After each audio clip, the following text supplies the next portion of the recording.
All are right.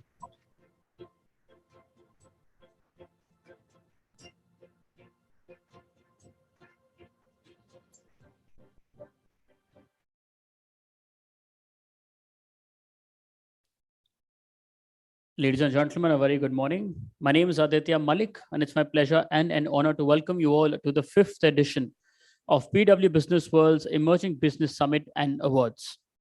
This one-day annual conclave series serves also as a platform to celebrate and illuminate the remarkable efforts of emerging brands and leaders. In an era defined by rapid technological advancements, evolving consumer behaviors, and unprecedented global challenges, emerging businesses stand as the catalyst of change. We shall follow the trends of the industry, their impact, and way forward to insightful day-long conference followed by awarding the best in the industry with BW Emerging Business Awards. But before that, may I please request my team to show us today's event AV.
BW Business World, led by Dr. Anurag Batra, Chairman and Editor-in-Chief, BW Business World and founder, Exchange for Media Group is the fastest growing business media house in the country. With a network spanning across 24 niche business communities and 8 magazines, BW Business World is proud to be entrenched in various verticals in the domestic as well as global business ecosystems. With changing times, BW now has a massive readership in the digital space as well. BW in its portfolio has 24 niche B2B communities that organize conferences and forums to facilitate interactions between sectoral business leaders and also create a conducive environment for collaboration. To keep yourself updated of all the developments, please subscribe to Business World Group magazines. I promise you, they will surely add to your professional quest for knowledge and insights. For all our attendees today, there are also exciting offers for you to take back home. Our latest issue talks about India's most enterprising women leaders and also the change agents are pushing technology forward. For more information, please meet our team colleagues at the registration counter. They'll be there to help you. Today's digital broadcast is being streamed live across all BW Business World platforms, including our social media channels and also on www.bwbusinessworld.in. As we flag off today's event, I encourage everyone to please join in the conversations and share the learnings from the day by using the hashtag BWEmergingBusiness. And before we move forward, I would take this moment to thank our partners for today. Our associate partner, SIDBI, our knowledge partner, Resurgent India, our event partner, the Thick Shake Factory, Joy Travels Private Limited, Beanley Coffee, JustBath.ai, and Fandrum. Our media partners, Reality Plus, Exchange for Media, IWM Buzz, Impact, and Pitch. With that, may I please request my team to now play the partners AV. SIDBI began its journey in 1990 through an act of parliament and has since been playing a stellar role as the principal financial institution for financing, promotion, and development of micro, small, and medium enterprises, that is, the MSME sector. The bank's professional manpower, having deep knowledge of MSME sector, is its strongest foundation, with capability to deliver the vision of Government of India for MSME sector. In a robust economy where potential is to be maximized, It's important for every business to realize its dreams. India is a competitive economy and we can take it even further. We can make India competitive globally. For this, every business, big or small, needs to be assisted and nurtured. SIDBI wants every business dream to shine, and then we will be sure that India will shine. SIDBI is supporting growth of the ecosystem which nurtures these dreams, planting a bright future for India where sky is the limit. SIDBI, celebrating dreams, celebrating years of nation building.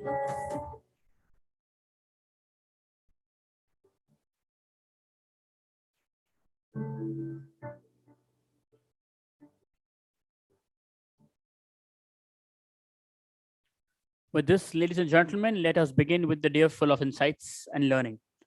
The fantastic delivery of the emerging business in India clearly states and says that the road to success for emerging businesses is not without any obstacle, but it is in overcoming these challenges that we truly discover our potential. And on that note, please join me in welcoming on stage for the welcome address, Dr. Anurag Batra, Chairman and Editor-in-Chief, BW Business World and founder, Exchange for Media Group.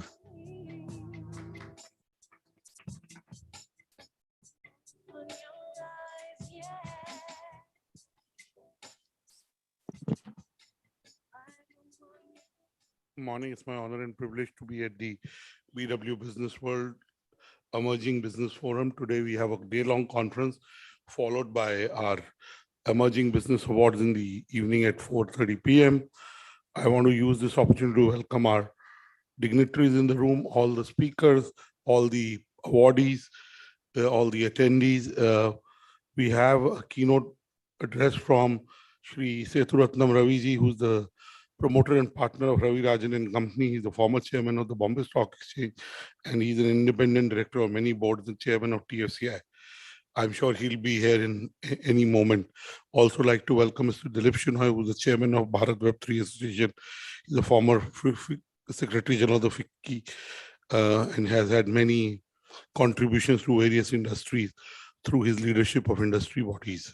Also, Mr. Param Bhargav, who's the founder and MD of the Ayurveda company, will talk about his success story of an emerging business becoming a very large business. I just want to say, when I talk to all of you about emerging businesses, the businesses of tomorrow are emerging today. I can only say you all understand what is needed to build a business. And there are primarily three things that we put a lot of effort. But there's a fourth thing that we in India do not put that much focus on. Some of us do, but as a collective, we don't. The first is talent, which, of course, to build any business, we need people, team, and talent to build a business. Second is capital, whether it's working capital through banks, or is it funding, or it is debt. Businesses need capital to grow. And third is customers. Businesses need customers to grow. The fourth aspect that we do not focus a lot on is mentorship. In the last 18 months, startups that accelerated very fast saw issues in governance in their businesses. Mentoring can create the right governance framework in businesses that are rapidly growing. They're going from emerging businesses to large businesses. There are representatives of SIDBI here. There are representatives of SME and MSME businesses. Mr.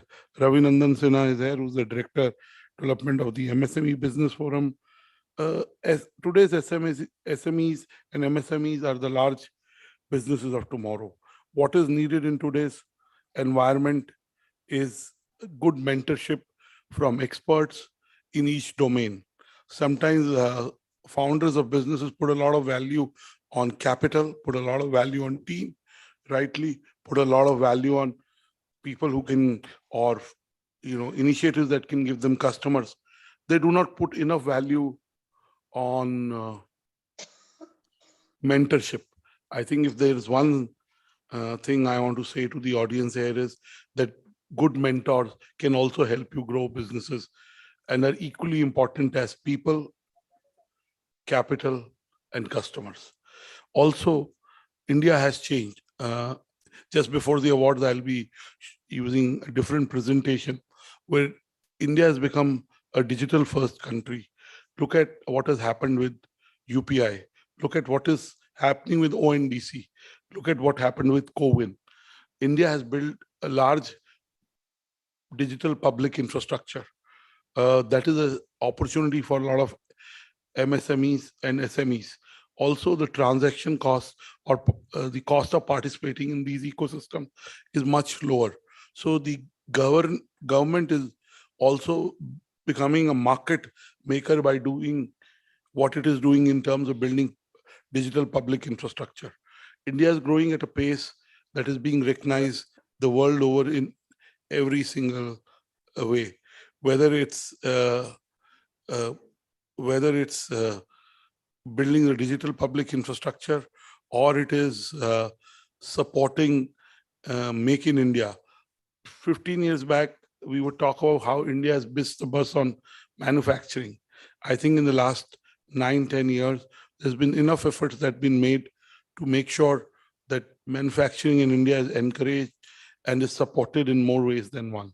Hence, it presents an opportunity for all SMEs, MSMEs to build sustainable, profitable businesses. As we speak, there is, so to say, a winter of investing. As they say, in every problem, there is an opportunity. Money is still there, but the current environment is forcing startups and founders to build businesses that are sustainable and that, if not sustainable, are on the path to profitability. The days of burning money to get customers are over. The days of being frugal are here. India as a nation is a frugal nation. Indian founders as founders are frugal in their DNA. I think this frugality augurs well for all of us and the ecosystem that we are trying to nurture. At BW Business World, 8 years back, we started the Emerging Business Forum. It was earlier called the SME Forum. And in the last 5 years, we call it the Emerging Business Forum. We started by doing an Emerging Business Summit in 9 cities. This time, we are only doing it in Delhi. But over the next 7 months, we endeavor to at least take the Emerging Business Summit to 7 cities. The growth of India is coming from Tier 2 and Tier 3 cities and towns. The real talent, the real entrepreneurship, and the customer in Bharat is hungry for new ideas, new services, and new products. As I speak, there are 3 distinct trends that are happening in India. First is the emergence of well-being and wellness. That's a very big domain. It encompasses services business. There are products and companies being built on that. The Ayurveda company is an example of lifestyle business merging with Ayurveda and creating an Ayurveda lifestyle company. So this movement towards well-being and wellness is a big opportunity for entrepreneurs. Second is the services business. As you know, India's GDP has the largest contribution from services, and more services business in every aspect will grow. And third is this movement towards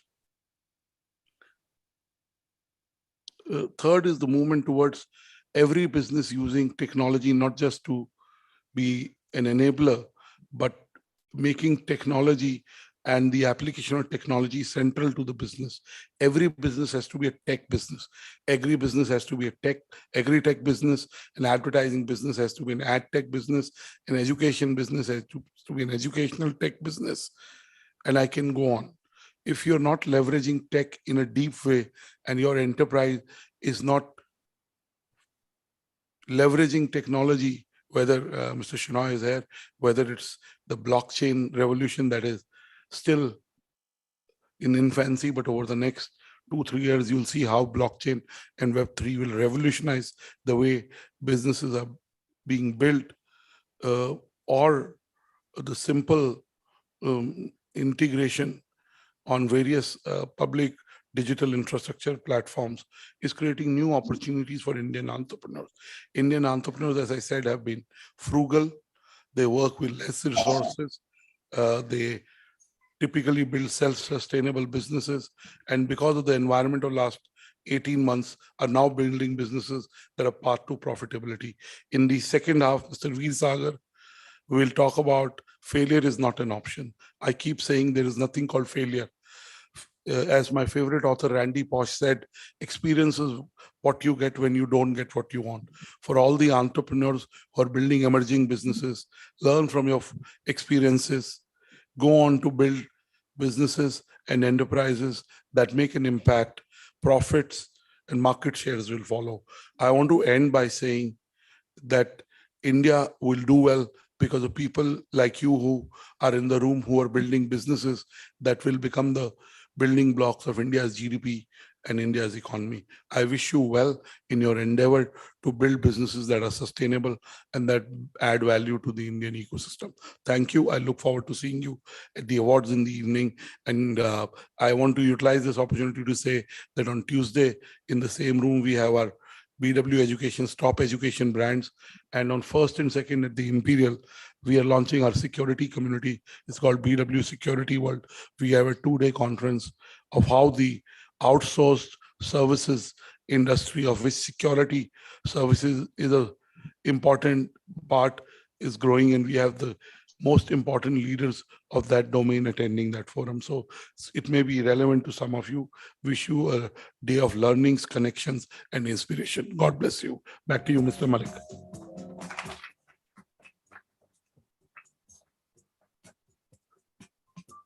Thank you. Thank you so much, sir. And now, very quickly to start the day, the first keynote address is on leading India MSME way. And to deliver his address on the same, please join me in welcoming to the podium S. Ravi, promoter and partner, Ravi Rajan & Co. LLP, former chairman, BSE and independent director. So it's coming. My team says, yeah, sure, no problem.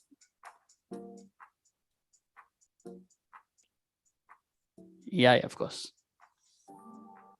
For all the ones who've just walked in, can we once play the event AV again?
Began its journey in 1990 through an Act of Parliament and has since been playing a stellar role as the principal financial institution for financing, promotion and development of micro, small and medium enterprises, that is, the MSME sector.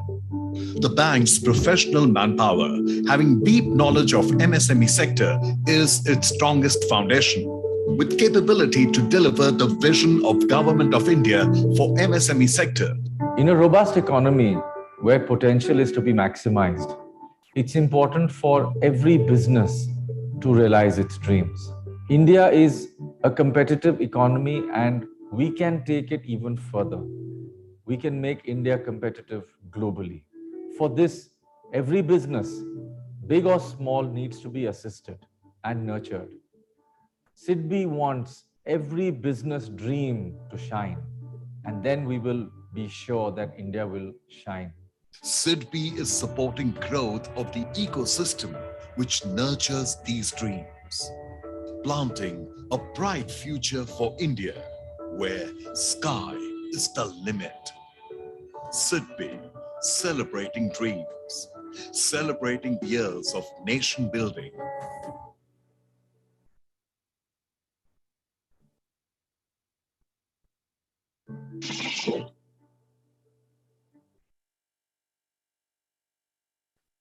And now for the first keynote address on leading India MSME way.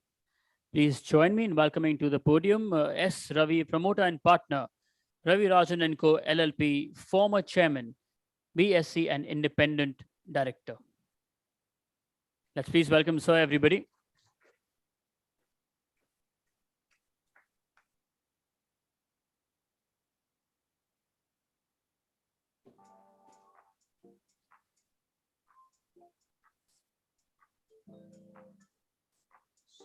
Good morning to everybody. Namaskar. First of all, congratulations to all Indians for yesterday's feat of Chandrayaan 3. And I'm sure MSMEs and SMEs would have contributed to that. I was seeing how many players, how many innovators have contributed to this success. And once being part of Hindustan Aeronautics Board, I was a part of Hindustan Aeronautics Board, and having closely worked with ISRO during my tenure there, I experienced how many small, medium enterprises, technology leaders, how they have contributed in their small way in making ISRO the organization that is. So why I'm taking the yesterday's feat and ISRO? ISRO has more than about 6,000 vendors. And if you look at all the PSUs together, there will be at least 50,000 vendors. Let us take even the example of Bharat Heavy Electricals or BEL, etc. You will find that the vendor companies are huge. They make small components, and in various fields, metallurgy being one, new technology, robotics, and I think that the MSMEs and the emerging technology companies are the key growth drivers in my view. So my experience here, just to take it back to HAL, and what we saw in Chandrayaan 2 and Chandrayaan 3. What was the difference? And since it's a very new topic, so what was the difference? The landing was the only issue that was there.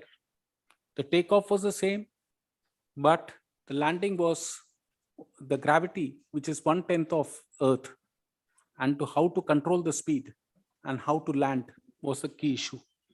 And if you look at all the reports that have gone in and of all the efforts that have gone in, how the system has been improved so as to take any impact. And you would have read it in the newspapers also. After an hour or two, till that time, the dust did not settle out when the Vikram lander touched the moon. So to learn from a mistake, to rectify the mistake, and to make it happen is what the new age MSMEs and technology companies will provide. And that is the key. And I'm sure it will be deliberated throughout the day when we have discussions, how, what will be the new trends? Where are we heading for? What is the direction we are going to take? And what will be the capital? Now coming to capital, what was the capital that was spent in Chandrayaan 3? 700 crores. A Boeing costs 700 crores today, one single plane. Okay. Boeing costs 700 crores. So please, the optimum utilization of a capital can be just, this is a key example. And that is what the emerging technology is, and the SME segment and MSME segment will have.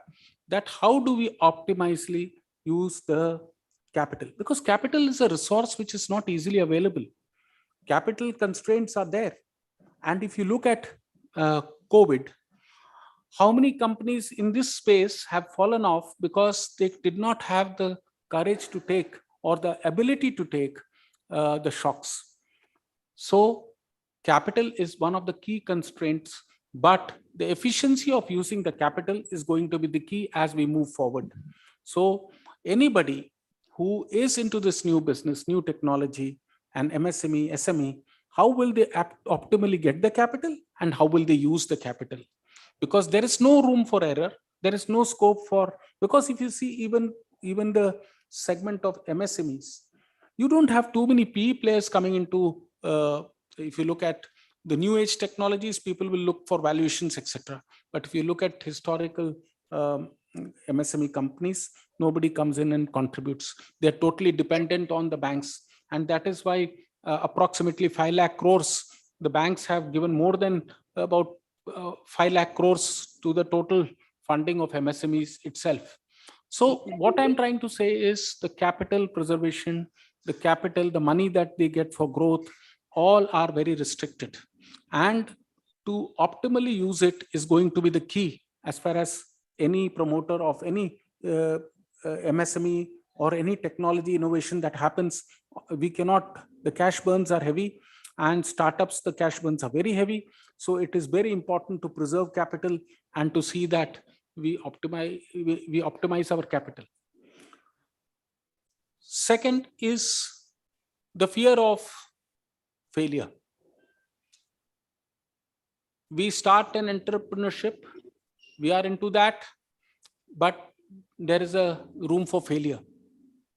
And that is why I see that an idea that has to be translated into success, we should be very clear of all the contingent things that will happen. Just to give an example, if you take something on rent and want to work out a shed, even to start a small enterprise, there may be roadblocks there. The amount of permissions that you require, the amount of including GST registration to everything. So you'll have challenges at each stage. And you may not get an order because GST registration has not happened. So what I'm trying to say is, one as an entrepreneur, one must plan what exactly are the next steps and give leverage of some failures or some setbacks and start working on it. So the second thing that I'm emphasizing is, please plan well and execute your plan with a lot of contingencies, because I think risk mitigation is one of the most important aspects. And I feel this because I have seen industries who have taken a lot of human manpower, start working on large scale and failed. So why have they failed? Because they overemployed people, or they did not use their capital efficiently, or there were operational inefficiencies. And that is the key how you succeed. Because an idea, all ideas are good, but how do you translate those ideas into being a successful entrepreneurship or enterprise is a very, very important aspect that needs to be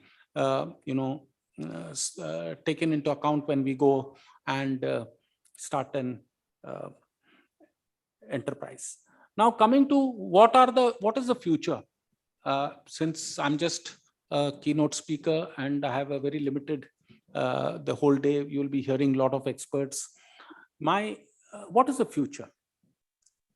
The future is, if you see a trend in Indian industry, the larger people are getting larger and the smaller people are getting merged. The smaller people are getting dependent on the larger players. That is a trend which is very visible, because if you see the growth of MSME in the last 1 odd year, the numbers have increased, but the percentile contribution has marginally slipped out. This is because the big enterprises, now you look at the cement industry, where are the mini cement plants? Hardly can you see anyone. Similarly, steel rolling plants, can you see anyone? Just they are going in, either they cannot maintain their cost of operation, or they are perishing on the roadside because they have no ability to compete with the larger players. And then, unfortunately or fortunately, there are cartels which work. And I think so the strength of the point I was making is there is a huge gap, and this gap will widen as we go across, and that is where the MSMEs and the new age companies will have to step up and see how do they make themselves effective to be in the competitive market. Because what happens, the cost of operation of a large enterprise and the MSME is slightly very different. Then the technology, the ERP system, the SAP system, everything is available to a larger company. Their cost effectiveness can be brought down. The point again is very clear that the smaller companies must learn to share. Can we have shared technology with us, so that can we use the same thing where we as a particular industry, can we use the same resources? Can we do the sharing of resources? Can we have marketing, sharing of marketing abilities? I think this is one thing that the Indian industry has yet not come into. So I think this is a very important aspect, because what happens is, if you share your resources or your cost, and that what will happen is your cost of operations will come down. And I think you cannot share trade secrets, naturally, your ideas, but what you can share is something different. Your compliances, your other marketing expenses, etc. One can do it. And if you look at across the sector, whether it is in the financial sector, whether it is in the, so yesterday I was reading a model in which a bank branch has no human. You go in, you get the checkbook, you get your account, they open the account, and it's all robotics. And I was seeing that sample yesterday, and I was very impressed. So within 10 minutes, the turnaround time for me was 10 minutes. Photographs will be taken, thumb impression, retinal, this thing, everything will happen, and I'm out in the branch in 10 minutes time. This is where we are going. And this is where I think we have to get into the right bus to do all this. We have to be in the right forum to do all this. And I think the key is, what are we going to do? What is our end game? Sometimes we do not know the end game. And that's why you see a lot of these companies get merged, because you reach to a certain level and do not know what next. And I think that is the key. What next? What is the end goal? What do you want to achieve at the end of it? Do you want to create a valuation game and reach somewhere, or to be bought out? Or do you want to be a competitive player, or are you wanting to exit the business at some point of time? So I think the promoters and the founders, whoever it is, and the shareholders must be very clear and in taking that call. And I know businesses, I know promoters who have done 5 years of a particular business, exited, made money, then gone into another one, made money and got out, made 1 or 2 losses, and then still survived, because they know when to exit and when to execute newer things. So I think the key is, every entrepreneur, every person, every promoter has an idea, and how he or she is going to execute is very important. And the end game is equally important, because the landscape is fast changing, because the competition is high, technological changes are very rapid. And I am looking at my own profession. In my own profession, artificial intelligence, related party transactions, I remember we used to look at various books. Now I just go to the MCA site and see what it is. I will know what is what. I will know the type of relationships one will have. Everything is available. So even our profession is changed, and lot of data being available. I can say, suppose somebody is showing a lesser net profit, I can compare it with all the peers and see why is the person having lesser net profit. So what is happening? Data is available, and data is available to ourselves, yourselves, everybody. So that makes it more important for a person to be very savvy, fast in decision making, and move forward with the times. And what will happen means, again, I remember when I started my profession, the first time that was 35 years ago, I saw something called as a cash register. I was very excited to work on a cash register. I thought it's a great thing. Then today, it doesn't exist in many ways. So things have changed, but this 35 years, it took a long time to change. But the next 5 years, it's going to be rapid and furious, and the changes are going to be really fast. And I think keeping an eye on the changes, the environmental changes, the regulatory changes, see how much regulations have come in. And what is the cost of compliance today? 10 to 15%. You have GST, you have returns every quarter, monthly, you have TDS, so this thing. So you have multiple things. A promoter has to look at the financials. He has to look at a credit rating agency. He has to look towards the banks. He has to look towards his shareholders. I think the promoter has his hands full. And I think that is what is the key. How do you manage the new environment? How do you move forward in the new environment? And how do you pause at some time to see and reflect what you have done, whether what you have done is right, wrong, or what we can do to improve? And also, how do you develop a core team which can support you along the line? And great example, Infosys, the 3-4 partners themselves, how they kept themselves very, sort of clear understanding, whereas some people have fallen in their partnerships because in the very first few years after having built a good brand. Why? So I think this is another key. How do you keep a team which is focused, a key people? How do you maintain them? What is the benefit you're giving to them? And how do you move forward? So I'm just leaving all these thoughts to you. I know you have a long session today. You will have very interesting speakers. So I wish you all the best and thank you for calling me BW. And I'm happy to be here. Thanks a lot.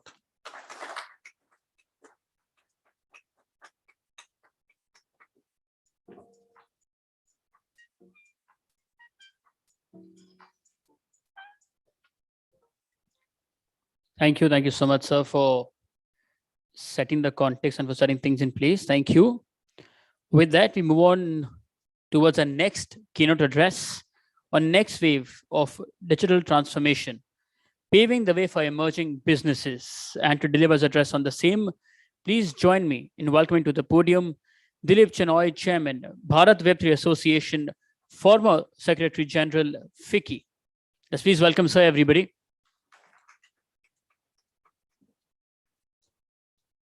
Thank you, Aditya, and very good morning to all of you. That's a fascinating introduction by Mr. Ravi, and you had also Dr. Batra giving the welcome. What I'm going to talk about, if I can have the slide presentation, please, is talking about the next wave of digital transformation, paving the way for emerging businesses. What I thought I'll do is I'll talk about the waves of digital transformation, what's happening across industries, key areas of digital transformation. Both Mr. Ravi and Dr. Batra talked about existing companies, going digital. So I'm going to give some examples and talk about some of the firms that emerge out of wave one. What are the areas of innovation that are representing the waves of digital transformation? And of course, since I represent the Bharat Web3 Association, I'm going to talk a bit about Web3 and BWA. So if I were to look at it, the first wave basically was centered around, reading, writing, finding data, using information, right? And using it to your benefit. Sometimes you call it as Web 1, Web 2, etc. The second wave of digital transformation is about interoperability between tools. So, Anurag said, if you're in education, you need to go to EdTech. If you're in health, you need to go to health tech. So, and how do you take these tools, use the interoperability to improve efficiencies and hasten the decision-making process, right? And some of the key things to take note in this kind of era is actually the Web3, which is of the decentralized, and I'll be talking about it later, so I won't spend time here. That the metaverse and digital twins, how do you keep replicas of existing physical environment? and also connected workers. In all these areas, and I'll show you later, you have interesting new age businesses who are actually using this new wave of digital transformation to create new industries. So if you look at it, there are a lot of things happening because of digital transformation. The first one is that it's the whole digital transformation business is growing. It's going to be about 3.4 trillion in 2026. NASSCOM, and you have representatives here, that they have also done work relating to India. But it's interesting, the CAGR is 16.3%. The second is, I think, neither the CEO or the CTO accelerated digital transformation, but COVID pandemic really took it on an exponential curve. So you're seeing all the learnings from COVID being put into the digital transformation across different types of industries, small, medium, large, etc. And of course, if you look at, there's increasing revenue. So a study of about 1,300 firms from MIT Center actually showed that 22% of the companies have undergone significant business digital transformation. And these companies had higher growth and also higher net margins. So there's two things happening. New businesses are coming up, and there are firms that are preventing competition or meeting the competition from new businesses by investing in digital transformation. And of course, every new digital transformation is disrupting the market. 40% of the CEOs are concerned about the relevance of their products and services due to digital disruptions. Large number of MSMEs are also concerned about this. And of course, if you look at a survey amongst MSMEs, right, in India, I think 88% said the firms has a digitization strategy in place. So if you're an MSME and you're part of that other 12%, you got to think of how do you build your digital strategy in place. Now, I think there are 4 areas that we need to look at, okay? And 4 areas where new incumbents are challenging you. First, some are using technology to modify processes, the processes become more efficient, include different aspects of using digital, whether it's artificial intelligence, information technology, machine learning, and they're looking at existing processes. How do you introduce digital and how do you make them more efficient, and really looking at areas for improvement. The second is business model, and Mr. Ravi talked about it. They're using disruptive business models to build shared economies, to build different aspects of this. And, for example, you used to go and rent videos. Netflix actually gave you the facility online. Okay. Or, Apple has reinvented music delivery. This is some examples of business model transformation. Then there's domain transformation, and the example, just to say something which is familiar to you, the Indian examples as well. Amazon was very good in distributing products, but then they found that they could create Amazon Web Services, create a cloud service, and they actually transformed the domain and added on. Google also has done that. Other companies have done that.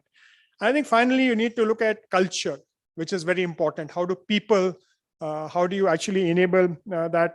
And it means that not only using technology, but also your values, your behavior, including how do you communicate what's going to happen when you have connected workers, when you work in the metaverse, etc. So digital transformation is changing and is an essential tool for businesses to remain competitive, including, like I talked about, small businesses. They have become crucial for MSMEs to remain competitive in the evolving digital landscape. And despite upfront costs, in the medium and long-term, gain from these investments is huge. And the biggest barrier to the change and digital transformation is, the first one is the perceived cost of legacy systems. Second is the mindset change that you have to do. And the third is normally driving a top-down thing rather than a bottom-up approach. So Mr. Ravi talked about, and Anurag talked about, how some of the existing organizations are using digital transformation to actually change this. So if you look at McDonald's, Walmart, Unilever, including Hindustan Unilever in India, IKEA in India, Starbucks is used and started an NFT thing. If you go on to that, they've actually looked at how to be competitive. And there are many cases. The Indian example in this is Flipverse, the Flipkart. Now, very interestingly, in the phase 1 of the digital transformation, and this is a really Inc. 42 slide, all of these unicorns started out small. At one point of time, they were actually micro enterprises, then they became medium, small enterprises, then they became medium enterprises, and now they're classified as kind of unicorns. And what they have done, most of them, majority of them, in fact, all of them, have used digital technology and digital transformation to attack incumbents across different sectors of the economy, whether it's media and entertainment, whether it is consumer services, delivery. We look at energy, whether you look at e-commerce, look at fintech, look at logistics, health tech, and even ed tech, or even enterprise technology. So what they've done, they've actually looked at an industry vertical, looked at what is inefficient, how can you use technology to improve efficiency, create a community, go forward. So that's how they're actually using digital technology in wave 1. Now, if you look at digital transformation, the next wave, right? So the first one, most important, you're seeing large number of cybersecurity firms coming out because you're going digital. Cybersecurity is important, right? And you're seeing whole lot of things there.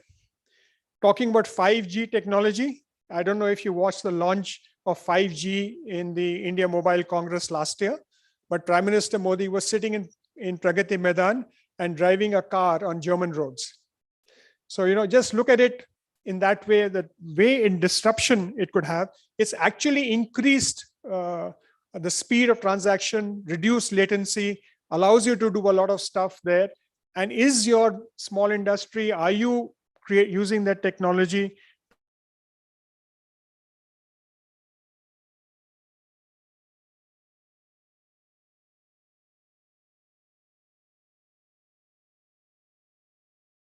Are you using it to see predictive maintenance, behavior of customers? Are you using it to create marketing strategies? That's all what is happening.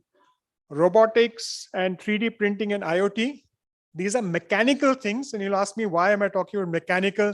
But they're all linked to digital transformation at the back end.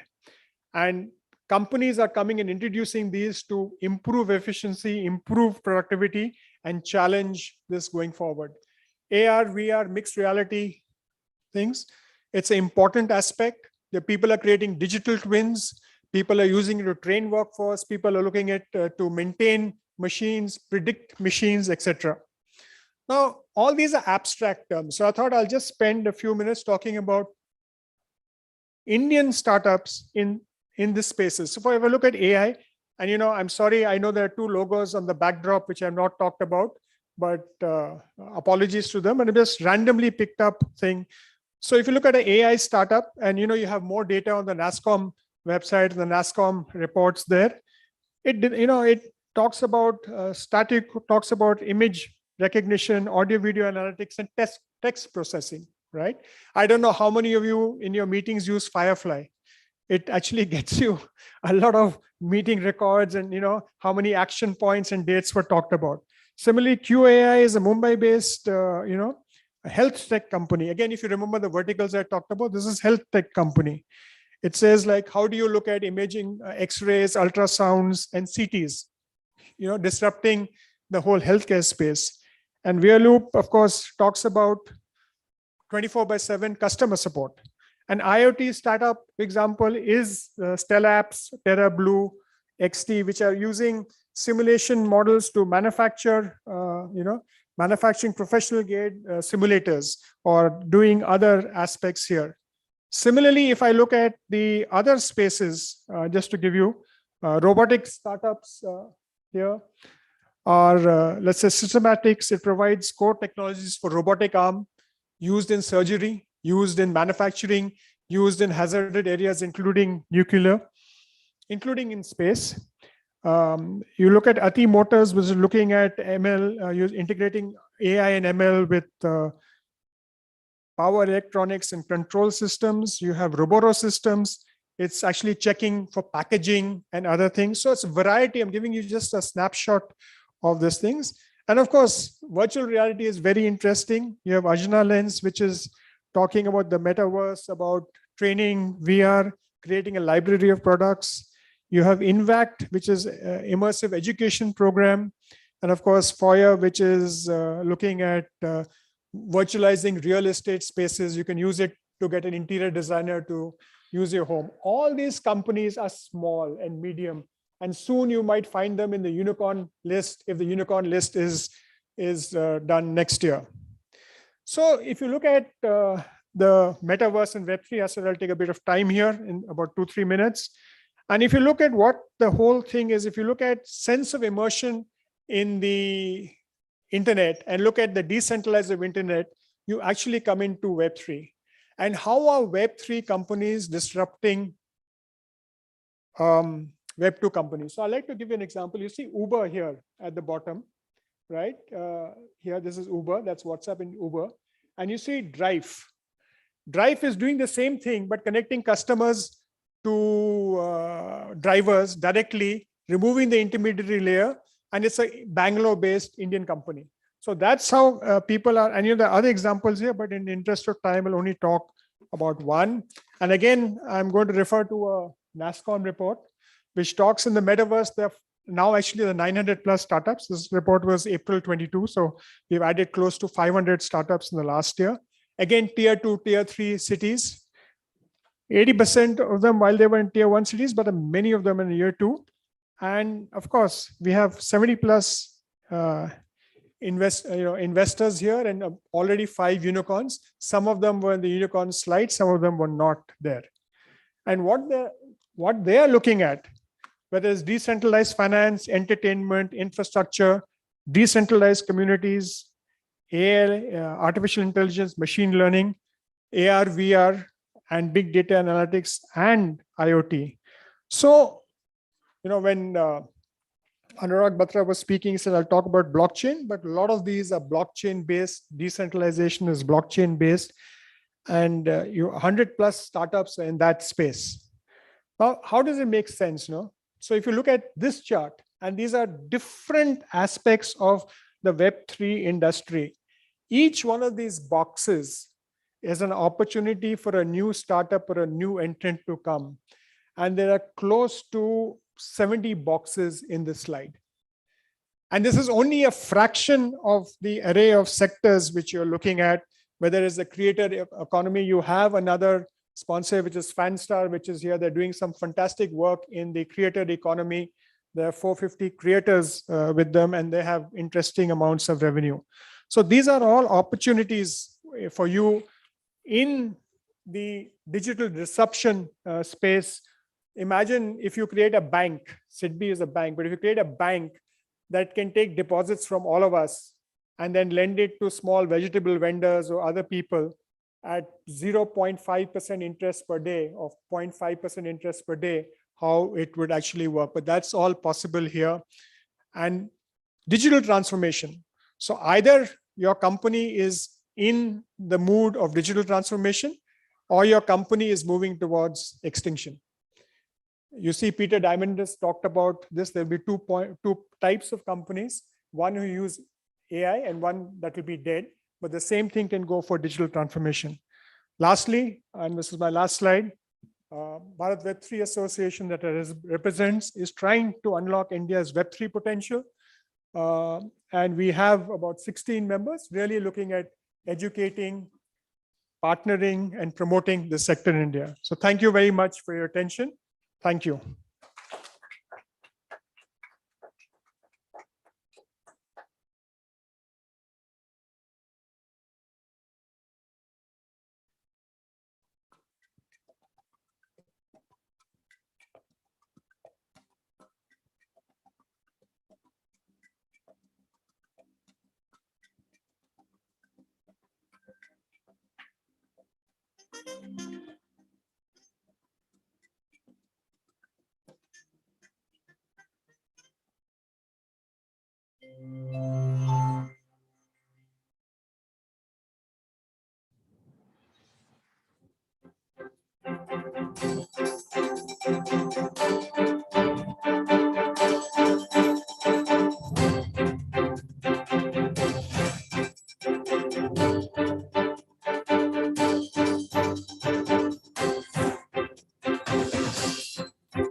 I think if you live an interesting life, you'll write very interesting stories, which is also the beautiful thing about creative life overall.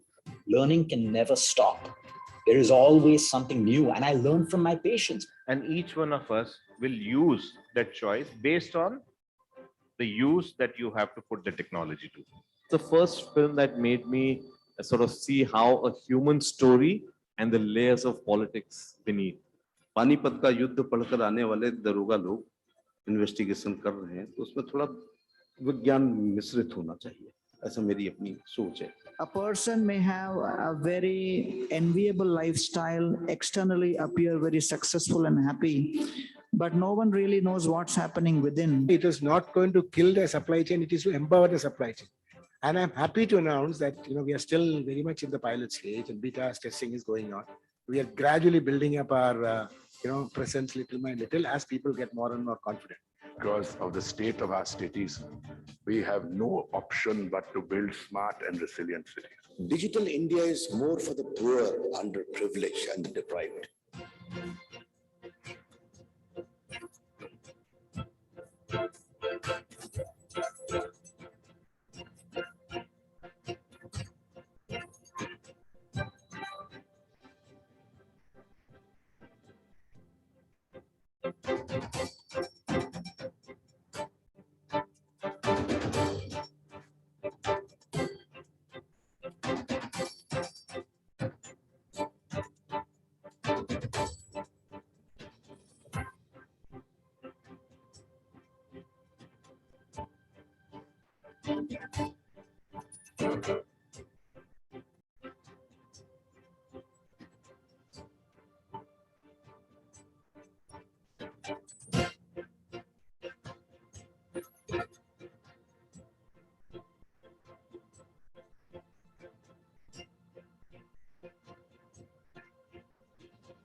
I believe that in a conclave or a summit like ours today, you really need to have some real life examples, some success stories to talk about exactly what happens when you enter this industry and what really is the way forward. So to talk about that, to talk about success story of an emerging business or the next keynote address, please join me in welcoming to the podium Param Bhargava, founder and MD, TAC, the Ayurvedika Co.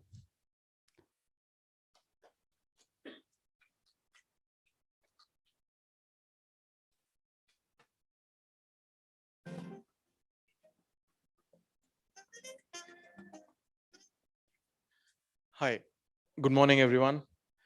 As he mentioned that my name is Param Bhargav. I'm the founder of the brand called TAC, the Ayurveda company. Excited and glad to be here in between the business worlds, conclave for bringing out emerging businesses. Giving a quick slight background that what we do so that, can give some context that how we are contributing to this new economy. We are currently India's one of the fastest growing Ayurvedic lifestyle consumer brand. We started our journey, so me and my wife are co-founders. We started our journey and our experience towards Ayurveda in 2019 when Shridha is our co-founder and CEO. When she was suffering through a lot of personal skincare issues due to certain family problems. And that resulted into, what is called as urticaria, which is a severe form of hives across body, face, back, and everything. And she, has been a hustler in life, had to start work very early when she was 14 years old. And I always had that knack of, building something of my own whenever I get some idea or how, because I started working when I was 7 with my father. I used to sit, at his galla during, his multiple businesses while growing up. So always had that feeling that, someday I would really build something of my own. But, it's like, entrepreneurs generally are not built planned. They are primarily accidental entrepreneurs, because you really stumble upon something and then you start chasing that idea to convert it into reality. So her personal problem was our entry point into Ayurveda, where we started looking at this entire segment as one of the largest global opportunities for the future of India, because Ayurveda predominantly was existent in the world forever. It is a 5,000-year-old legacy, but it was never a mainstream category for India. There have been quite a few brands, but in pure sense, effective Ayurvedic products were not there, because consumers were not, getting to experience the same. We were young. We were very young when we, experienced it. So what we realized that the young India is not at all aware about Ayurveda, and how do we really bring and create a product line, a segment that connects and relates to this young generation, which is the future of the country. And how do we ensure that, these guys, the people like us who are like 24, 25, 30 years old, also start believing and buying into Ayurveda. From there, our journey began. We launched our first brand just before COVID. It was called Khadi Essentials. It is still one of the most popular brands in the country. While building it during, COVID, we realized that the opportunity which we are chasing is much bigger and beyond only, one brand. Because when you really want to take global, the way you look at, Prime Minister Modi now, earlier he was doing for yoga, now he's promoting Ayurveda at a global level. That, if something has to really be built and scaled, you really need to, get the youth behind that. So it's important that this young generation comes and believes into Ayurveda. So we realize that if we start building something which is more for this generation, it has to be very young, cool, sexy. And we clearly charted a roadmap for our new brand, which we launched in June of 2021. When we launched it, we were, also very small, but within 9 to 10 months of our journey, because we were a digital first brand, a direct to consumer brand, we understood that how do you build business on your own website, how do you, build businesses with partners like Amazon, Flipkart, Nykaa, Myntra, use the digital marketing strategies to really amplify your growth, use entire social media and assets like Instagram, Facebook, TikTok was also operational back then, to really, connect with the audiences and promote your businesses in a rapid manner.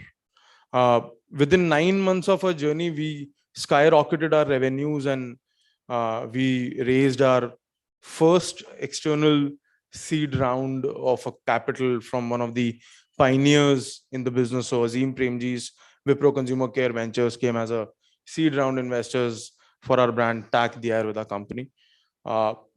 It's almost 2.5 years in the journey, and we have grown multifold in terms of our presence across the country. We currently operate 20 of our own stores. We are at 5,000 plus point of sales and a very strong online presence. Post the seed round, we expanded offline, created, if you look at digital businesses, you look at a word called omni-channel strategy, which is like being present wherever the consumers are, because Indian consumers are highly dynamic in nature. If there is a wave of digital businesses, there is also a wave that within our space, which is a hyper competitive beauty personal care segment, is also that consumers want to first try and test out your products. So for us, immediately as we had raised our seed round, we started expanding offline.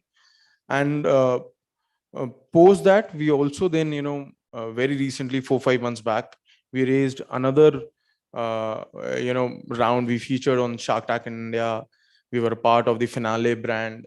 And then we raised a large pre-series A round. If you look at VC community, we raised almost 100 crores from, one of the largest consumer funds called Sixth Sense Ventures. From into less than 2 years, we are almost a 150 crore revenue company, where we've been able to employ close to 900 odd people now, and contributing to the economy at a greater level and taking Indian Ayurveda global. So this is, a little brief in what we do. Our typical large categories which we have been able to build is that are the skincare, hair care, bath and body, and general wellness, which is the preventive healthcare. The solutions which we are catering to are primarily for every consumer. So while we were looking at an opportunity, so because why in less than 2-3 years, what we've been able to do is more important for this forum, that we identified the right gaps, that what gaps a person should be chasing or an entrepreneur should be chasing, because one really needs to look at that. If the opportunity or the idea that has to be really converted into a large reality, you really need to chase the right opportunity. Because if you are unable to, you are operating in say that I am doing my business and this is the best thing, then you might be far from reality. For us, it was always constantly, problem solving also into finding the right opportunity. So what we realized as a brand that, Ayurveda was, either you can say the legacy old brands which have been there, which have really became large brands in the space, but they never have come out with the, highly effective products which consumers love and they buy on a regular basis. Because any brand that grows large or big has to have a repeat buying coming in, right? So we realized that Ayurveda was either very mass market, was say the older brands, they operate at 100-150 rupees pricing, where if you want to give effective product, it becomes difficult because your supply chain will not support you to bring down the ever increasing cost of raw materials. And on other hand, there were premium luxury brands which made it for a lot of large population of India unaffordable, because you cannot buy regularly a 1,500-2,000 rupees worth of product, which is a single product. So for us, first problem to be solved was that how do we ensure that we are operating or creating a product portfolio which is at the right price, because India is still growing at a great pace, but still a lot of population does not really earn a lot of money. So whatever you manufacture, it has to be for a large set of population. So we ensure that we give products at a 200 rupees to 500 rupees price point, and which are global in nature, that they have the best certifications. So our entire portfolio is chemical free, natural, sulfate paraben free, and have global certifications like MadeSafe certified or certified, EcoCert certified, which are global certifications. And if the westernized brands that have come into India, why not an Indian young Ayurveda brands go global? So in less than 2.5 years of a journey, we are already operational in 17 plus countries. We are available in the US, we are available in the Europe, we are available in the Middle East. And the passion is that by 2030, that is the decade where we earlier were chasing, the country was chasing a 5 trillion dream. Now it has gone to almost 8 to 10 trillion. That should be the size of our economy. And by that time, we at TAC intend to become one of the largest global Ayurvedic brand. So, for us, the journey has been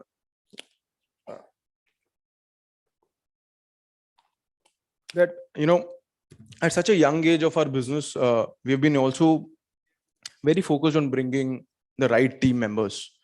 Very recently, one of the most loved ex-chief executive officers of the country joined us as on our board as a co-CEO. His name is Mr. Sanjeev Gupta. He was the revolutionary CEO of Coca-Cola India.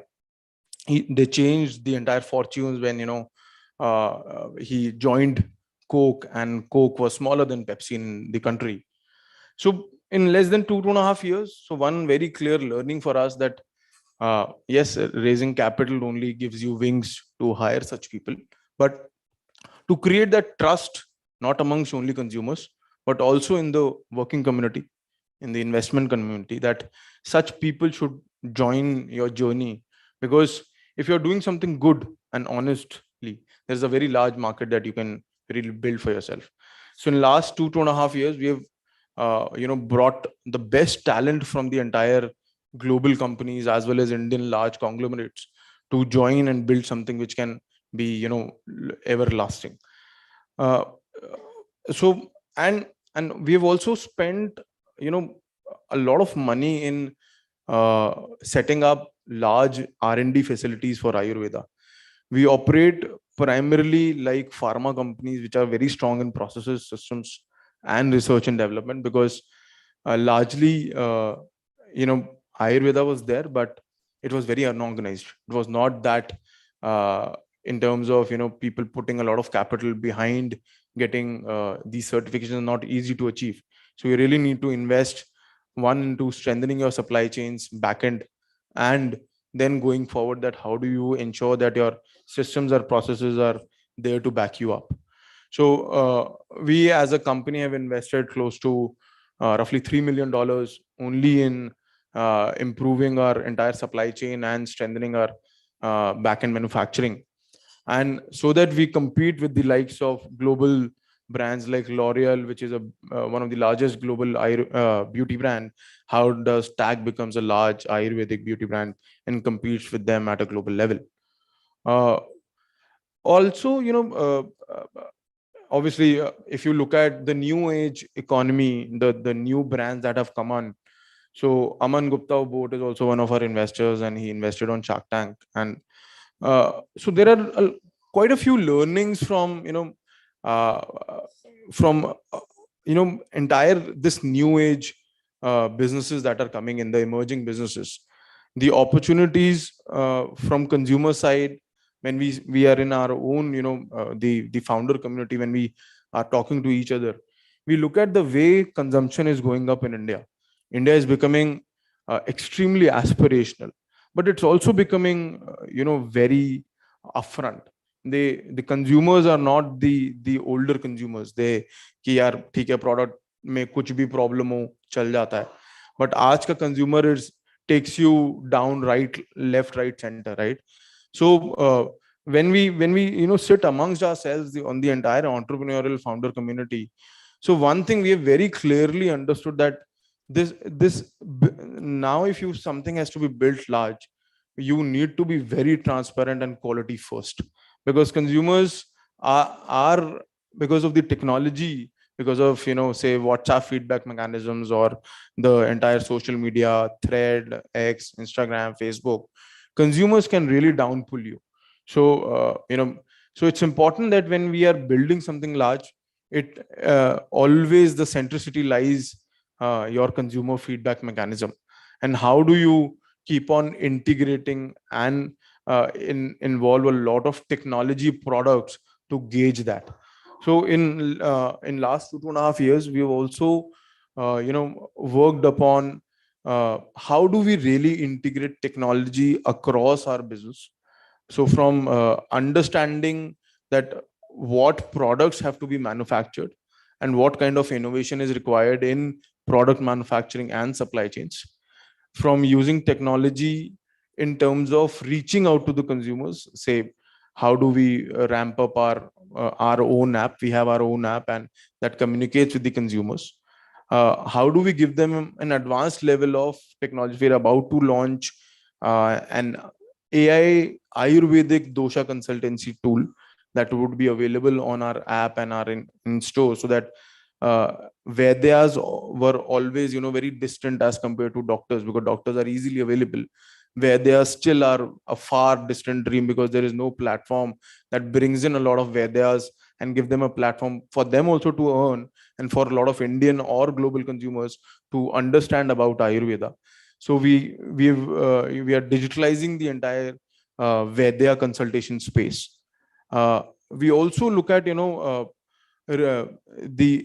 the shipment and replenishment industry, because that is one very core aspect of our business, because our business involves a lot of working capital in our inventories, and the cost of capital in India is not going down.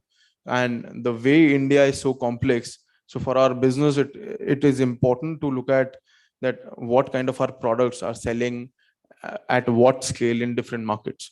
So we use a lot of technology for reducing this cost of capital that's deployed in inventory, and also the time we take to reach to market, because our business is dependent on last mile logistics and third party logistics partners, where the cost of doing business goes significantly up if we really don't look at data and data analytics to understand that how our businesses are being carried out. So over last 2 years, 2.5 years, proud to say that at this forum that we are one of the most valuable startups in the company, which with 5-6 large investors who have really come out and backed up. Ayurveda was never ever externally invested by the venture capital fraternity. They've never invested in Ayurveda because they always thought that Indian Ayurveda is slow. It's like, it has been there, but it has never become mainstream. We've cracked that code where, large global private equities and venture capitalists are now looking at Indian Ayurveda to revolutionize the world, because it really has that strength that could be done. But for us, it was important to create that entire organization and platform which becomes investable. And other than investable, now we are almost acquiring 7.5 lakh consumers in a month.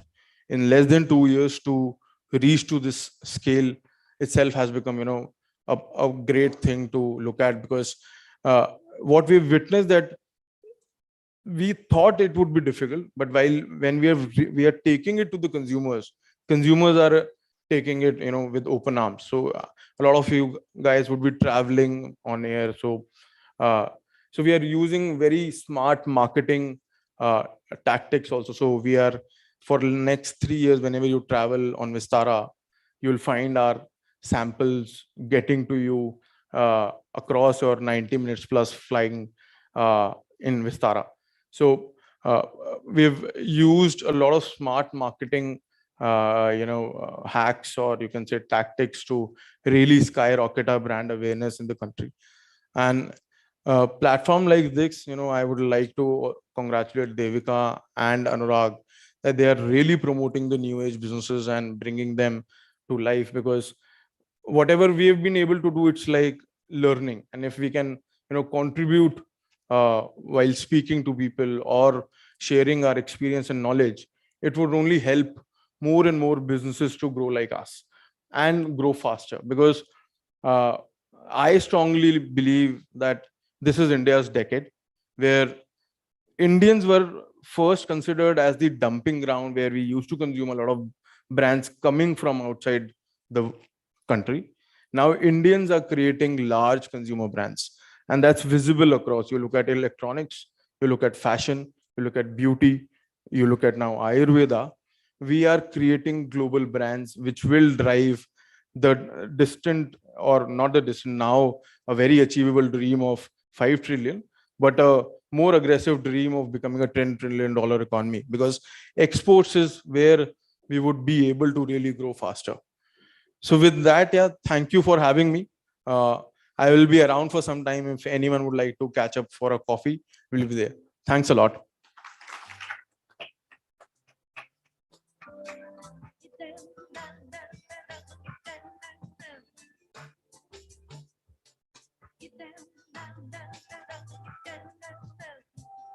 Thank you for adding the coffee bit, Param. That wasn't the part of the script, but I think he loved the audience. But thank you so much. Thank you. We'll wait for them to just set up the stage.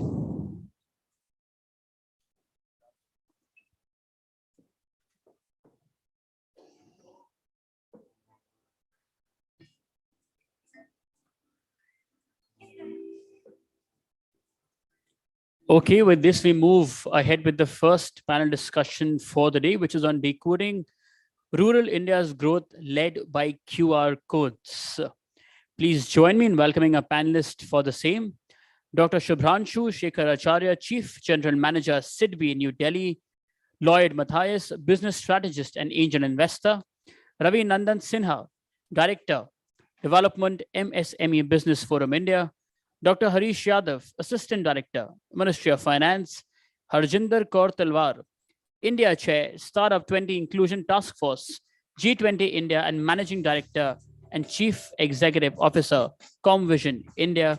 And this session will be chaired by Arjun Yadav, Senior Correspondent and Editor, News and Specials, BW Business World. Let's please welcome all of them collectively, ladies and gentlemen. I think their experience and their status is called for a much more louder round of applause. Thank you. Lloyd will join us in a while. No problem.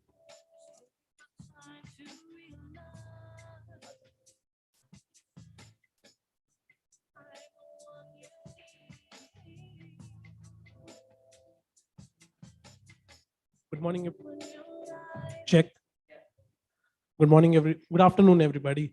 Mr. Matthias will be joining us shortly. The Dwarka Expressway construction has really created a chaos, so he's stuck somewhere there, but he'll be joining shortly. So we're discussing the growth in rural India through QR codes. You know, every 2 or 3 days when I open Twitter, I come across a tweet which says that I have been traveling cashless in India. I have not carried my wallet, and that's how efficient, you know, the UPI ecosystem has made our payment, the way we do payments, the way we transact. And clearly, you know, when we are talking about rural India, when we are discussing this, we also need to discuss the JAM Trinity, the Jan Aadhaar Mobile Trinity, that actually helped in increasing that financial inclusion net, that widened that net, and then which in turn led to the growth that we are seeing, the way Bharat transacts or the rural India transacts. And in your opening comments, panelists, that is exactly what I want to know, your thoughts on how the Jan Aadhaar Trinity has helped in accelerating that digital payments adoption, and your experience in how the adoption has picked up in rural India, both for consumers, merchants, and how they are transacting. Sir, if you would like to start. Thank you. A very good afternoon to all of you. Yes, indeed, it has picked up everywhere, and rural India is definitely not exception. See, I'll take this to a different direction. See, if it has penetrated, of course, the jam is the root cause of what we are witnessing today. I think a couple of days ago, you all saw, I think, German foreign minister transacting in a vegetable shop, and it went viral. That photo became viral. So it is the street vendors in urban India, or the small merchants in rural India, or anywhere. QR codes are the cornerstone of all digital transactions. But there is an objective of why this is happening. Actually, you know, there are two reasons. One, many of our nano or micro enterprises, they are informal. So we all very often we come across this, that despite a large population of MSMEs, the credit flow is not adequate. So if the credit flow is not adequate, then what exactly is to be done? So the reason behind why credit flow, despite a robust credit growth, still there are people or a section of the entrepreneurs who are not getting it is many of our entrepreneurs, micro and nano level, they are operating at an informal level, and banks are formal financial institutions. So connecting informal to formal is definitely an issue. How do we do that? In fact, we have undertaken a massive formalization program for the informal sector, for the informal entrepreneurs mostly operating in the rural segments or elsewhere, so that they become part of the formal financial system and the formal system, so that they get assistance from the formal financial system. And in fact, many other benefits they can get whenever some interest subvention for a particular sector comes, they can take the benefit. Whenever they can get themselves registered in GEMS portal, etc., etc. There are, to name a few. Of course, they will be part of the priority sector lending of the banks the moment they are in the formal sector. And two, still, if some people are still not in a position to do, then with the help of technology, now the digital footprints that they are leaving is analyzed, and a cash flow based lending is something that is taking shape. The fintechs, even the banks, are now using it more and more. So when they are making the payments, receiving the payments through the QR codes, it is actually they are leaving their footprints, and the transactions they are doing is there for everyone to see. And based on that, the credit flow definitely can improve to the informal sector, more particularly in the rural India. Thank you. Thank you, Dr. Acharya, for those opening comments. Mr. Matthias, you just joined in time. We're talking about the JAM Trinity, how it has widened the financial inclusion net, and the experience of consumers and merchants in rural areas, and how that digital adoption has picked up vis-a-vis the urban areas. Hey, thanks, Arjun, and apologies for joining this late. I think if you just look back at the last decade, I think clearly the adoption of digital payments has been one of the significant achievements that as Indians we can be proud of. And I think the big point of inflection was 2016-17, which was when the spread of internet connectivity grew exponentially on the back of a new entrant, then Jio. But I think the ground was laid much earlier when India actually got the entire UIDAI process going. And today what has more than 130 crore Aadhaar users, people who actually have an Aadhaar card, which therefore gives the entire underlying basis.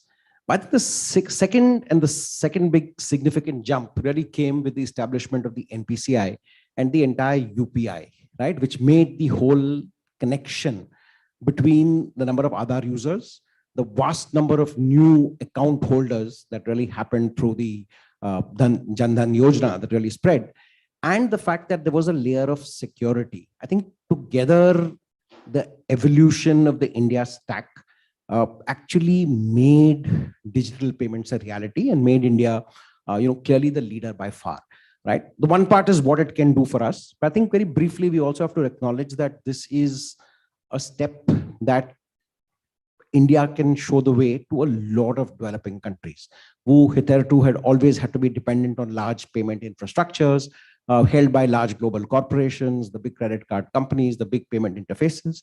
I think India developing its own model to this really made a big difference. In terms of what it does to local industry, specifically to the MSME sector, I think two big parts. One, it has opened up the entire area of quick transactions, which earlier were really beneficiary to large merchant establishments who had relationships with payment intermediaries. This really opens up, right? Every one of us technically, has a QR code, can make or receive payments as long as we link it to a bank account. That opens it up. The second, I think, as Dr. Acharya, very relevantly made, it enables the micro and small payment infrastructure in terms of giving them some kind of, preliminary credit rating. Right, given the fact that a lot of them are not able to avail of loans from large banks or public sector institutions, being in the formal sector, for a lot of them, this is the process whereby they will be able to kind of pick up small working capital needs that require to enhance the business.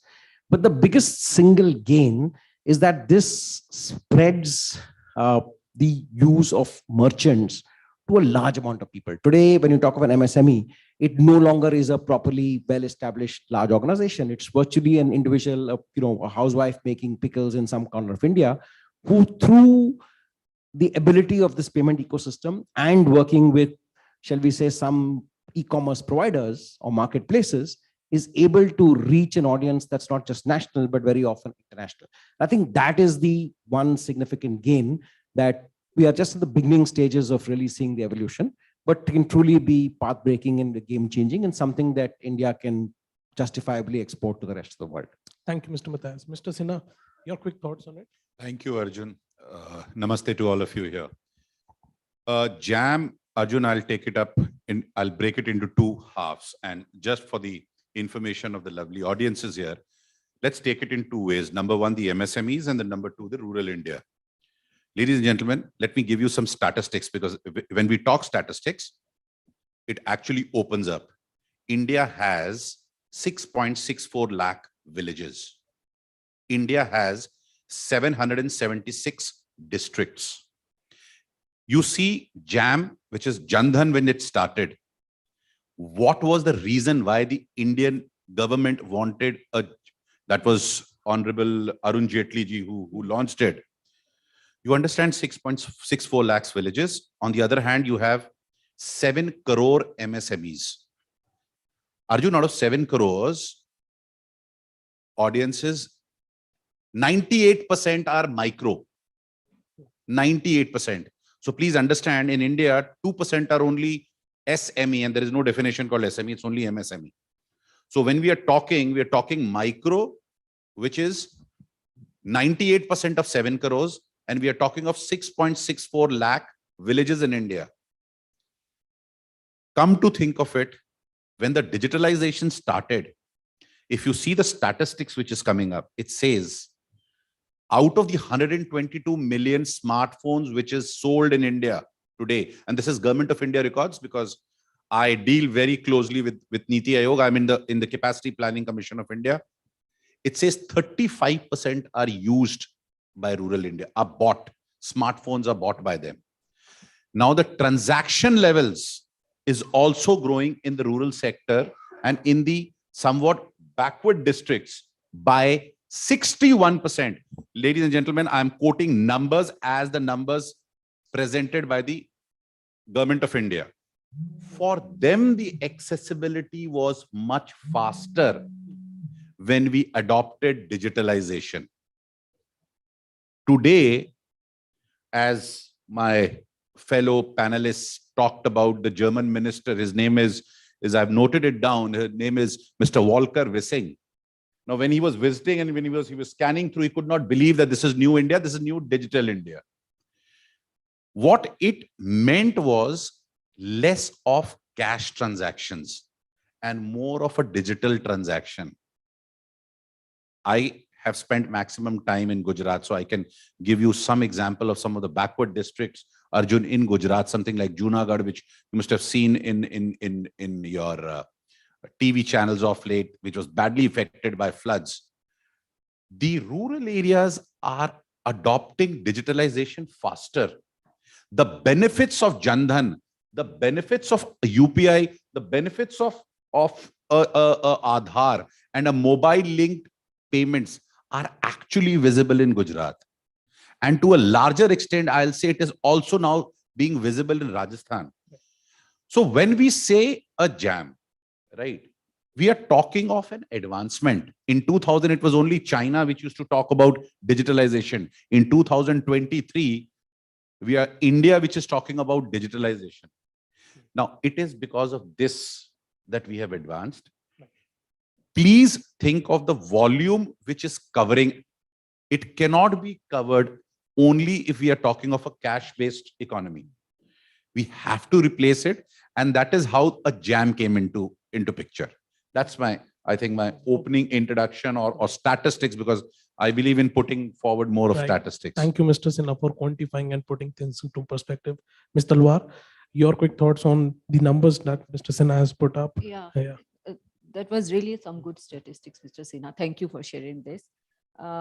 Ladies and gentlemen, all I would like to add here is that the phone has given a power to a citizen or to an Indian citizen who is there in rural India today. एक औरत जिसके account में पैसे जाने थे और वो नहीं जाते, today she has the power to get the money in her mobile phone, either through e-rupee or any other means that Gem Trinity or whatever schemes the government of India is launching. To me, this is the biggest power, because to me, women were 49% of our population and still unproductive and still were not being looked at, who needed all the attention. These were the women who were working in the farms, who were there in agriculture sector. They're working as a labor, but they're not given the darja of a farmer. So today, if she's getting money in her mobile, which primarily is coming to her account, and then she does whatever. Earlier it was that वो अंगूठा लगा देती थी, कोई जाके उसके लिए पैसे ले आता था और वो जिसको मर्जी दे देती थी. अब आज उसके अकाउंट में पैसे जा रहे हैं. This is number one. Number two, India has shown a story to the world. I travel a lot around the world because of the business. India has shown a story to the world when they tell us that give us a solution. When on my mobile, I can do everything. Can you believe it? What is the story we set in front of the world? The world is looking at us. They say, I don't need to carry anything. And we have really given that story. My ID is there in DigiLocker. My payment is there in QR code. And my phone is a smartphone, or the money can be transferred virtually without any intermediary, without any payment gateway, which was never the case. It is on one screen, one form. So that's the power what digitalization has given to India. That's the power where the digitalization has brought India on the world map. And that's the power where India is being looked at, being the guru of the world. So to me, Gem Trinity has done this to India. Thank you, Mr. Wad. Dr. Yadav, if you could share the Ministry of Finance's perspective on how they have looked at this transformation. Thank you, Arjun. Good afternoon to all. जैसे mister Sinha ने भी बताया कि जो 98% है MSE sector है, तो मैं इसमें बताना चाहता हूं कि जो टोटल MSME है उसका 51% रूरल इंडिया से आता है, तो एक बहुत बड़ा अमाउंट है. और अगर हम 16th सेंचुरी की भी बात करें, अगर हिस्ट्री में भी जाते हैं, तो जो हम ये देखते हैं कि 16th सेंचुरी के आसपास हमारी जो पर कैपिटा इनकम थी इंडिया की, वो सबसे लार्जेस्ट थी पूरे वर्ल्ड में. उसके बाद थोड़ा सा डिक्लाइन हुआ MSME में. और रिसेंटली एक सर्वे भी मैं आपको बताना चाहता हूं कि एक सर्वे हुआ था जिसमें ये बताया गया कि अगर हम लोग करेंसी के अलावा क्रेडिट कार्ड या UPI से, इससे जब हम परचेजिंग करते हैं तो कोई भी इंडिविजुअल ज़्यादा खर्च करता है. अगर वो कैश में खर्च करेगा तो कम खर्च करेगा, क्योंकि उसे थोड़ा सा कष्ट होता है खर्च करने में. लेकिन ये साइकोलॉजिकल भी है. आप भी देखेंगे कि जब आप क्रेडिट कार्ड से खर्च कर रहे हैं या डेबिट कार्ड से या UPI से, तो आप मतलब थोड़ा सा आपको कष्ट नहीं होगा, आप ज़्यादा खर्च करेंगे. तो ये जो वेलोसिटी ऑफ करेंसी है, ये तो इंक्रीज हुई है. और जब भी वेलोसिटी इंक्रीज होती है परचेज की, तो एक अच्छा जाता है MSME सेक्टर को, क्योंकि उनकी जो अर्निंग होती है.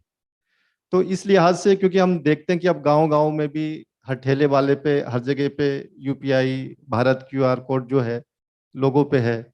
और एक उनको अपना अकाउंट भी अब थोड़ा सा वो सीख रहे हैं मेंटेन करना, उनके अकाउंट में भी कुछ पैसा आ रहा है.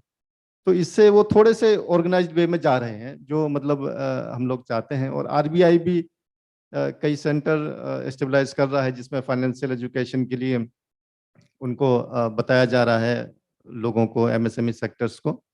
तो डेफिनेटली मुझे लगता है कि आने वाले टाइम में हम लोग काफ़ी आगे जाएंगे इससे करके. और एक चीज़ और साथ में बताना चाहता हूं कि जैसे एक बहुत अच्छा एक नारा चल रहा है जैसे MSME के लिए कि चरखे से चंद्रयान तक. तो ये पूरी मतलब आपने देखा होगा कि कल भी चंद्रयान पहुंचा है. तो इसका अर्थ ये था कि जैसे MSME बनाती थी पापड़, अगरबत्ती, ये सब, तो उससे ऊपर उठ के उन्होंने कई MSMEs ने चंद्रयान के पार्ट्स भी बनाए हैं. तो जैसे हम लोग चरखे से चंद्रयान की हमने यात्रा की है, तो मुझे लगता है कि बहुत अच्छा फ्यूचर है और डिजिटलाइजेशन जो है इकोनॉमी को मूव करेगा. Thank you doctor Yadav. Now, coming back to, the MSME sector, and Mr. Matthias, you mentioned, Dr. Acharya, you mentioned. Now, of course, we're talking about the payments that these businesses are taking or transacting through QR codes. And that has helped, in giving them visibility in terms of their credit worthiness. And financial crunch has been a big challenge for them, getting quick credit. Credit has been a problem for them. Tell us how it has improved that. And, the fintech revolution which started in terms of payments, today it has shifted to digital lending.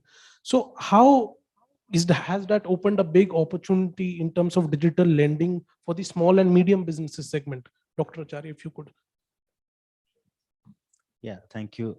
See, when you dissect the problems of the MSMEs, I'll not say problems, the concerns of MSMEs, there are two, primarily two. There is hardly any number three issue that possibly can come up. One is access to credit and second is the access to market. So these two are the primary problems faced by MSMEs in particular, any business in general.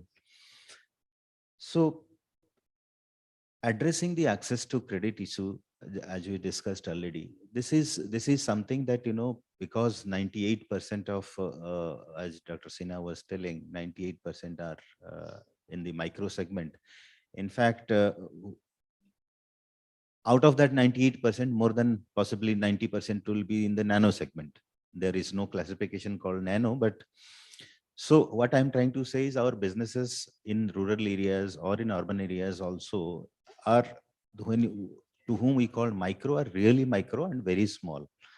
So how do we reach out to them with credit? It is very, very difficult for formal financial institutions to do that. So there are different sets of institutions, whether it is the now NBFCs, in fact, especially the fintech NBFCs, the MFI NBFCs, they are coming out with this individual products to reach out to these people. And there it is completely digital process that analyzes, amongst other things, this particular thing, that how much transaction is happening. Otherwise, there was absolutely nothing to rely on. They don't maintain particular any formal records as such, because the nature of business is such.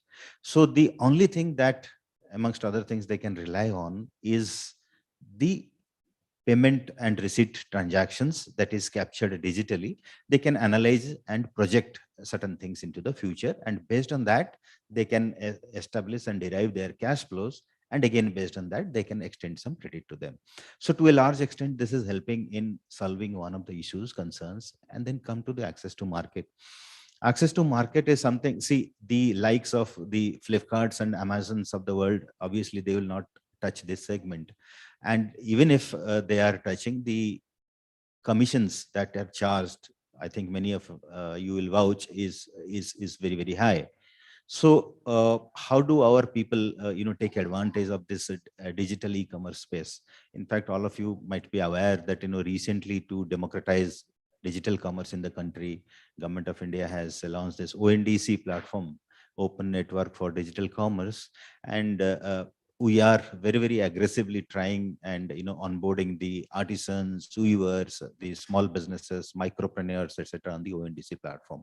And there, this is coming very, very handy. This digital transactions are coming very, very handy. So to a large extent, going forward, this digitalization and QR codes are going to a large extent address these issues of access to credit and access to market. Thank you, Dr. Acharya. Mr. Matthias, as an investor, you've seen the rise that digital lending platforms have seen within the realm of the fintech sector. What's the opportunity that you're seeing for them here in the small and medium businesses space in terms of providing credit, and how the QR transactions have actually helped them, the MSME sector, reveal their credit worthiness much more clearly? Yeah, I think one justifiable byproduct of this mass digitization, the fact that today a large section of our economy has kind of come on board thanks to digitization, so we can actually trace and track payments, is the fact that, as Dr. Acharya mentioned, is that now one is able to actually look at the cash flows within individual micro and small medium enterprises, which in a sense is the first step towards some kind of digital lending. The other aspect, and I think the yin and yang to that aspect is really the fact that thanks to digital payments and the growth of fintech, today there's a broad basing of financial infrastructure, both at the micro level and at the other level. If you just look at the number of retail investors in the last 3 to 4 years who have entered the stock markets, that has been a big jump, right? If you look at the success of the top 3 fintech platforms, today you're talking of about close to about almost 250 million Indians who at some level transact and get into the public stock markets, which earlier was a small niche segment of players. I think together that really widens the financial play. The robustness of an economy is the number of people who come into a formal financial ecosystem, whether as taxpayers, whether as stock market players, whether as traders, whether as merchants, or whether as consumers, right? We're seeing the overall growth. The second point, I think, is that while ONDC is about to democratize the process of e-commerce, which is positive and we have to support it, I think at some level, this has to be a joint effort between public and private. If you look at how digitization grew, I think the government made some great steps in terms of setting up UIDAI, getting NPCI in place. But the big jump came when telecom infrastructure reached the corners of the country. Till 2015, the ubiquitousness of a Uber, a Ola, a Zomato, a Swiggy was not so much, because just the number of smartphone users was still 60, 70, 80 million. Post the Geo revolution, suddenly you talked about 400-500, today about 750 million Indians on the internet. That makes the possibility of us hailing a Ola or a Uber or going to a Swiggy or Zomato ubiquitous anywhere in the country, in small towns and such villages. Similarly, in the context of digital lending, I think together with what ONDC is enabling and a whole lot of other private apps, I think we will be able to get to the smallest segment of entrepreneurs, nano entrepreneurs, micro and small entrepreneurs, because that is where the true strength of the economy will come through. When the smallest person has access to some degree of credit, some degree of financing, and therefore gets access to a much wider market, which in historical times would have been a geographical 2 or 3 kilometers around his home. Today, he can actually technically access the world, or to start with at least the country. I think that process, I think India has put the basic levels in place. Just one last point I want to make is that the reason why India has climbed the curve on digital infrastructure so heavily is that digital infrastructure does not depend too much on intermediaries. In the physical world, quality of roads, the quality of ports, the quality of rails, the time taken was important. I think in the digital world, it's all real time, right? Once you have a proper tight, you have a great 4 or 5G service, and once people get on board at low cost, and India has the lowest cost data in the world, I think all these processes can be enabled absolutely seamlessly. So I think we're moving in the right direction, but clearly I think it has to be a joint effort. The government can play enabler and has to play enabler, but the moment private enterprise picks up the ball and starts moving, that's when we'll see the exponential impact of this going forward. Very well put on, Mr. Mehta. Thank you so much. Mr. Sinha, your thoughts on it? Thank you. Can I add another perspective, Absolutely. Arjun? I'll add another perspective here. The future of business, and I think Mr. Matthias will also agree here, the future of business depends on 2 parameters. One, which is a push from the government of India. I'll come back to the QR, which you're not talking about, is ease of doing business. Am I right? Everybody has heard about ease of doing business. Ministry of Finance working very closely, because they also need to have a say when they talk of numbers being achieved because of ease of doing business. It is not only ease of doing business which is going to help. I'll come to the QR code also. Ladies and gentlemen, the era has come of speed of doing business. Please do not only sit back when we talk of ease of doing business, it's speed of doing business. Now, this digitalization, Mr. Mehta, if you'll agree, has shifted gears of speed of doing business. Today, all of you who are sitting here, many of you are MSMEs. Do you think your clients are waiting for the RTGS? Are your clients are waiting for the NEFTs? Or let me tell you, I think in our times, Mr. Matthias, Mr. Yadav, there used to be a system of drafts. You would take a draft and you would go to the customer, or a check for that matter. You would go and you would present it to your client and say, yes, this is the payment. He would say, please come back after 3 days and we will see what happens. What is it now? Even if it's a holiday, the transaction happens. In fact, I was not happy because even on a holiday, the EMI gets deducted, right? But what does it mean? It means speed of doing business. Ladies and gentlemen, when we were talking of JAM, Jan Dhan Yojana, the Aadhaar, and linking it with the mobile, we're talking of QR codes, how it is helping us. It is bringing the faster process into your day-to-day business lives. Talking of a very small number, the value of QR codes. I'll give you a lot of statistics, Arjun, Right. because I deal a lot in statistics. In 2022, the value of QR codes transaction was 62 million. You know how much it is projected by the end, 62 billion. It is projected in 2026 to be more than 125 billion. Now, the more we go through less of a cash and more of a digital transaction, it helps indirectly in many sectors. It helps in a country's growing.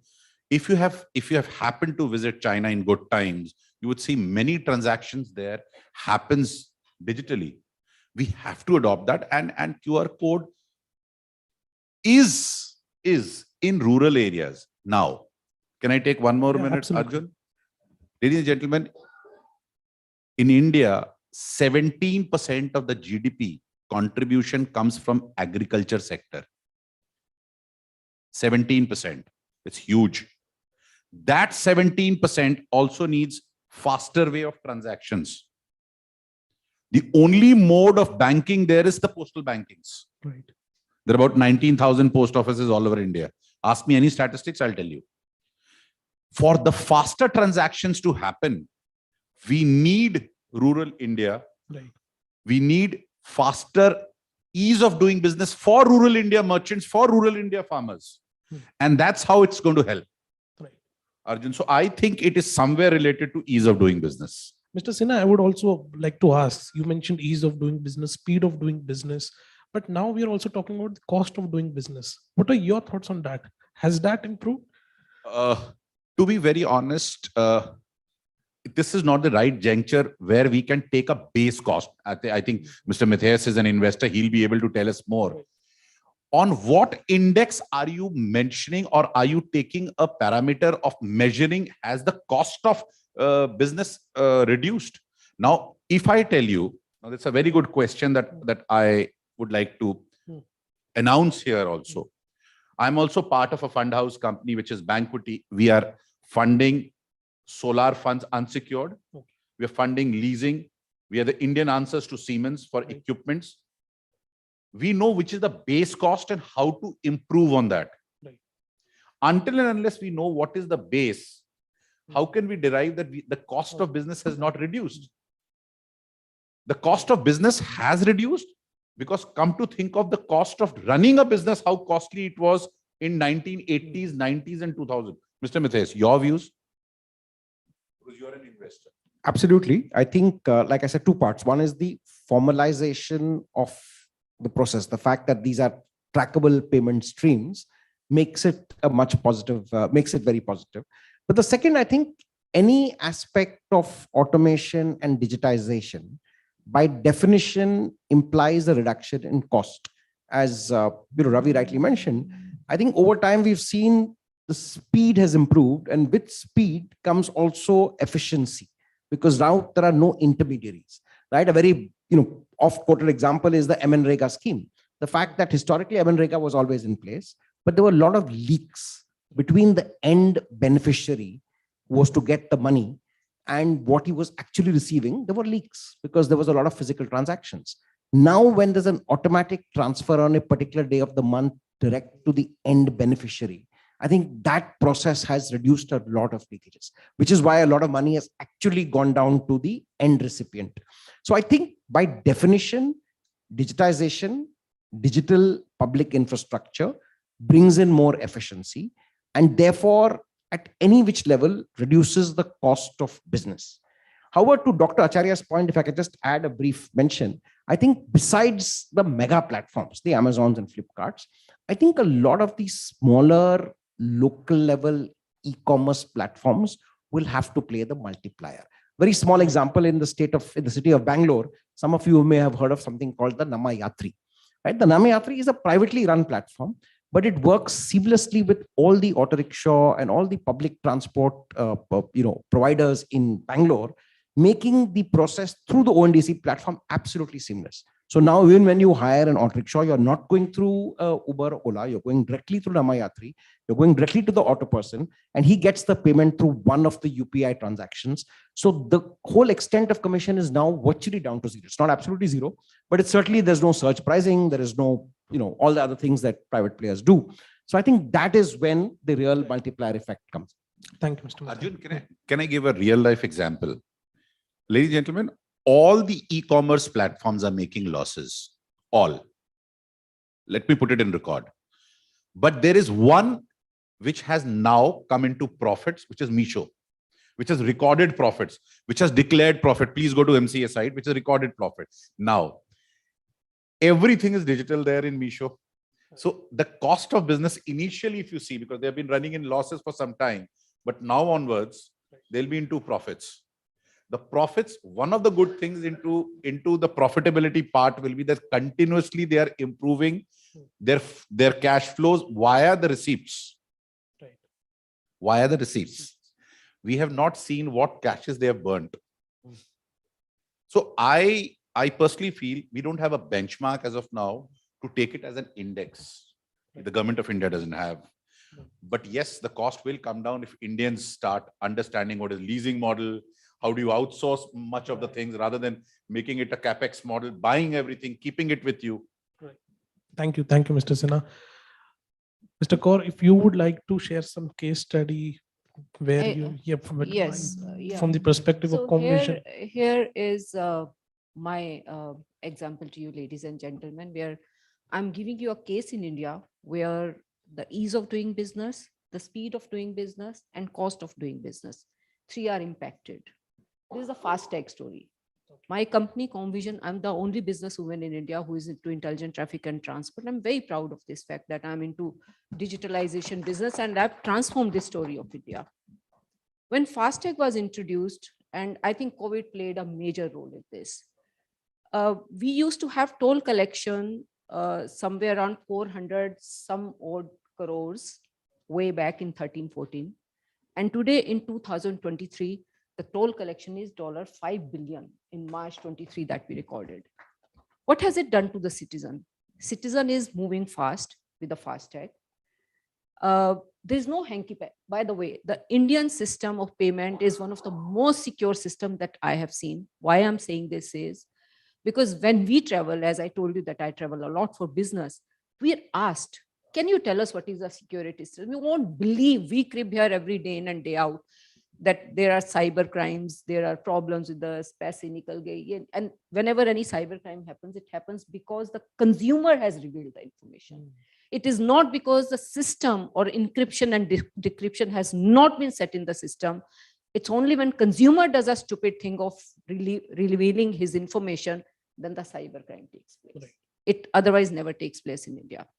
Outside, if you see the payment gateways, which have been built up in the middle, they siphon money. They made the platforms which takes out data and they siphon money. Coming back to FASTag story, ladies and gentlemen, what has FASTag done? It's a digital mode of paying on a toll.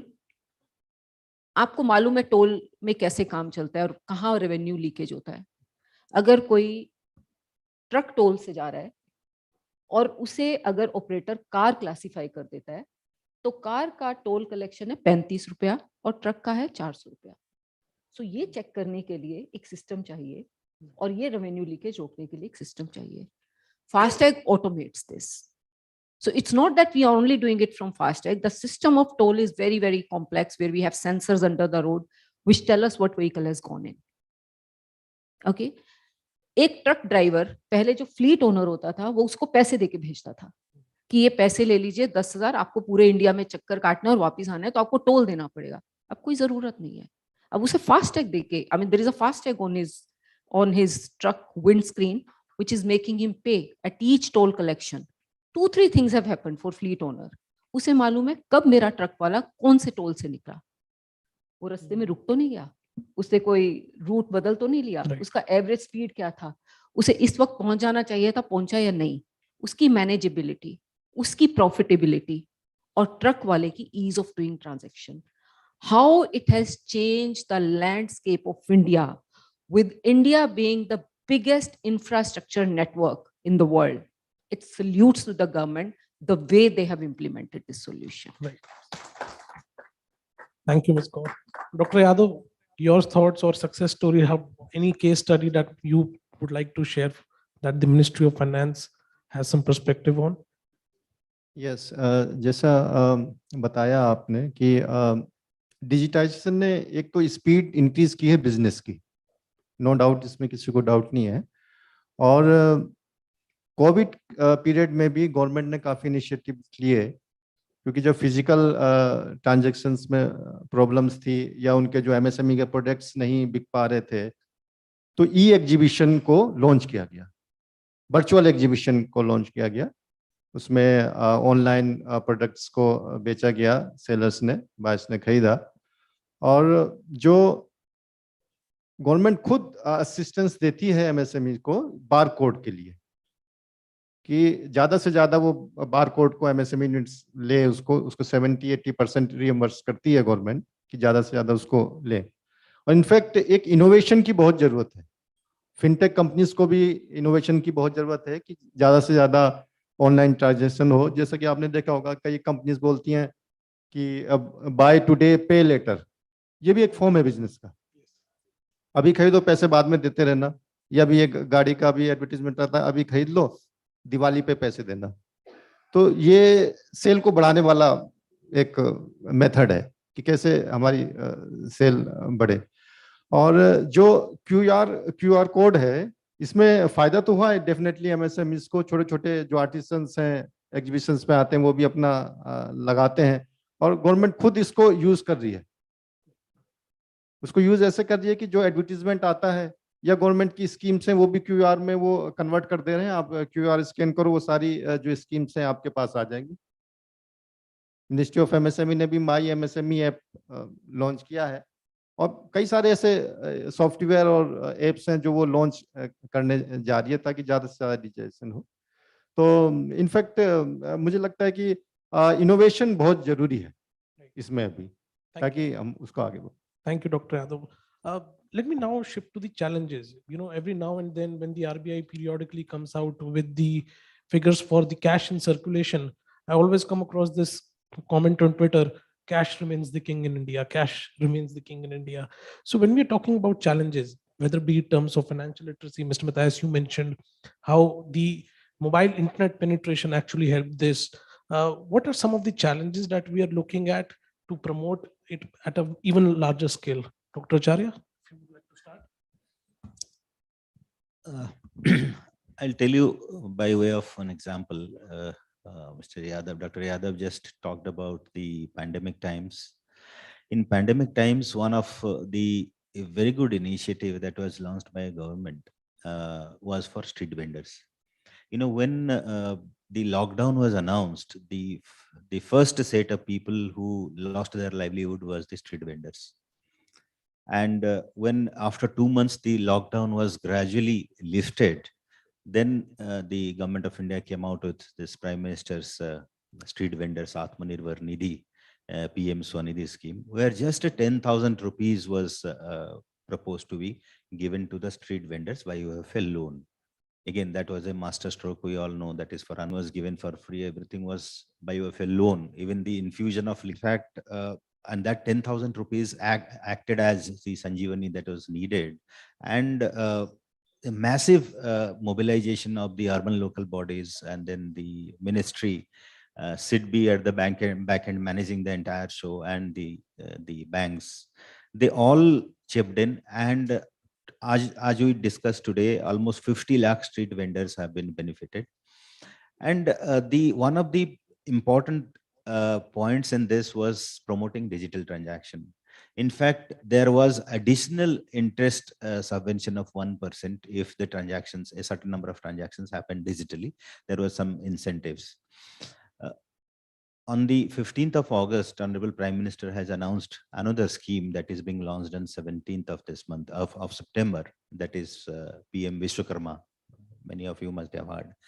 And the nuts and bolts of the scheme is being worked out by various ministries. There also a specific provision is there that, you know, for per transaction, there will be some incentive that will flow digitally to the account of the artisans who will be beneficiary Vishwakarmas under the scheme. So what I'm trying to say is, yes, you are right. You know, on many occasions we have seen this, that, you know, cash is still the king, and it will perhaps remain so for years to come. But the percentage will come down, and to push it, you know, through various such schemes, Government of India is trying to incentivize digital transactions, and I'm sure it's taking roots. Thank you, Dr. Acharya. Mr. Matthias, your thoughts on will it remain the king, and also in terms of, you know, the mobile infrastructure, because, you know, the second and third largest carriers, Airtel and Vi, they have still about 5 to 6 million of 2G customers on. So these are people who still are using feature phones. Obviously, government has introduced some offline UPI payments, but still it remains a challenge. Your thoughts?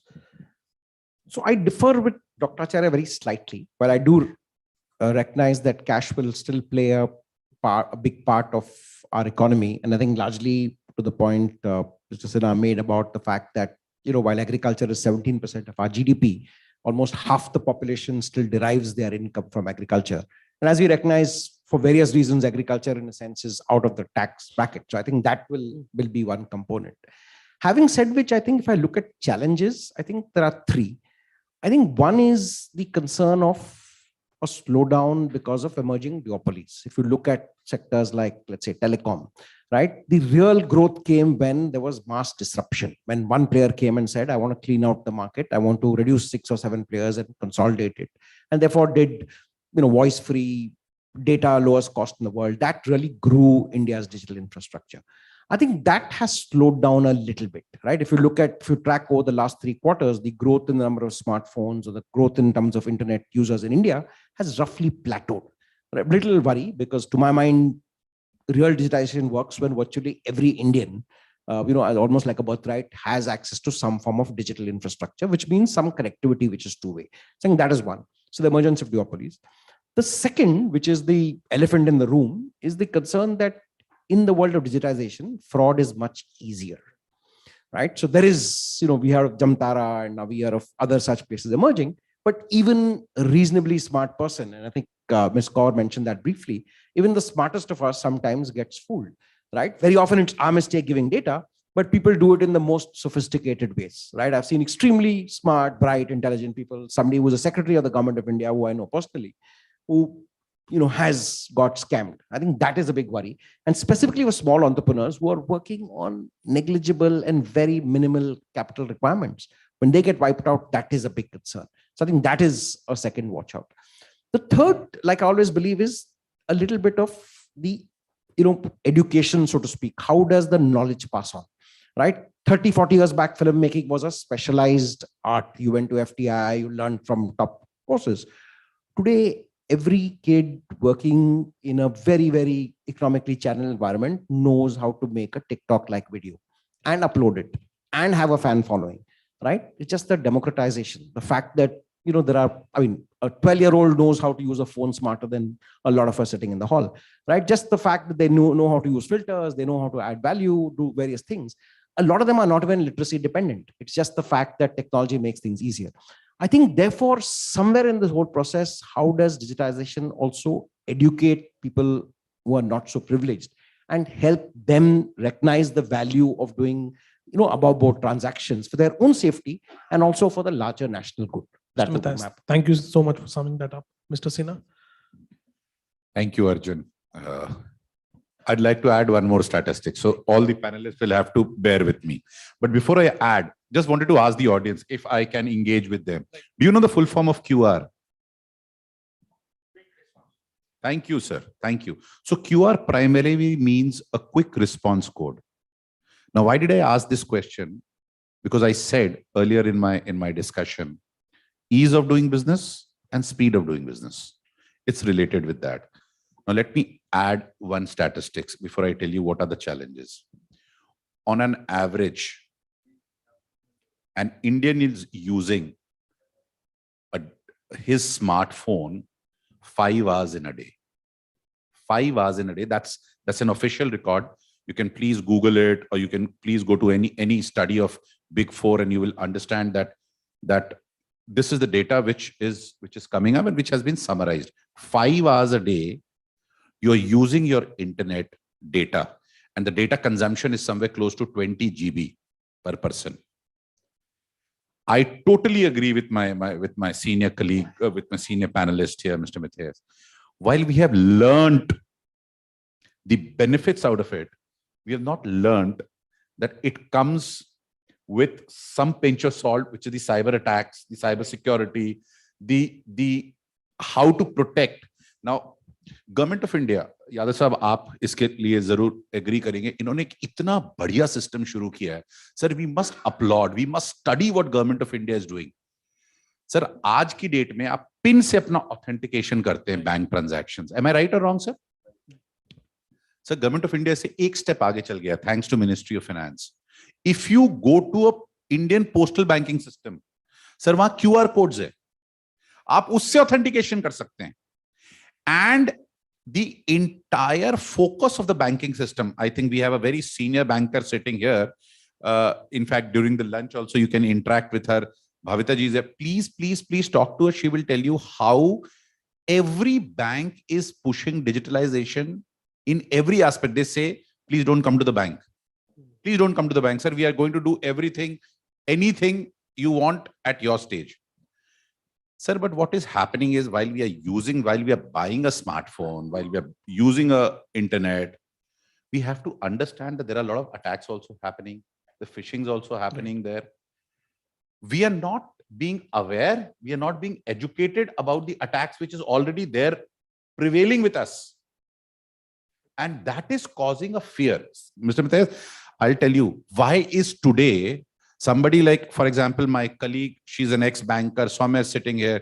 If she has been phished or there has been a case, Soumya, where you have been taken out from your accounts about 10,000 rupees, you will never accept it. But sir, are we doing any kind of educational programs, any awareness programs? Arjun, you have been writing so beautifully. I've been, last couple of days, before coming here, I was getting goosebumps that I have to sit next to you. So I had to do my homeworks here.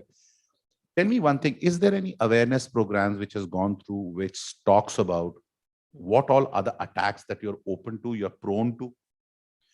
Now think of a rural India, think of an MSME. There are a lot of MSMEs sitting here. Now they have been brought up in a traditional way of check, draft, NEFT, RTGS. How do I graduate from there until you do not educate me? Now that big time awareness is missing, that big time understanding that this is faster business, because you will never get globally connected to your buyers if you're not into ease of doing business and speed of doing business. But alternatively, the maximum scam happens there. So I think this is the biggest challenges are awareness and the various programs which is not happening relating to what can be the benefits and how do you overcome those benefits. Thank you so much, Mr. Sinha, for summing that up so beautifully. Ms. Talwar, your thoughts on that? I would say that, in our company, when we are doing our systems, because we are doing financial transactions and settlements with many banks, we have set up a data center which talks seamlessly to NPCI, and we know how much security we take care of, how much encryption, decryption we do, what kind of firewalls we have. My experience, as I said earlier, is usually a financial fraud happens for an individual when the individual does some mistake. But there are other attacks. Ransomware, we've gone through it. Ransomware is where the name suggests that somebody captures your data at one of the toll sites, somebody captured my server The server was under somebody's control. The data is under his control. And now he says, pay me so much to get your data back. No, data is the king. Those attacks are something where the cyber crime experts sitting outside India are also working 24/7. And we have to continuously evolve, and we are evolving. Anytime we have a ransomware attack, next time on next site, we take care that nothing of such sort happens. I don't know, my team told me, that we are even building up the system for SBI. We're doing their end-to-end solution, and we are integrating with FASTag. It's a big system. And working for SBI, I mean, they take care of smallest of things. It seems that on their website, they have written out, they've given a challenge, hack us and we'll reward you. So if such systems SBI can give, and this is what my team said, that ma'am, they have this. I said, really? I was pleasantly surprised. I said, really? If SBI can do, then I would say the systems are there in place. Sometimes we get lazy. Sometimes we leave one thing that nothing is going to happen. But if put every system in place, there's no way somebody can hack your systems. 1. 2, why are people not using these systems? I think it is more the way we are. We used to paying by cash. We used to doing things in a certain way. So we don't do. Ladies are used to doing the businesses which are more close to her creativity, so they'll do that. So I think it is the way, and the way we are made, the way we've been behaving. That's the reason that digital payment system is probably not becoming as popular as it should have been. Every infrastructure is in place. Everything is in place. It's only that people have to be told, yes, Mr. Sinha, what you told, that education is the key. If we spread this education to the people that use it, man, the system is for you. You also spoke about the phones, that there not many of them are which are smartphones, and they are simple Windows phone. And e-Rupee has 2 options to it. It's a prepaid amount which goes to a customer account. One possibility or one option is doing it through QR code, and second is just an e-voucher which can go on your Windows phone. So a person can encash both the things in any what ways, but the person should be able to encash. There's no dearth of technology, I would say, Arjun. The dearth is in people's adopting it and people understanding the technology. Thank you. Thank you, Ms. Kaur. Yeah. Can I tell, for the benefit of all the audience, one mega thing which is going to happen in the G20 summit on the 9th and 10th of September? Sure, sir, sure. Ladies and gentlemen, the government of India, the Honorable President of America is landing on the 7th. The G20, what India is going to show on the 9th and 10th is something you all will see on your TV sets. The first time, nobody will be coming to scan you. This is what the government of India is going to say. They will walk through and they'll be scanned. They'll be walked through and they'll be scanned. Everything, all the delegates. So yes, so 6,000 delegates will be in Dwarka. So none of them, including the president of US, will see what India has achieved. So this is, I was just reading it yesterday, and it will be amazing. They'll just walk through the G20. In fact, I invite you tomorrow. There's a B20 event. Please see, you will walk through and you will be scanned. You will be walked through, you will be scanned. This is your new India. Dr. Yadav, very quickly, your concluding thoughts on the challenges which the panelists mentioned and what can be done to bridge them. Yeah, I agree with Mr. Sinha and Mr. Acharya. एक तो जो online fraud है वो तो problems है ही काफ़ी बड़ी. उसके लिए गवर्नमेंट अवेयरनेस प्रोग्राम्स को कंडक्ट कर रही है, चला रही है उसको रीजनल सेंटर्स के थ्रू, डिस्ट्रिक्ट इंडस्ट्री सेंटर्स के थ्रू, कई जगह पे एमएसएमई डेवलपमेंट ऑफिसेज हैं उनके थ्रू कर रही है. ई लर्निंग प्लेटफॉर्म्स को डेवलप कर रही है कि ज़्यादा से ज़्यादा लोग ऑनलाइन इसके बारे में सीख सकें, डिजिटाइजेशन के बारे में सीख सकें. कुछ पोर्टल्स भी डेवलप किए हैं गवर्नमेंट ने. जैसे आपने देखा होगा कि एमएसएमई के लिए ई संपर्क, ई संबंध, ये सारे पोर्टल्स बनाए हैं. मार्केटिंग के लिए भी एमएसएमई मार्ट करके एक पोर्टल बनाया है जो एनएसआईसी ऑपरेट करता है. लेकिन फिर भी अभी बहुत कुछ करना बाकी है. जैसे मैंने पहले भी कहा था कि एक इनोवेशन और एक अवेयरनेस, ये दो चीजें हमें लानी जरूरी है, तो फिर हम एमएसएमई को ज्यादा से ज्यादा फायदा पहुंचा सकते हैं। Thank you, Dr. Yadav. Let me tell you, in my 3 years with Business World, I've moderated over 50 panels. This has to be the most engaging one. We were supposed to be completely done with this panel by 12:40, but we were clearly around, we took 1 hour. So that's how engaging it was. Thank you so much, panelists, for this, and giving our panelists an informative and engaging discussion. Thank you so much. Arjun, can I request Business World, like Devika is here, if I can make a request. Yesterday, we were seeing a lot of reels coming up of the entire India jubilating because itna sundar bola Yadav sahab ne, Charkhe se Chandrayaan tak. Can we all stand up and clap for our yesterday's achievement, and if Business World can record that this happened in today's program?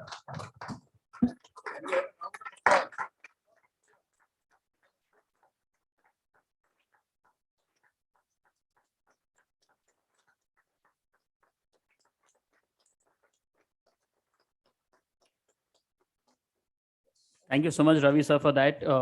A picture, please. ये session और लंबा चलता, but Arjun को भूख लगी है. Let's just stop at that.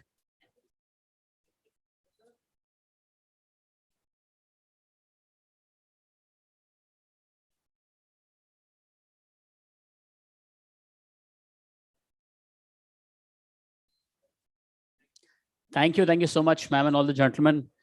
Everybody wants for these panelists also. वो तो पिछली ताली किसी और मकसद के लिए थी, अब एक बार इनके लिए बजा देते हैं.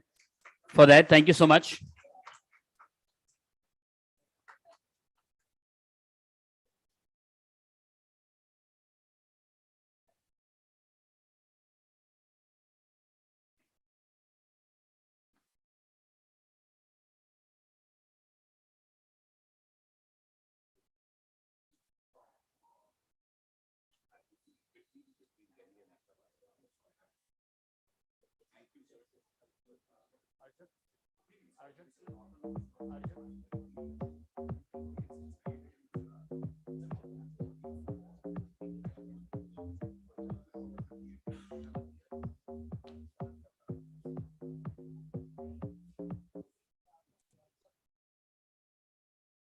May I please request my team to once play a partners AV? SIDBI began its journey in 1990 through an act of parliament and has since been playing a stellar role as the principal financial institution for financing, promotion and development of micro, small and medium enterprises, that is, the MSME sector.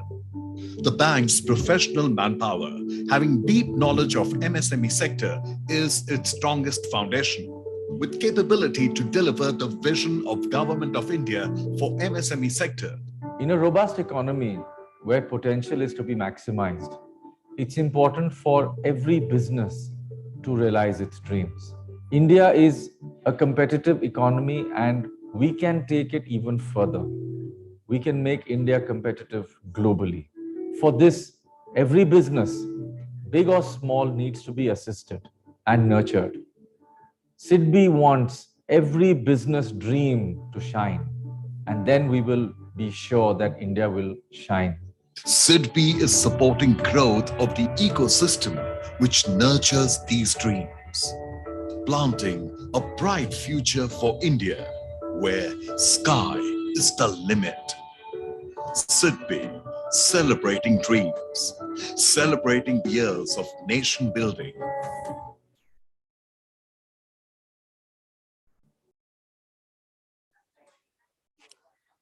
And now from food for thought, it's time for food for your stomachs. It's time for lunch. It's 1 o'clock. We meet here at 1:50. Thank you. Please enjoy your lunch.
Hello, check.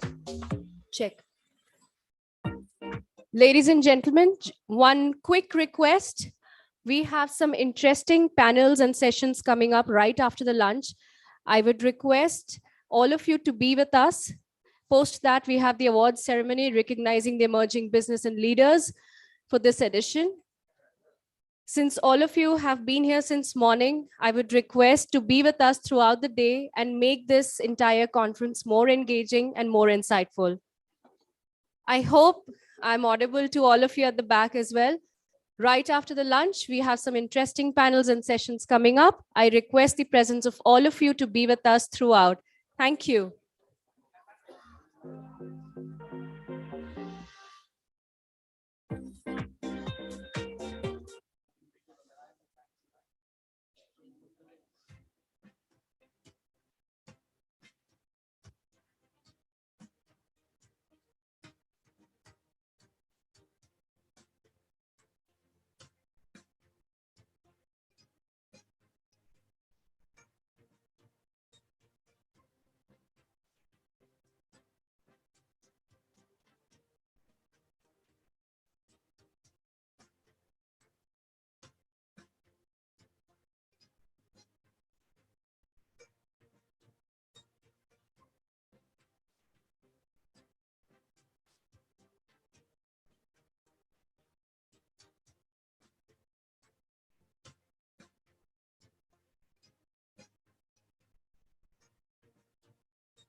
I think if you live an interesting life, you'll write very interesting stories, which is also the beautiful thing about creative life overall.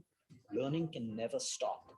There is always something new, and I learn from my patients. And each one of us will use that choice based on the use that you have to put the technology to.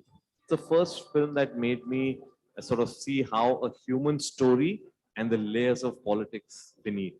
Panipat का युद्ध पढ़कर आने वाले दरोगा लोग investigation कर रहे हैं तो उसमें थोड़ा विज्ञान मिश्रित होना चाहिए, ऐसा मेरी अपनी सोच है.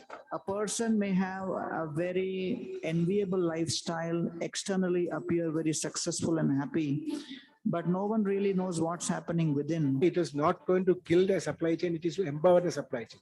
And I'm happy to announce that we are still very much in the pilot stage and beta testing is going on. We are gradually building up our presence little by little as people get more and more confident. Because of the state of our cities, we have no option but to build smart and resilient cities. Digital India is more for the poor, underprivileged, and the deprived.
Close करना इसे camera काटना इसका close करो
I say.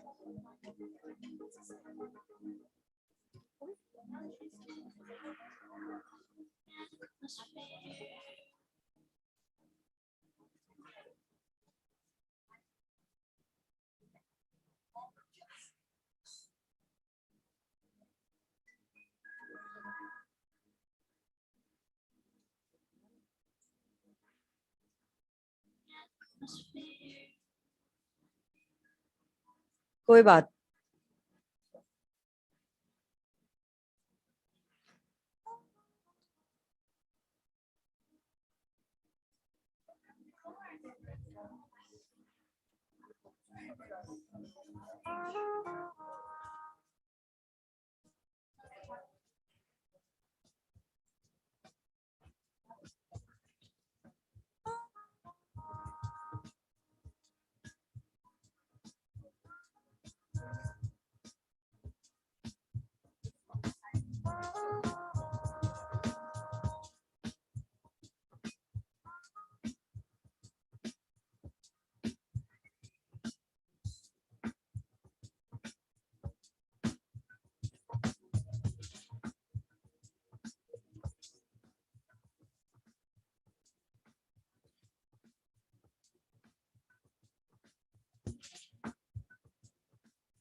Hello.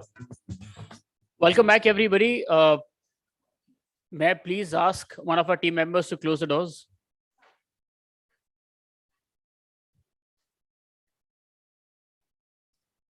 Also, may I please request all audience members to take their seats so that we can begin now.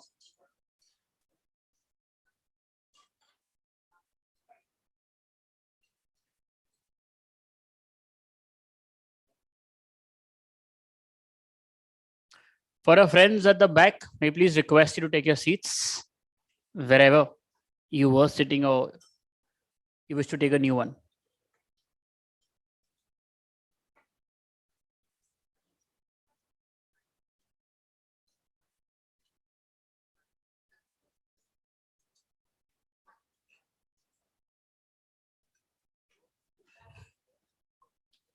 Devika.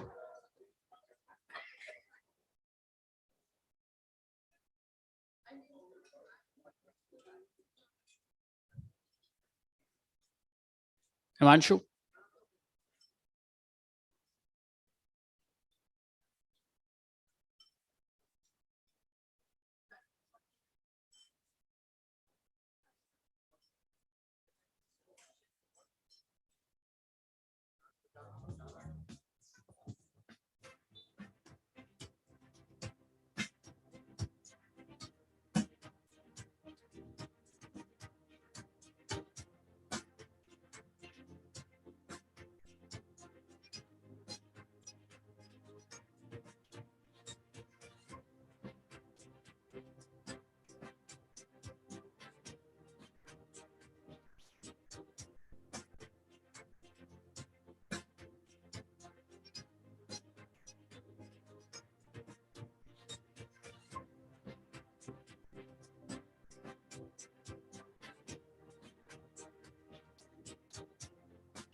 (1990) through an Act of Parliament, and has since been playing a stellar role as the principal financial institution for financing, promotion, and development of micro, small, and medium enterprises, that is, the MSME sector.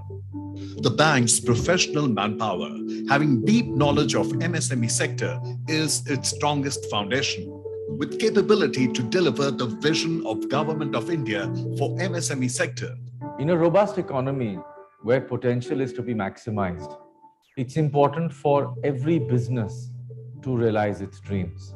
India is a competitive economy and we can take it even further. We can make India competitive globally.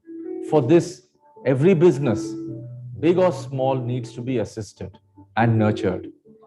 SIDBI wants every business dream to shine, and then we will be sure that India will shine. SIDBI is supporting growth of the ecosystem which nurtures these dreams, planting a bright future for India where sky is the limit. SIDBI, celebrating dreams, celebrating years of nation building.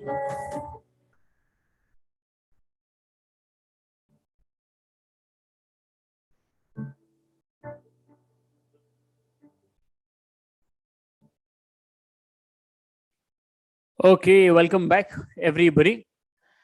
And Dr. Batra had mentioned in the morning about the role and importance of ONDC as well in his talk, along with many other things. So up next, we have a presentation on ONDC's view on MSME way forward. Please join me in welcoming to the podium Nishma Kulair, Vice President, Network Expansion, ONDC. I understand we've just had lunch. We can either go here or go here. We are right now here. Let's try and go here. Everybody, just please welcome her. Thank you.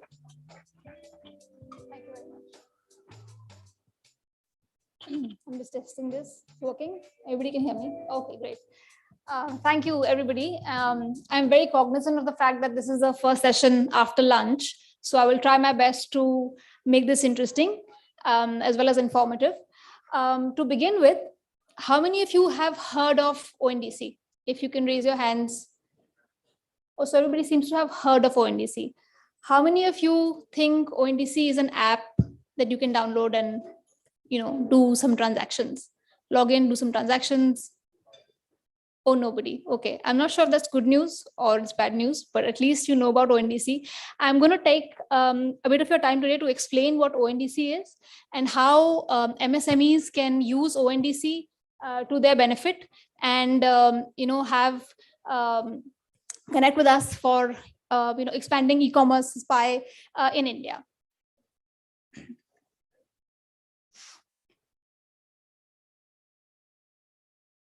Can you just check? I think the clicker may not be working properly. Okay, here we go. Okay, so ONDC is set up so that the e-commerce penetration can be moved up for India. As you all know, for MSMEs, it is e-commerce is the way to go. It's at the most efficient cost. It'll open you up to the widest audience for your products, and so therefore e-commerce becomes extremely important for all MSMEs. And how do we expand the pie today in e-commerce is a challenge we are trying to solve for. Currently, you'll see a very significant part of our retail chain is not on e-commerce. It's less than about 7%, as compared to a China or an Indonesia, which is around 14 to 16% or above in some countries, right? B2B e-commerce penetration is even lower. So how do we get this penetration up, and how do we move India on a path where all the MSMEs find it easy to get e-commerce enabled?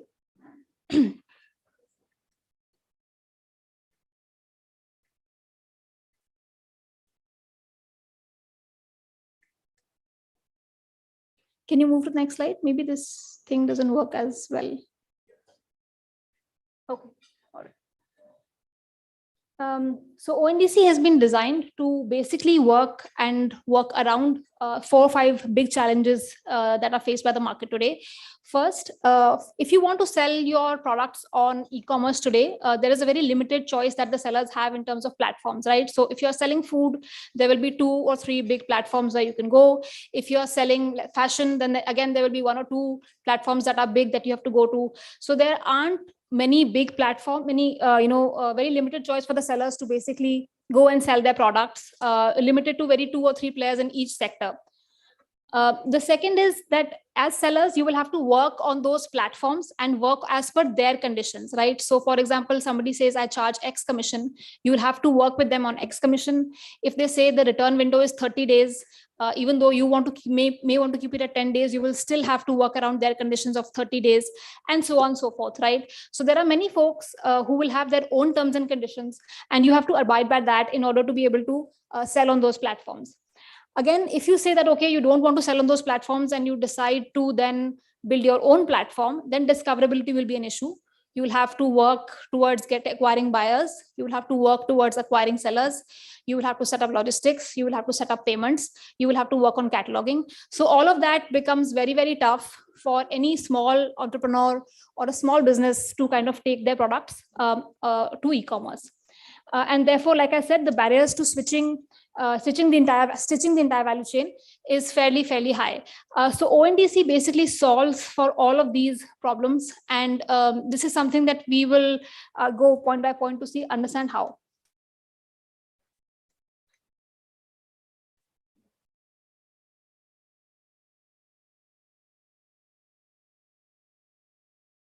Okay, so ONDC works on 2 principles. First, unbundling. Second, interoperability. I will take you through both these principles in 2 different slides, but overall, what does it mean? Unbundling means that you do not have to be part of the entire value chain. You don't need to own the entire value chain for you to get started on e-commerce, which basically means that if you are a seller and you only have products that you want to sell, you don't have to set up payments, you don't have to do specific logistics, you don't have to acquire buyers. You can basically just be part of what you are doing and take only that piece and become part of the overall e-commerce domain. You don't need to be doing the entire piece around buyers, sellers, cataloging, payments, logistics, all of that.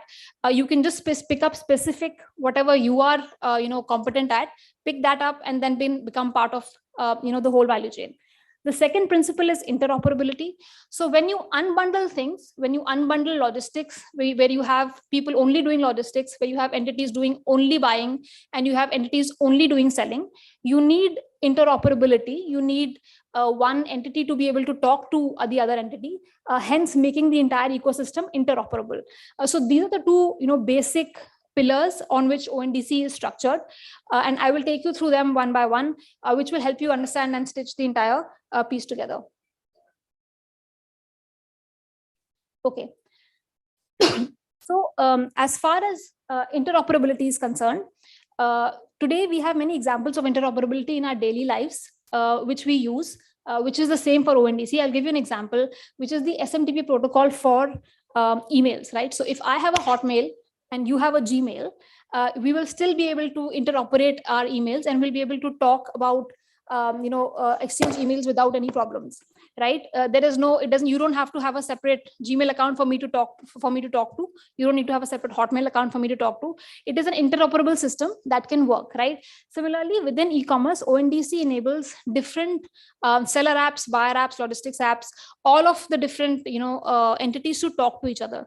So if you are, for example, a buyer, you can log on to any buyer application and you will be able to see the seller side or seller selection that any app on the ONDC network offers. So it can be across any use case. So if you are, for example, just as an example, if you're using Paytm, you can log on to Paytm and you will be able to see the entire selection they've enabled across all sellers, right? Which means you can go to Paytm and buy clothes, you can book a ticket, you can, any sort of e-commerce and transactions that you can do, you will be able to do it from a single window, right? And you will not require different apps to go to do different things. So you will not have to go to a different app to buy food.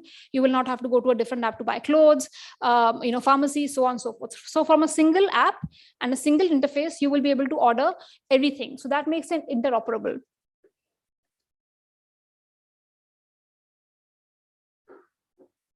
Okay.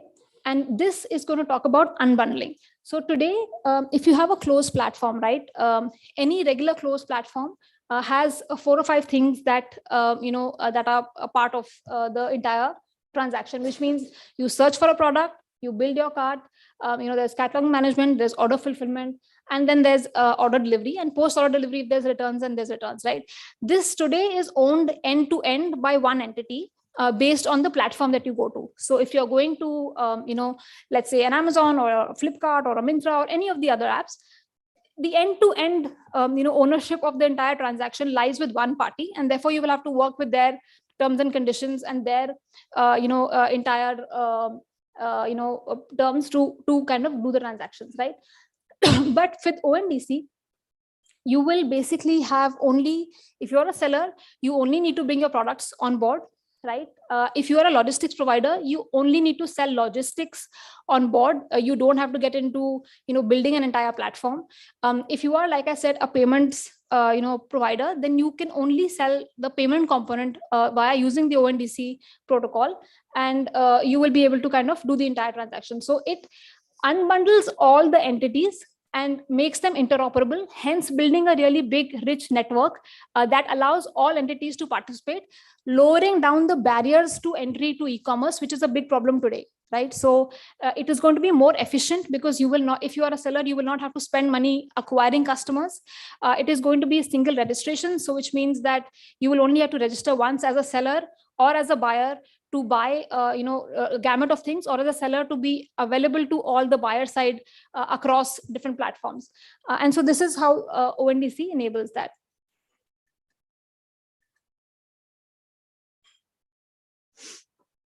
So Sorry, the clicker is not very kind to me today.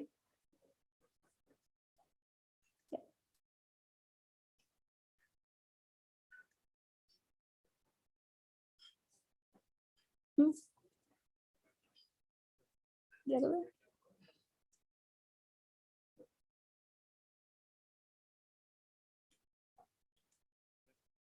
Okay, so like I explained, we have a buyer and a buyer can go to any number of buyer apps. This is buyer A, buyer app B. So any buyer app you can log on to, use the ONDC protocol, and you will be able to reach the seller selection that is offered by any number of sellers. Similarly, you have logistics providers who will be able to kind of, come and interact and be part of the ONDC network without actually having a separate setup with a seller app and a separate setup with a buyer app, right? So if you're a logistics provider, you can just come to the ONDC protocol, use the ONDC protocol, and be connected to the buyers and sellers as well. So this basically makes it a universal buyers and seller, entire network, buyer seller logistics network that enables, the entire gamut of services and products to be brought together in a very efficient manner. This is some of the, our network participants, both on all, we have about 14 buyer side applications, we have 10 logistics side applications, and we have about 50 seller side applications. We are selling a gamut of products, starting, from, like I said, from the personal care to the fashions to the grocery and food and beverages of the world. We have about 100 million buyers currently, potential buyers currently on the network and growing. And again, we have a healthy pipeline of network participants who will be, working with us very closely going forward. And, these are some of the big names that we have. Of course, there are many more. The idea for, ONDC is also to enable this for as many MSMEs as we can. While these are big names, it would, the real success of the network will lie when smaller sellers and small businesses get connected to us and find it easy to be part of the e-commerce value chain. These are some of the categories and domains that are currently live on the network.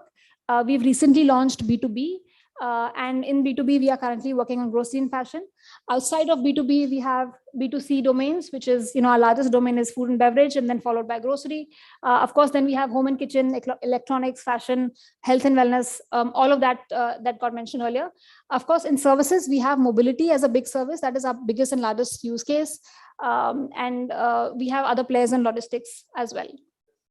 We will be very shortly, launching financial products as well. And that will encompass the entire gamut of financial products. Ideally, all categories that are transactable on e-commerce will be launched on ONDC eventually, but this is just a bit of a pipeline. So to summarize all the benefits that I was speaking of, for buyers, you have a single platform access. You will only have to log in through one app once, and you will be able to access all domains. It's a unified experience, so you don't have to go to different UI UX to navigate through different UI UX to get to your selection. You have wider options. You have wider choices to be made on what kind of deliveries you might need. You have wider choices to be made in terms of what kind of products might be available. And of course, while these are the buyer side benefits, the ideal case scenario will be where buyer experience becomes a very key differentiator. So it helps all the buyer side apps to compete with each other and give the customer the best experience. For sellers, again, discoverable by the entire buyer universe with one single registration. It's a low cost access. You don't have to spend money to acquire any specific, seller side, other parts. Increased profitability because of lower costs, business enhancement analytics. Again, something that ONDC provides. As a seller today, you may not have an access to different kind of seller analytics or buyer side customer analytics that today closed platforms don't provide. But with ONDC, you will have access to analytics from a seller side as well. And then similarly for technology companies, you will be able to maximize the value of technology because you will only be bringing to forth that piece which you are good at, right? So in terms of the entire value chain, you will have to be only be cognizant of the strengths that you have, and therefore just bring that to the table outside of what you do today. Again, just a small caveat. We are not an application. We don't have a platform. We don't have a product. So you can't log in anywhere and check for ONDC and buy.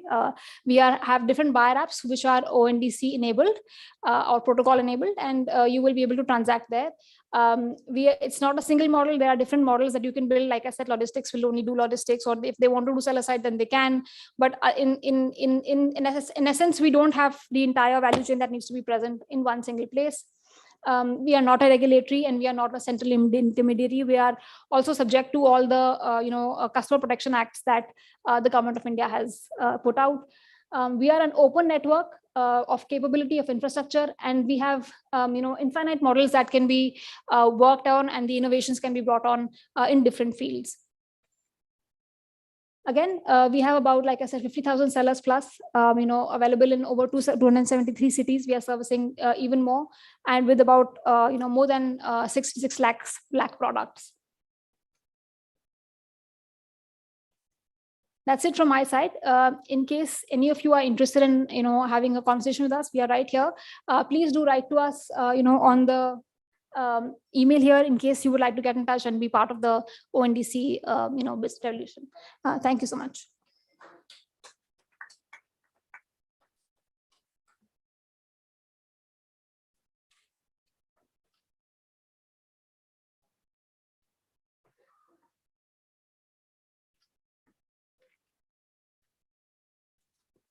Thank you so much, Nishima. With that, we move towards a trilogue, which is on fueling growth, navigating debt funding, and equity investment for MSMEs. May I please request our backend team to have the chairs placed? Where are they?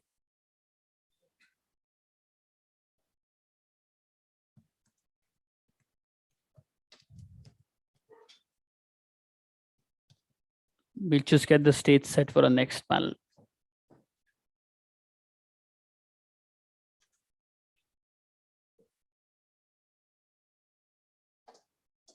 Also, what will follow in the evening are the Emerging Business Awards. After all the sessions and panel discussions for the around, let's say 4:50, we shall begin with them.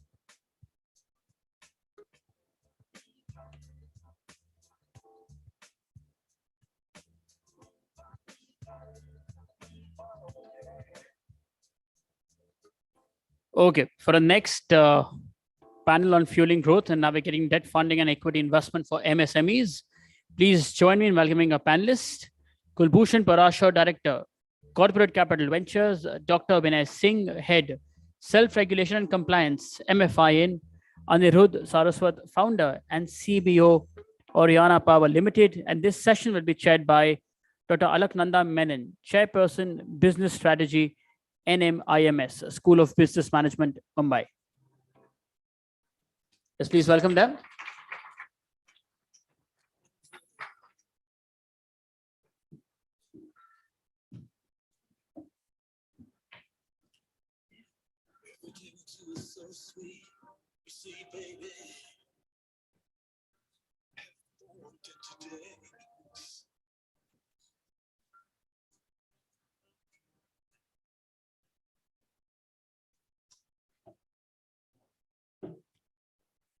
Good afternoon, everyone. The first panel session of the afternoon. So as you can see, we'll be talking about raising debt and equity and how easy it is or how difficult it is by learning from the experiences of the esteemed panelists here. Before we start off, I would like to give a slight introduction to all three of them so that you know the backgrounds with which they are coming from and get a better feel of how their journeys have helped in shaping or how they have learned to raise debt and equity or are supporting organizations in raising debt and equity. So to start off with, I'll start with Mr. Vinay on the right. He heads the SRO of MFIN, which is an industry network and an RBI recognized self-regulatory organization. He has more than 2 decades of experience in the finance sector. MFIN focuses on enabling policies and business, on enabling policies and creating policies and a business environment for facilitating a responsible lending. Now coming to Mr. Kulbhushan. Kulbhushan has been helping organizations raise capital for SMEs from capital markets since the last 7 years and has raised more than 500 crores in the last 5 years itself. He deals with pre-IPO stages of MSMEs as well. And one of his success stories here is Anirudh himself. And talking about Anirudh is from one of the fastest growing solar company in the currently in India. And he has grown 30x in the last 5 years itself. So a huge round of applause for all 3 of them here. Last but not least about me, I am a professor of business strategy at NMIMS Mumbai. So to start off the discussion, I would like to first understand from all 3 of you, if you can just throw some lights on the MSME lending space, from the debt side or the equity side, because in the morning, we got to know about a lot of facts as well, some of which I had in fact researched as well and thought I'll come and talk. For example, as in the previous speaker in the previous panel, they said, we have more than 7 crores of MSMEs existing. And of that, 98% are from micro organizations. And with that also, if you look at it, only about 51%, mostly about 51%, and there are some data points which also say up to 60% of those are from rural areas. Now, at one part, we talk about startups, PE funding, VC funding, and all the nicer things of the world.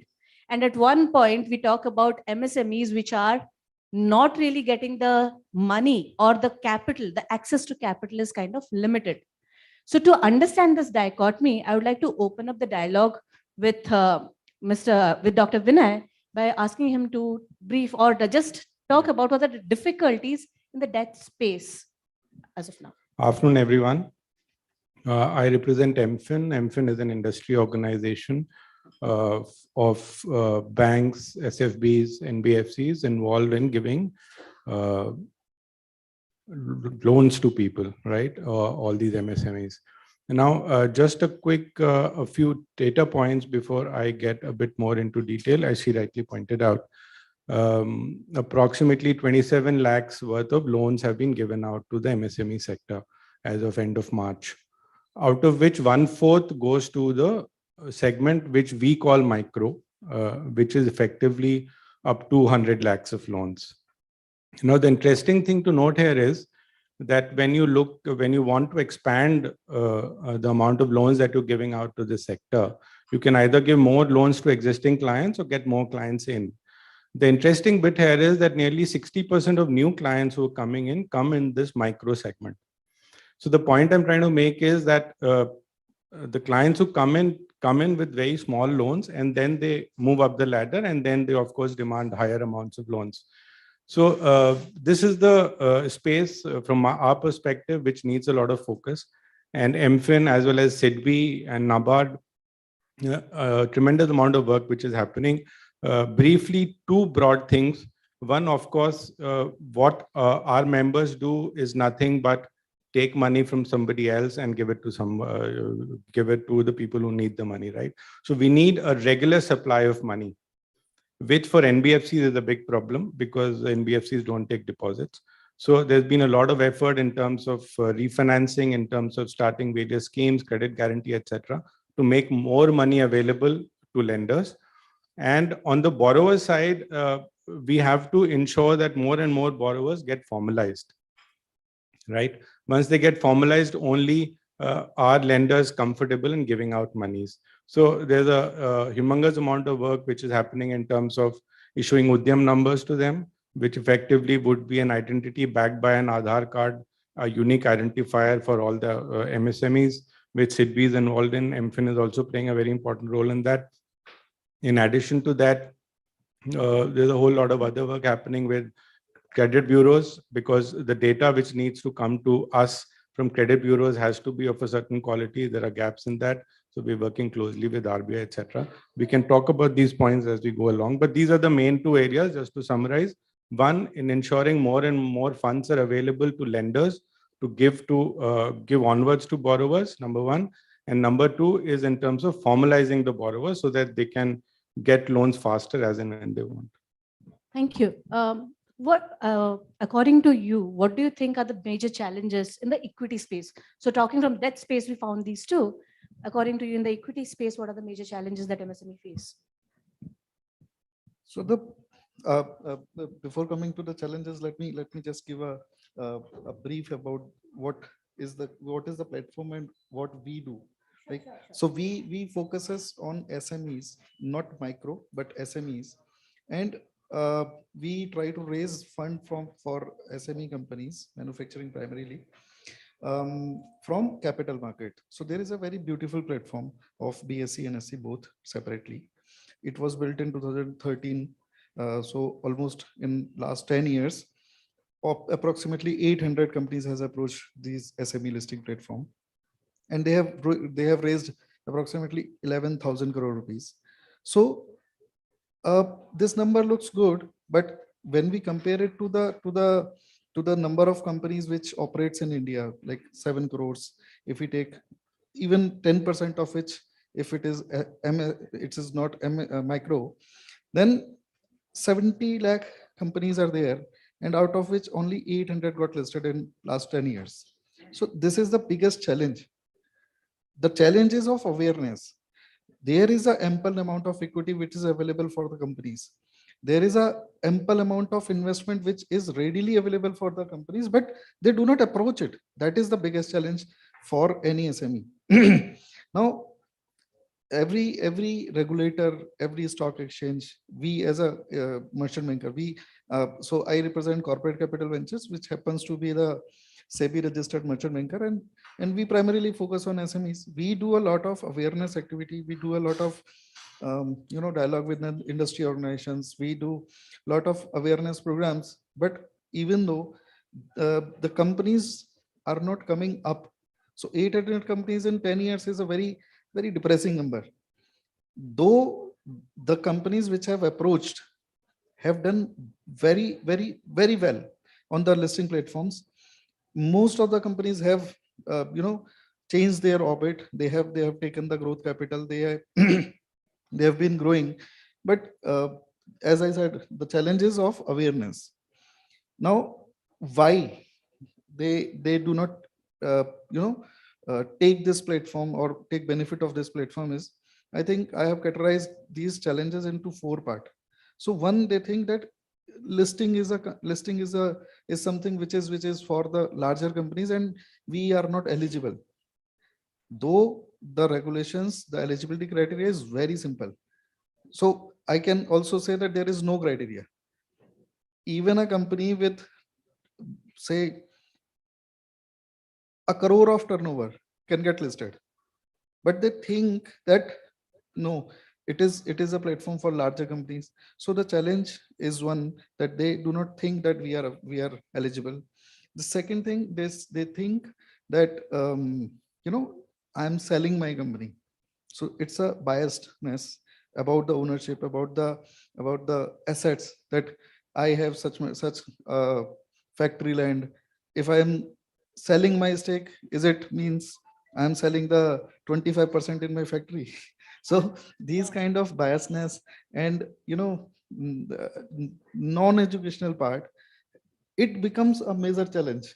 That's interesting. That's really interesting. See, there is so much of finance available, yet we are. So I'll just give a statistics. For the IPO of Oriana Power, the IPO size was 60 crores, and the IPO was subscribed by 7,800 crores. So Wow. it is that kind of money which is available, but companies are not going ahead and they are not taking it. That is the basic challenge. The other challenge which I find is a road barrier for companies to approach capital market is the governance issue, the transparency issue, the reporting issue, the disclosure issue. They find that it is they are doing it for they are doing this business for themselves. So, and why should they report to someone?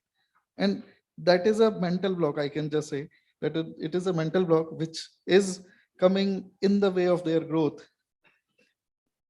That is it.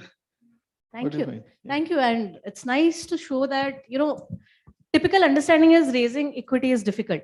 But here is an example. Here is somebody who's saying raising equity is not as difficult as you think. And it can be from very, very small volumes to volumes that we, even ourselves who were looking for an IPO, did not even think about.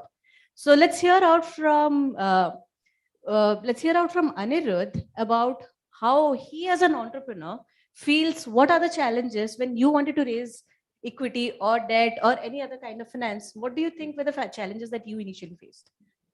Yeah, hi, hello everyone. I'm Anirudh, running a company called Oriana Power. And yes, challenges are there, but MSME has to think beyond bootstrapping. Once they think beyond bootstrapping, then there are lots of opportunities out there. The major challenges, what I think MSME is facing is payment crunch, delayed payments. So major three issues are cash flow problems, collaterals are not available, and equity is not available. So for cash flow problems, there are certain solutions like which US has accepted 20 years back, China has done 10 years back, UK has done many years back. So they have started doing invoice factoring. Invoice discounting is there in India, but invoice factoring is the major thing that can change, that can turn around the MSMEs in India. If you'll get payment after dispatching the material or after invoices, and you will get factoring, and then client is responsible for paying for that, then it will become a simplest tool for scale up. Second, purchase order financing. We have never heard of purchase order financing in MSMEs. When we went to bank, they say, "Ye hota hi nahi hai," right? So in UK, if you will see, thousands of businesses are on purchase order financing. They get purchase order from the reputed companies. Now we have e-invoicing placed here. We have escrow mechanism there. So if purchase order financing will be there, then things will ease. Then project financing. Project financing is available for larger companies, not for smaller companies. And India is getting bigger and bigger in infrastructure. So if MSME will become a part of this revolution, this infrastructure revolution, then definitely it will ease the solution of MSME. And last one is supply chain financing. If big companies will give supply chain financing to their vendors, then the whole chain will get payments on time. And when this payment flow will ease for everyone, then MSME will survive and they will rise. Second problem is collateral. Banks are asking for 120% collateral, 150% collateral. In UK, in Australia, in Canada, 25%, 30% is sufficient. So we need to bring those mechanisms. And third one is equity. Yes, that's what I said. MSMEs should go beyond bootstrapping. So we have raised funds through MSME IPO, and it was a great journey for us. Thanks to Kulbhushan, who is with us. Thanks to Amit Kumar, who brings those things in our knowledge. He's founder of MSMEX. He brings those knowledge for us. And there's lots of opportunities coming over, including visibility of the company, brand enhancement. That's it. Thank you. Thank you. But essentially what you're trying to say here is that equity raising is way significantly easier than raising debt. And the collaterals which are being demanded at this point of time by most of the banks are something which are exorbitant. And that's kind of a policy change suggestion that you're suggesting, right? So I take this question to you, Mr. Vinay. What are your thoughts on the existing debt instruments? How are if you look at from your research and from your organization perspective, how do you see the MSMEs and their debt to equity ratios? How are they looking like? And is it really the ground fact that raising debt is really, really difficult because of the huge amount of collaterals? So yeah, there is some, what he's saying is to an extent right, because even if you look at the data for the last year or so, the ticket sizes in the higher segments have been coming down, right? Whereas the ticket sizes in the lower segment, which is the micro loans, as I mentioned, have been going up. Most of the new client acquisition is also happening at the lower end of the chain. So there certainly are challenges at the other end. I think currently some of the challenges would be because of the spillover effects of COVID, where the NPAs really shot up a lot. And I think we will all accept that having a collateral is one thing, but God forbid, if you have to take over the collateral and convert it into cash, that process is not easy.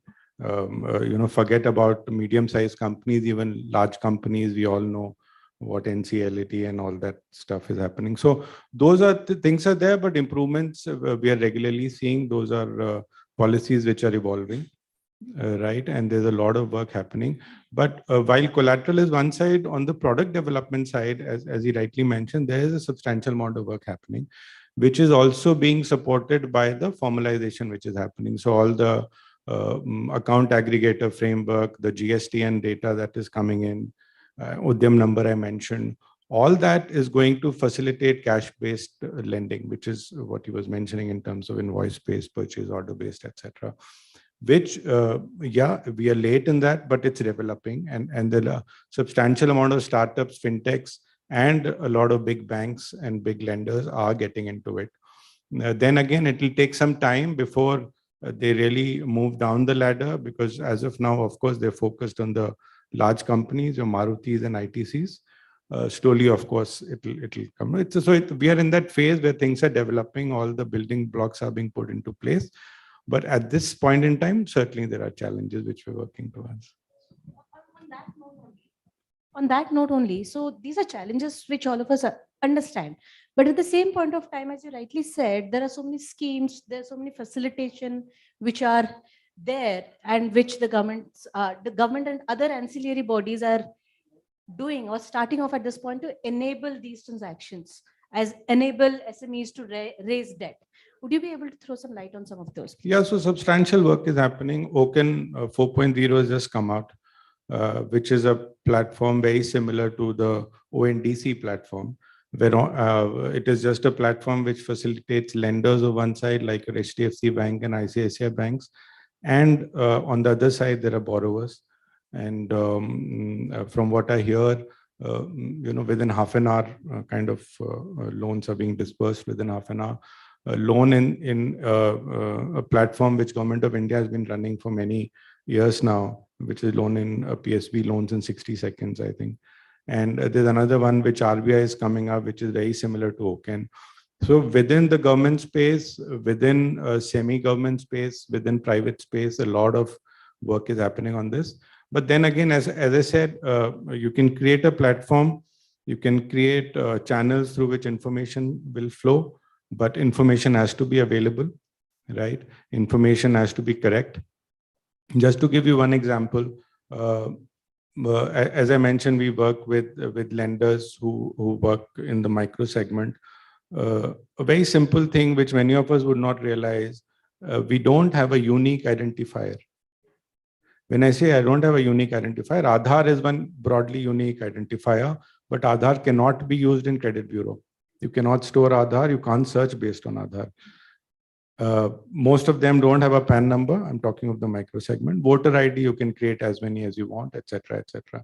So even something basic, which to a layman might not appear to be a big problem, is a big problem, because I can take loan as Vinay, I can take loan as Vinay Singh, I can take a loan as Dr. Vinay Singh, and I can generate 3 credit reports.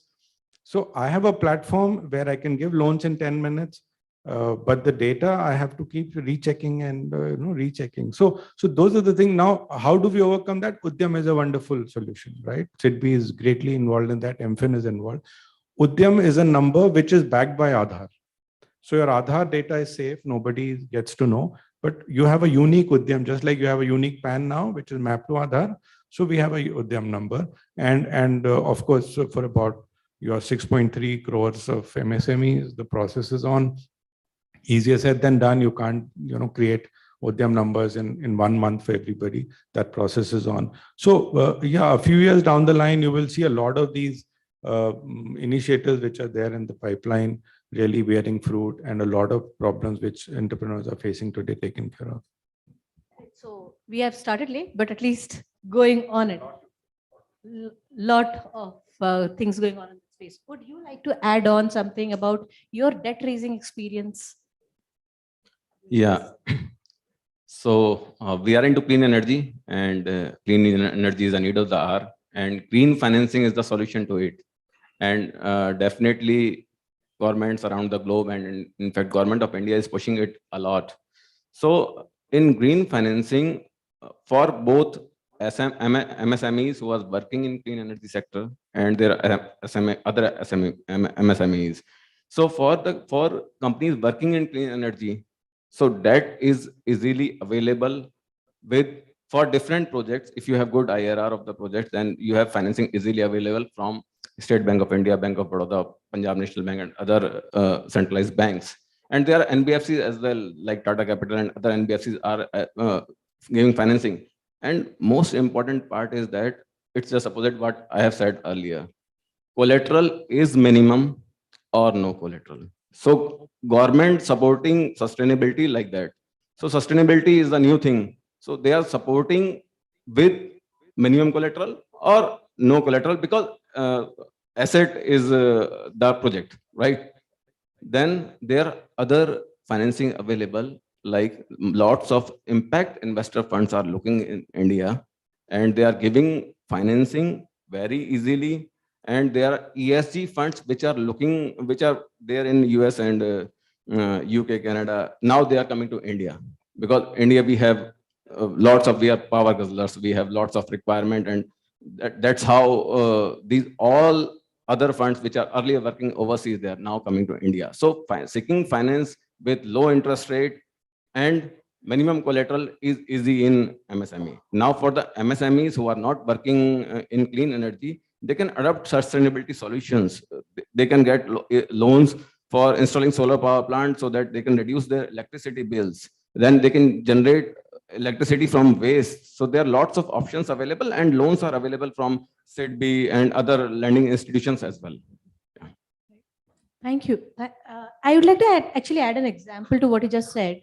So in Mumbai, there are so many, industrial zones, and some of those zones, what they do there is, some of those small industries in those zones, they're polluting industries. So earlier they were chemical industries or things of those sort, and relatively smaller and medium scale industries. And yet, because they have adopted the best ESG practices, have zero liquid discharge, and have adopted all the latest policy, as in adopted all the latest technology to reduce the environmental impact, some of them have got the permission to stay there.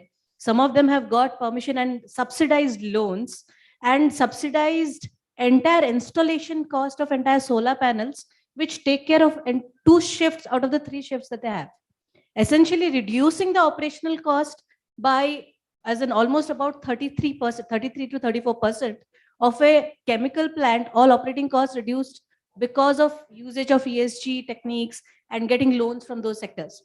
Well, getting back from the loans, let's move on to the equity side of it. So Anirudh, Kulbhushan, why don't you share some light on, you have been helping organizations in raising at the pre-IPO stage. So during that stage, or even at that pre-IPO stage, slightly pre-IPO stage, when organizations are considering raising funds through equity, you highlighted the challenges that it's all about awareness. But how do you see that this landscape changing over a period of time? Like you just said, gave an example of Oriana. Do you really see that quite a few of people are adopting onto it?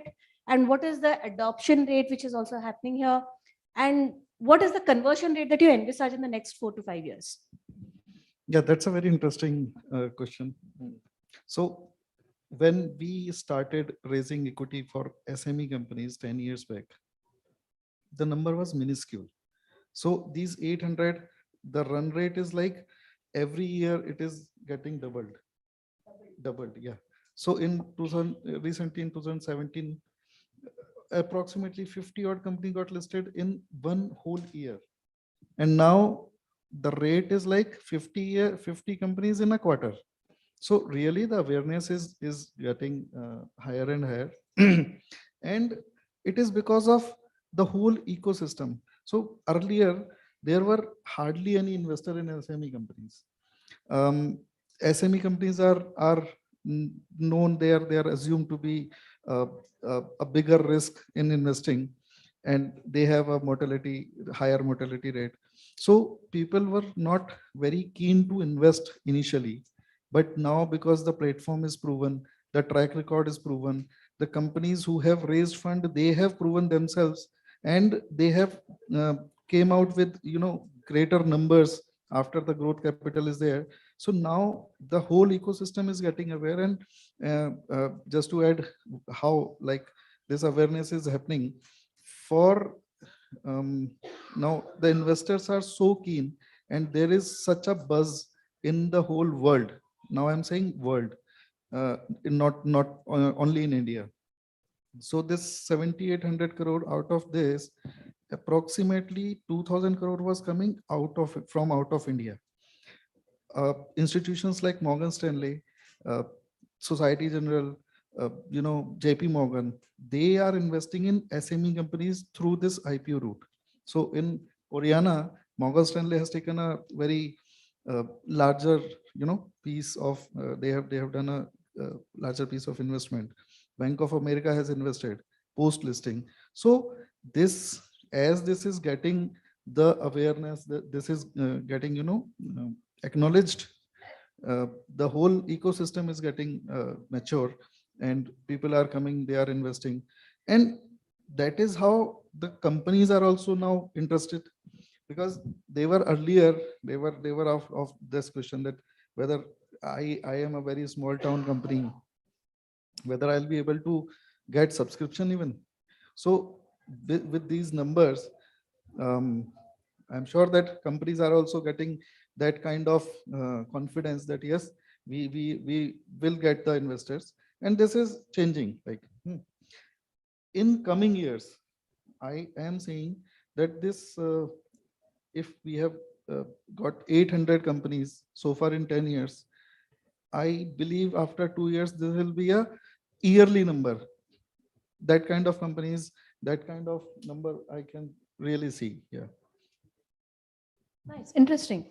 So getting back to you on this. So if you were to do another, as in start of another business, another small or medium scale enterprise, what would you go for first, equity or debt? I'll go for debt first. I'll build something, I'll give some numbers, and then prove myself first again, and then I'll go for equity. Yes, through MSME route, because P, VC, कभी नहीं आए MSME में और कभी नहीं आएंगे. So definitely we have a bigger route now, and this is a very good route. You have good visibility, you have brand enhancement, you can attract talent. Talent is the major problem of MSME. Because normally it's a 1 or 2 man show. If you'll get good talent in your MSME company, then you can go anywhere in the world.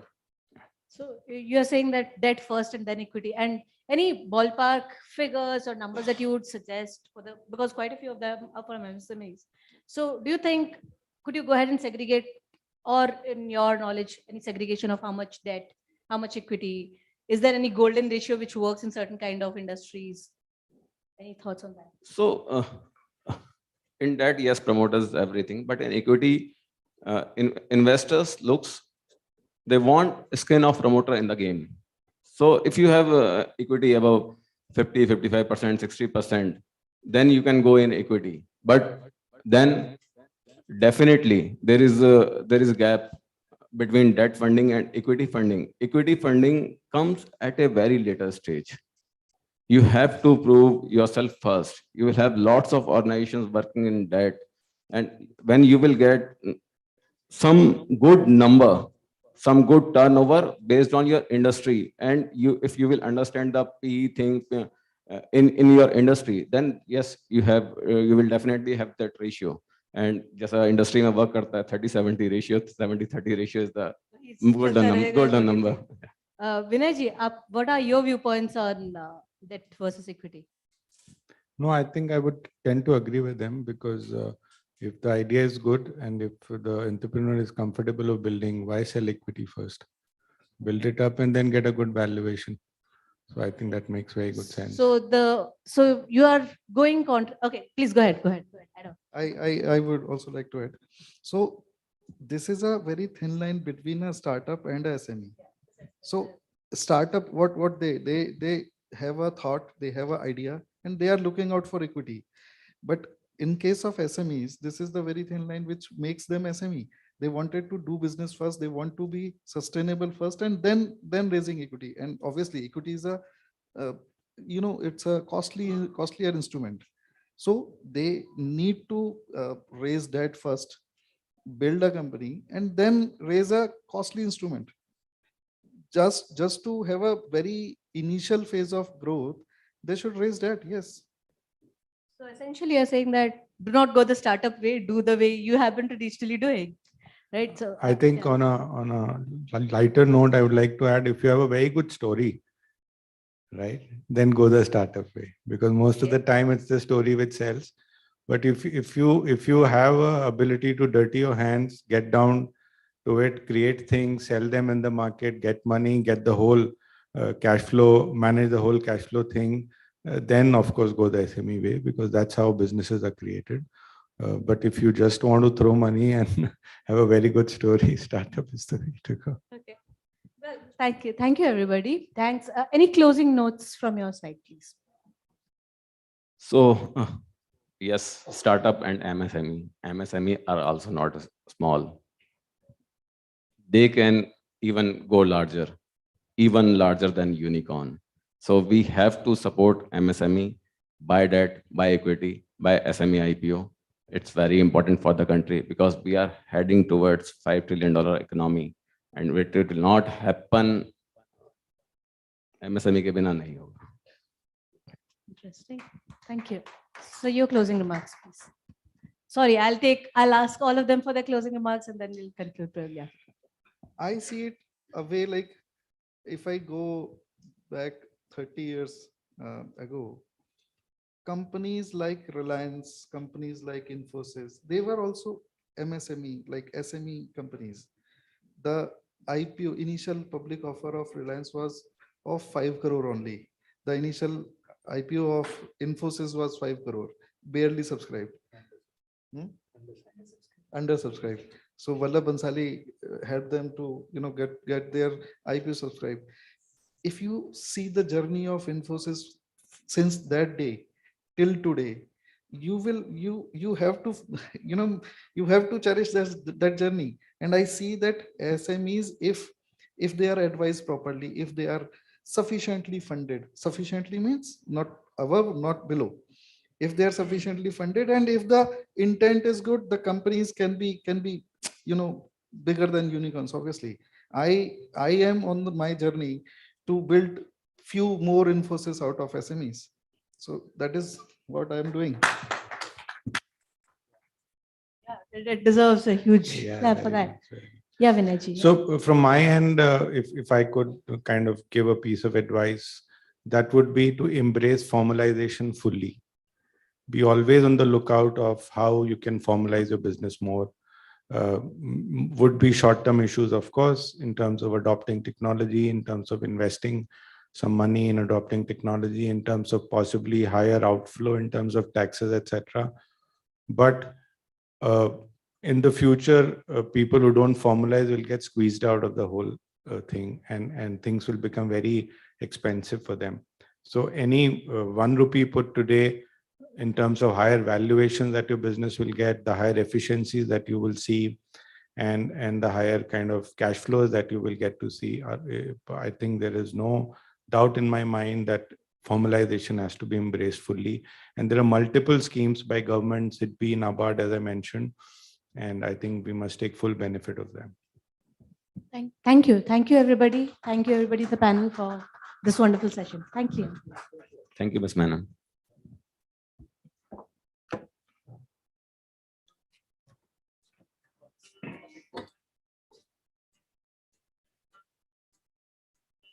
Thank you. Yes, a picture, please.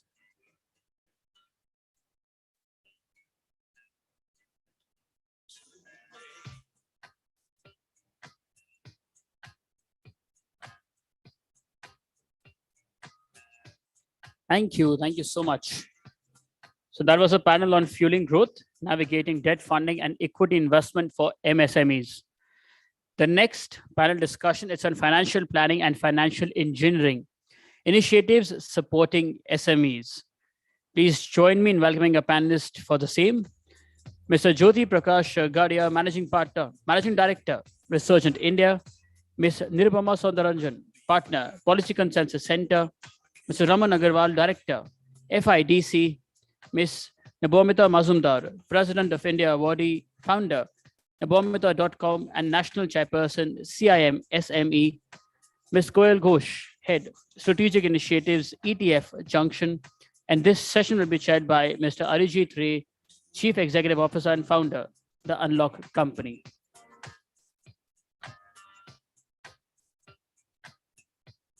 Let's please welcome all of them to the stage, ladies and gentlemen.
Thank you, Business World, Anurag, Devika, and the team for creating this great platform.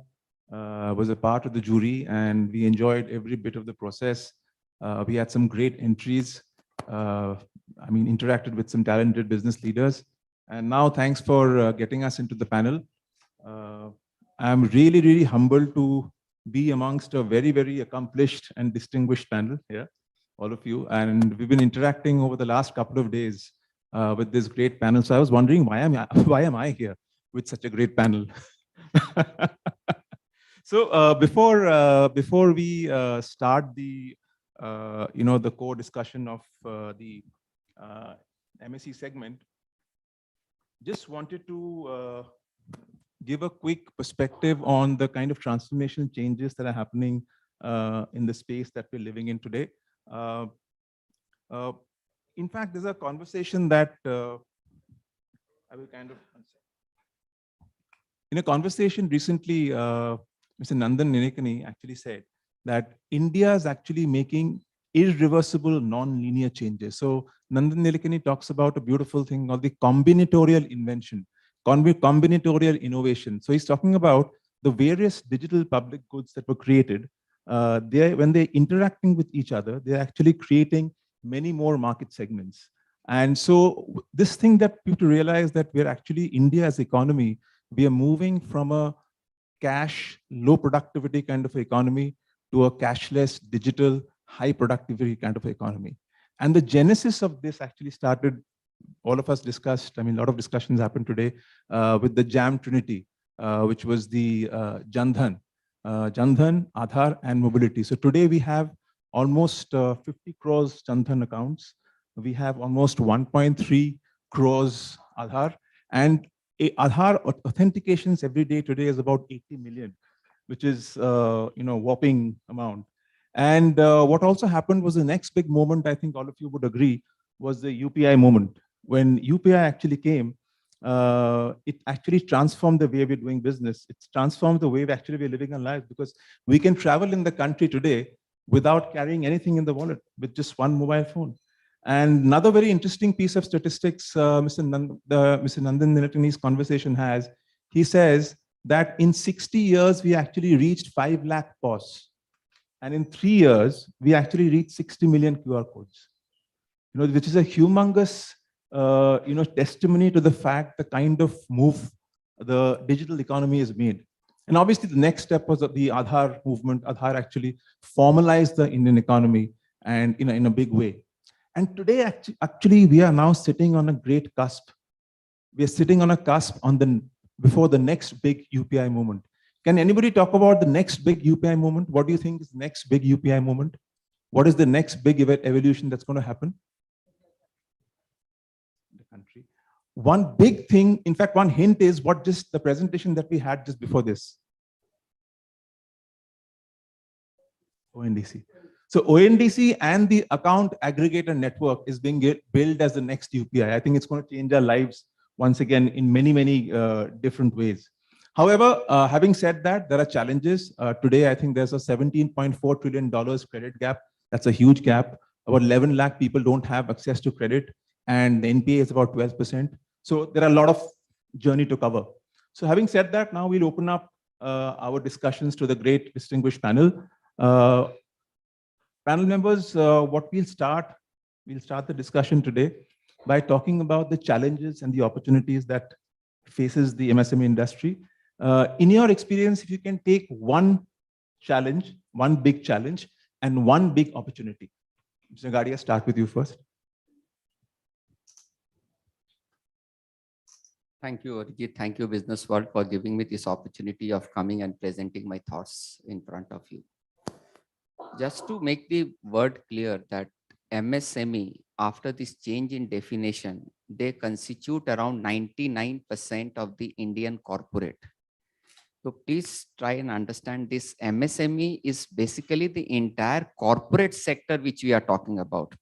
MSME बोलने से हमें लगता है कि कुछ इस तरह की कंपनी होगी, कुछ बड़ी कंपनी होगी, तो please don't differentiate that way. If we are using the word MSME, we are using 99% of the Indian corporate voices and Indian corporate issues after the change in definition of 250 crore of turnover definition which has come into it. So this is one thing. Now regarding the credit gap, which you have rightly pointed out, I run an investment banking company called Resurgent India Limited, in which there is only one thing that we do, that we help companies in raising money. So we act as an intermediary between the financial institutions who are giving the money and the corporates who are looking for funding.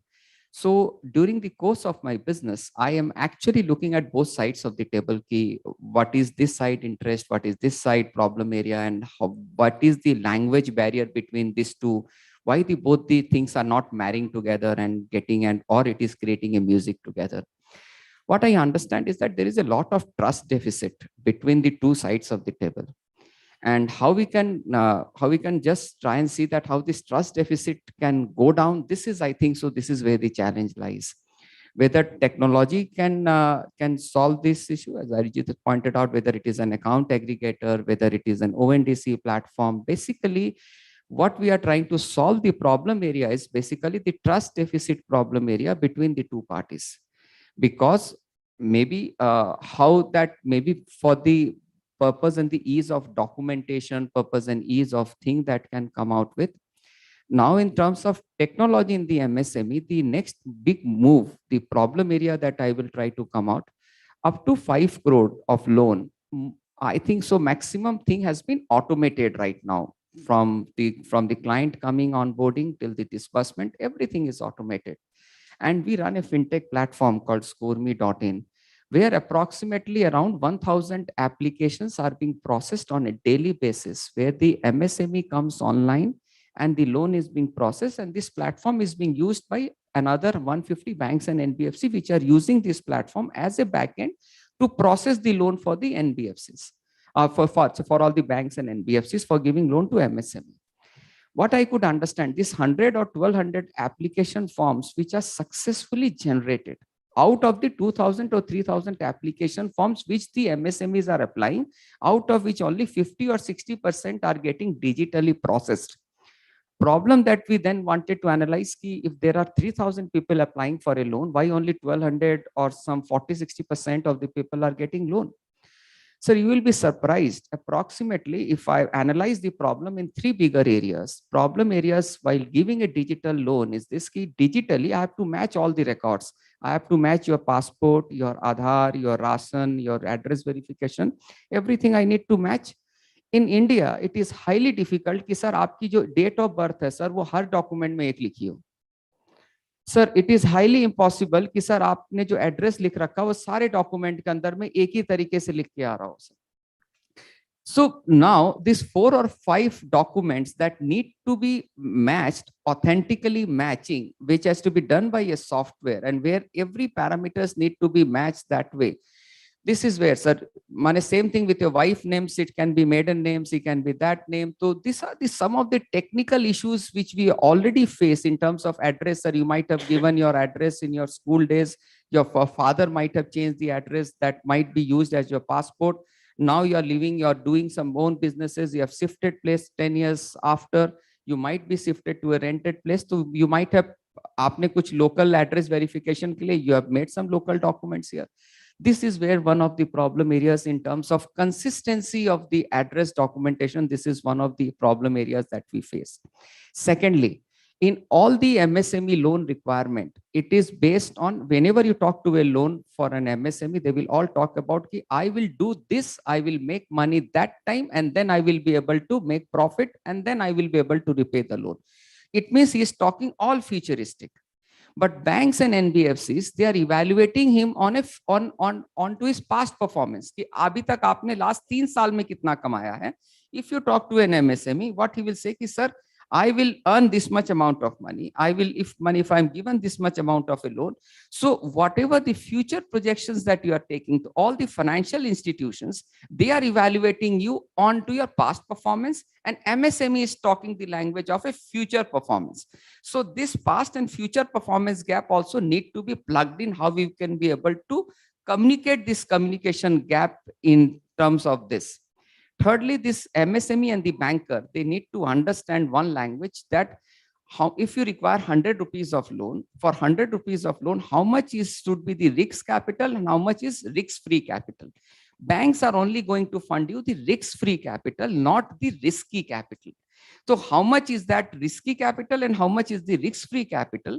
That MSME's understanding and the bank's understanding, that never come in one conclusion or one tandem. MSME sees that 100 rupees that he is investing in a business, it is 100% risk-free. Banks thinks that 100% money that company is asking, it is 100% risky. So how will you bridge this gap of that whatever MSME thinks कि मेरा पैसा पूरा risk-free है, whatever money I'm investing है, तो sir, I will invest in this factory, I will earn this, I will get this work order. Banker will start ki, sir, first of all, you will not get a land, you will not get work order, you will not get plant and machinery, you will not get payment in time. He will ask hundreds of other questions, and MSME doesn't even think this is as a problem. So sorry, these are the 3 problem areas. I think so if we can solve it out.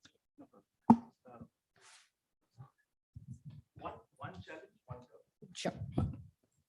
So one challenge and one opportunity.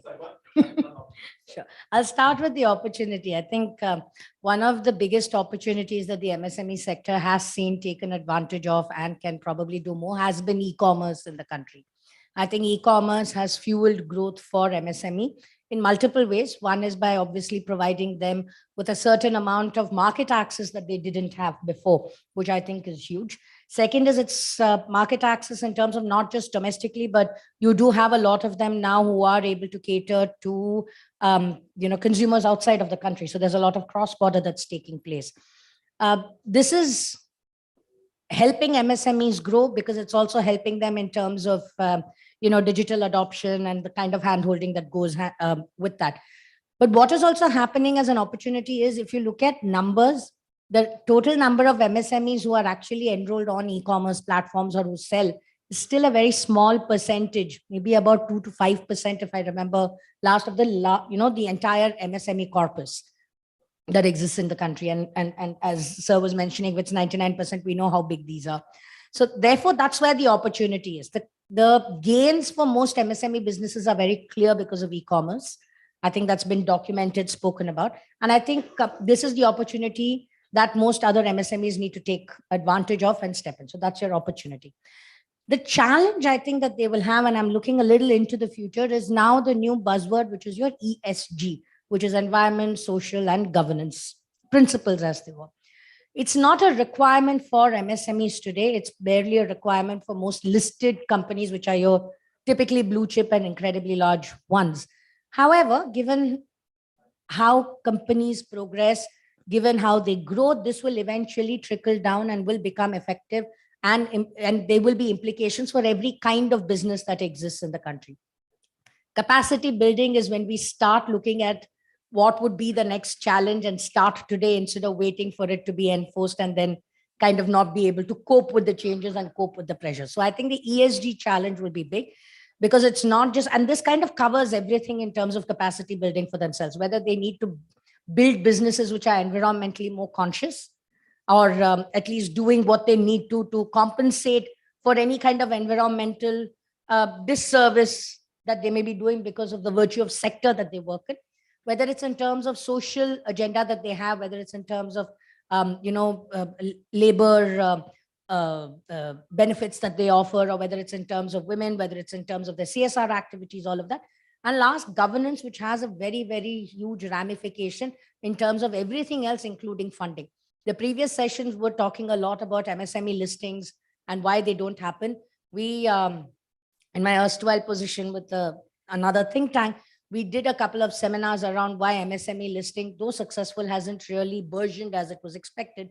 A lot of it has to do with governance issues, because if your books aren't kept a certain way, if they're not managed a certain way, if your basic corporate governance isn't in place the way it's supposed to, then listing becomes difficult. My apologies. It was on silent. But that's the issue. So therefore, ESG I see as the next big challenge. And I think that's what MSMEs need to kind of work towards. Thank you. Let me make it very simple. From my experience of having dealt with the MSME sector as a lender, I face, and having interacted with some of them, I think in spite of whatever has been done and whatever is being done, I'm first talking about the challenge, I still find there is a lack of much awareness. And I think that itself is a challenge today. Perhaps I see somewhere there seems to be an overcrowding in terms of the offerings. So I think the poor man gets confused. Ki kya karu? So I think the real awareness needs to be created as to what is the right way to go ahead, which is the right channel to seek credit, which is the right channel to go for have any, meet his capex requirement. So I think I will put awareness, lack of awareness as the biggest challenge today. And opportunity, if you ask me, connected. Opportunity is, I think the biggest opportunity today is that the government of the day is perhaps talking MSME, and only MSME, if you ask me. So you look at the sector that's been open, even a sector like defense has been open to MSME. So I think that itself is an opportunity, but again, to cash to that opportunity, I go back to the challenge that awareness is required. So if we can create that, I think a lot has been done. Whatever, lack of trust, somebody mentioned, there is enough guarantee products also being created, but how much is the awareness there? So similarly, ma'am talked about e-commerce, that's an opportunity. And again, that's an opportunity, whether it's ONDC, whether it's OCEN, the government is providing that. So if awareness is there, I think that is a challenge. And once that awareness becomes a tool and you are aware of it, then itself it's a big opportunity. Thank you so much. Okay. Challenge and opportunity, right? Even before we say it, what is the challenge that comes into your mind for MSME? Funds. Opportunity, well, there are too many. And just as Ramanji said, that yes, information which is already crowded and not really well matched, being an opportunity doesn't really help the challenge. So where are we? We heard Kulbhushan ji talk about debt equity funding, and essentially that's what MSMEs need, because it's the promise of future that we deliver, and that's exactly where our strengths lie. We have been a part of an initiative of National Stock Exchange. It's called the Social Stock Exchange. I'm sure all of you are aware of it. This allows an MSME who's into a for-profit enterprise list itself and raise funds in a completely a different way, right? How is this different? Why is this different? Just as he said, where is the information? Is it really matched? Well, this is what platforms like us do. We create think tanks. We had the think tanks few weeks back, wherein we picked up the tracking government funding for MSME. We were grateful to have Dr. Yadav on our panel, and we had an MSME who had cracked it, right? He went and he got that government funding so he could come up and speak about the bottleneck and also shared how to troubleshoot them. That's exactly what we need. We get by mid-September, we are getting around 200 to 250 SSGs whom we are going to whom we are going to have a session with at National Stock Exchange about the social stock exchange. So we are targeting exact audience, targeting the exact problem, and the person who has already seen through that entire challenge. That's the kind of opportunity we are trying to create. Have we created it enough? Well, a lot of feedback, yes, we received it. It did help. It is creating a lot of results, but is that enough? Well, that's exactly what Devika and her team is doing. And I hope that with this kind of an open forum discussion, we will be able to connect a lot more to the exact person who's seeking the information and the one who has already used it. So that's the challenge and the opportunity as I see it. Yeah, thanks, Mamita. I think, a lot of the panelists have addressed a lot of challenges. I think funds is a common one. Being a part of a startup, I can say that, I can draw parallelism in terms of funding resources. And I think one of the biggest challenge today, I would say, is an opportunity would be technology and talent. Because I think we have a lot of technological advancement today that we were talking about. Arijit just spoke about UPI. One of the very interesting incidents I had, I was talking to a global chief technology officer who's based in the US, has to happen to have his roots in the south, so he comes down and he wants to have neer, right, the coconut thing. He comes down and he immediately tries to take out his cash, and the guy says, no, you know what, just scan the barcode and you can pay me. He was so shocked because he was like, this is not happening in the US itself. So definitely India, in terms of advancement, we are there, but we have the talent, we have the resources, but it's all actually meshing them together and putting them to use. I think that's the common, I would say, issue that is facing both with startups and with MSMEs.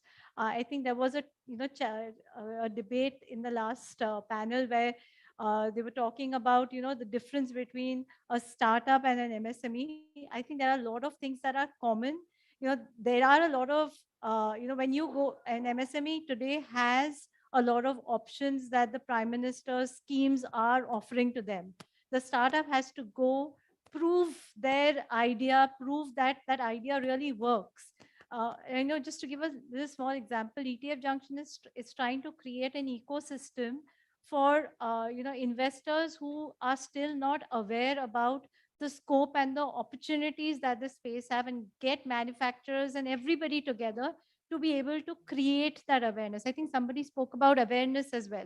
I think that is both a challenge and an opportunity, because what becomes a challenge in terms of awareness is an opportunity in terms of providing that education. So I think these are different kind of models that one can use, and you can use the challenges and opportunities in tandem to kind of create a cohesive way to work and make them work together.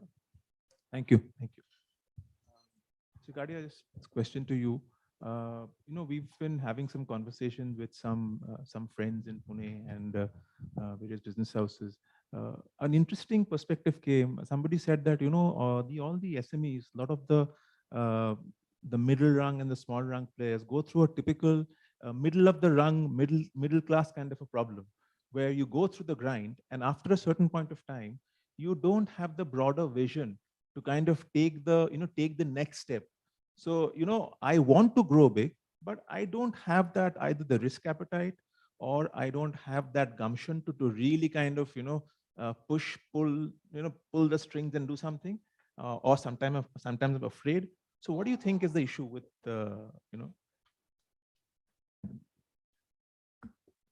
I'll just relate to one of my problems. And then I was doing a job after completion of my studies. And then I was pretty doing well. And then after 6-7 years, I decided that I should start my own farm. I called up my mother and I told Mama, I want to start my own. So as Mama was typically telling me, Ki, Jyoti, you're doing good. Why do you want to start? So I only told her कि there are two things. In case now I'm working for 8 hours a day, if I work for 24 hours a day, then God will not be so much cruel to me कि वो 24 घंटे मेहनत करने से 8 घंटे का भी फल नहीं देगा. और plus I didn't wanted to die with a regret कि मैंने अपनी कोशिश नहीं करी. So these were the 2 points that pushed me for this entrepreneurial journey. But when you get into that entrepreneurial journey at the starting phase of your life, you are absolutely sure of that I will meet with an accident. I don't know what will happen and everything. After 4-5 years down the road, when everything is settled, you have got 10-20 employees on board, you have got some sort of a cash flow coming in. That's where your risk appetite start decreasing at that point of time, because then you start thinking, sir, at the present moment, because when I'm starting from footpath, I'm starting from day zero. Because are we ready that from like हम लोग जब सांप से सीढ़ी का खेल खेलते हैं, तो from 99 are we ready to come back to the zero or not? So are we ready for that सांप से सीढ़ी का game in that business or not? That's where the challenge lies. I think so. That's where the mindset issue. And I tell you, I also face this issue as an entrepreneur, sir. For me, the unlearning has to be done in case my consulting firm went from 1 crore to from 0 to 1 crore, then 1 crore to 10 crore, then 10 to 25, then 25 to 50. Entire unlearning is different, sir. Entire unlearning is different in terms of that I need to hire people after 5 years whom I am now the 8th highest paid employee in my company. So that's the mindset shift that I needed to organize in myself, that there will be 7 other people who are drawing more salaries than me, who have got more power than me in the same company which I have created. So that ownership structure different. I think so. It's all mindset issue. How will you start changing that? Given this, पहले तो उनको entrepreneurship ले, and the second, the problem area is that in India, there is no second chance given to an entrepreneur. The fear of failure in terms of the entire ecosystem in India, for an ecosystem, it has been designed that you have to always pass your examination and this examination comes daily. You take one decision which is going to impact your entire year profitability. You're taking a purchase decision, you're taking a sales decision, you're taking one decision, जो एक decision में आपके पूरे साल की profitability erode करेगी, and second decision wrong, you are at loss. And there is no backup, because in our ecosystem, we are going to back up a BCom graduate guys who has come freshly, and there are a lot of startup funds will come and back him up. But for a failed entrepreneur, sir, unfortunately, we don't have anything which will strong enough to support him, which will give him a second chance in his life. These are the 2 problem areas, sir. Thank you. That's a very important point. The fear of failure is a very important point. Mr. Agarwal, this question is to you. I know awareness, you talked about awareness being an issue. I think we all know that awareness is a big issue. But sometimes what happens is that, there was a conversation that I was having recently with somebody in Pune. Strangely found out about 4-5 people in the vicinity of 75 to 300 crore businesses. They said that, no, we don't go to the government-run schemes. First of all, sometimes it's difficult. And we prefer going to banks. And he mentioned to me that if you look at the kind of friends I have in Pune, a lot of people actually don't have that. They prefer going to banks. But the attitude will be slightly different in Northern India or say Nasik. They're far more tuned to looking at different avenues. Yeah. So do you think there are these regional nuances that are important?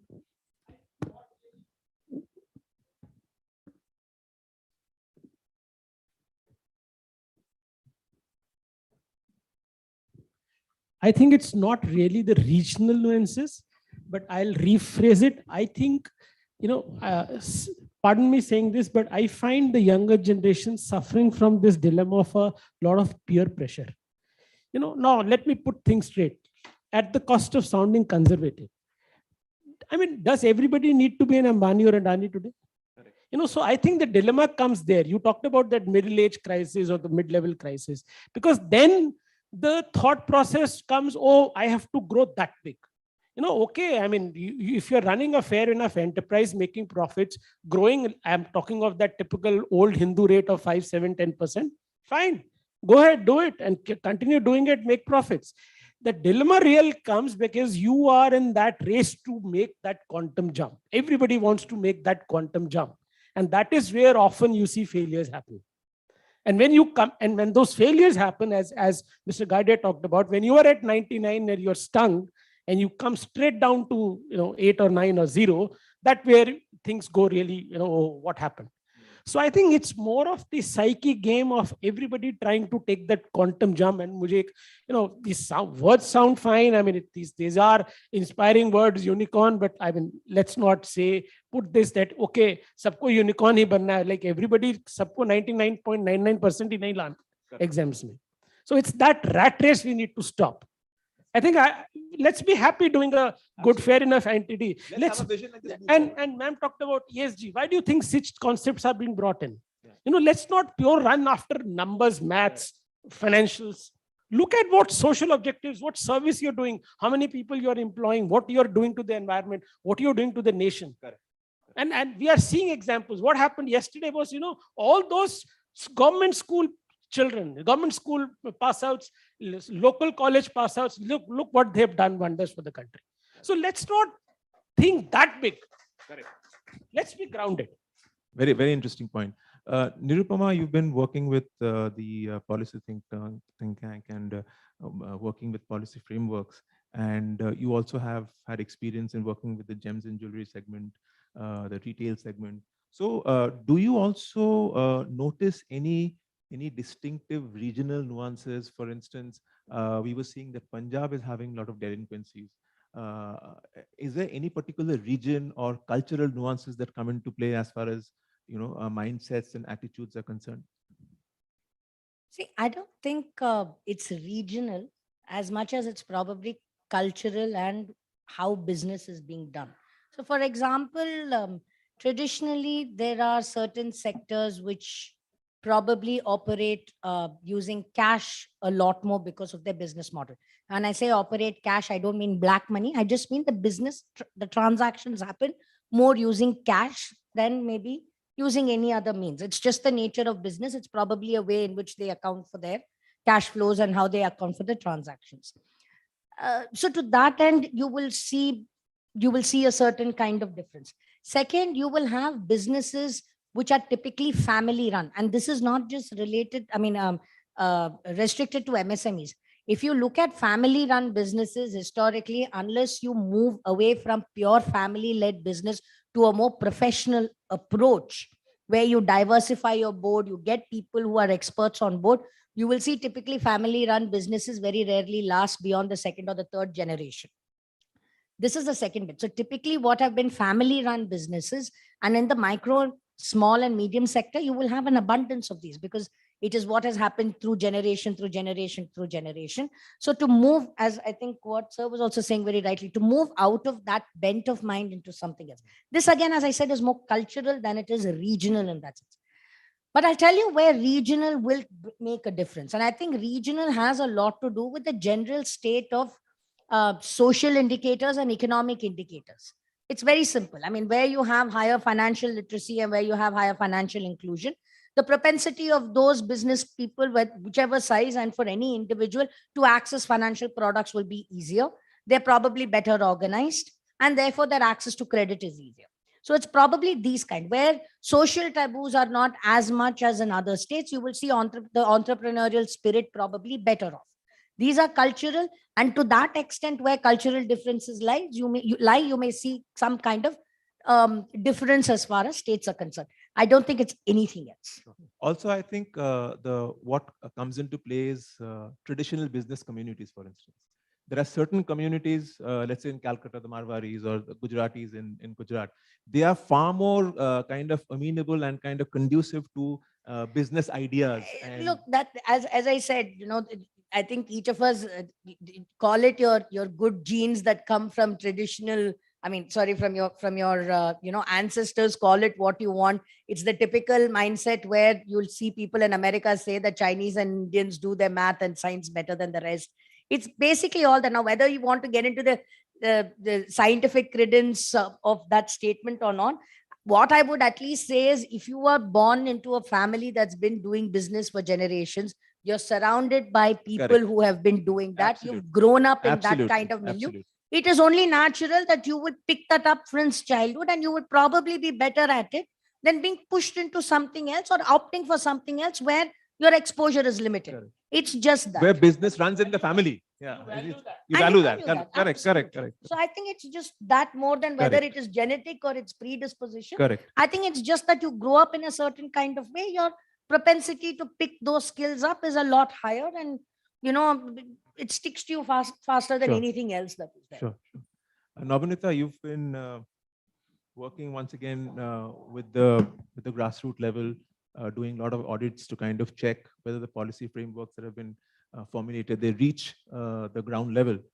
What is your understanding? What is your evaluation of this whole thing, of the various things that have been planned by the government? Are they reaching the right kind of people? So what is your experience?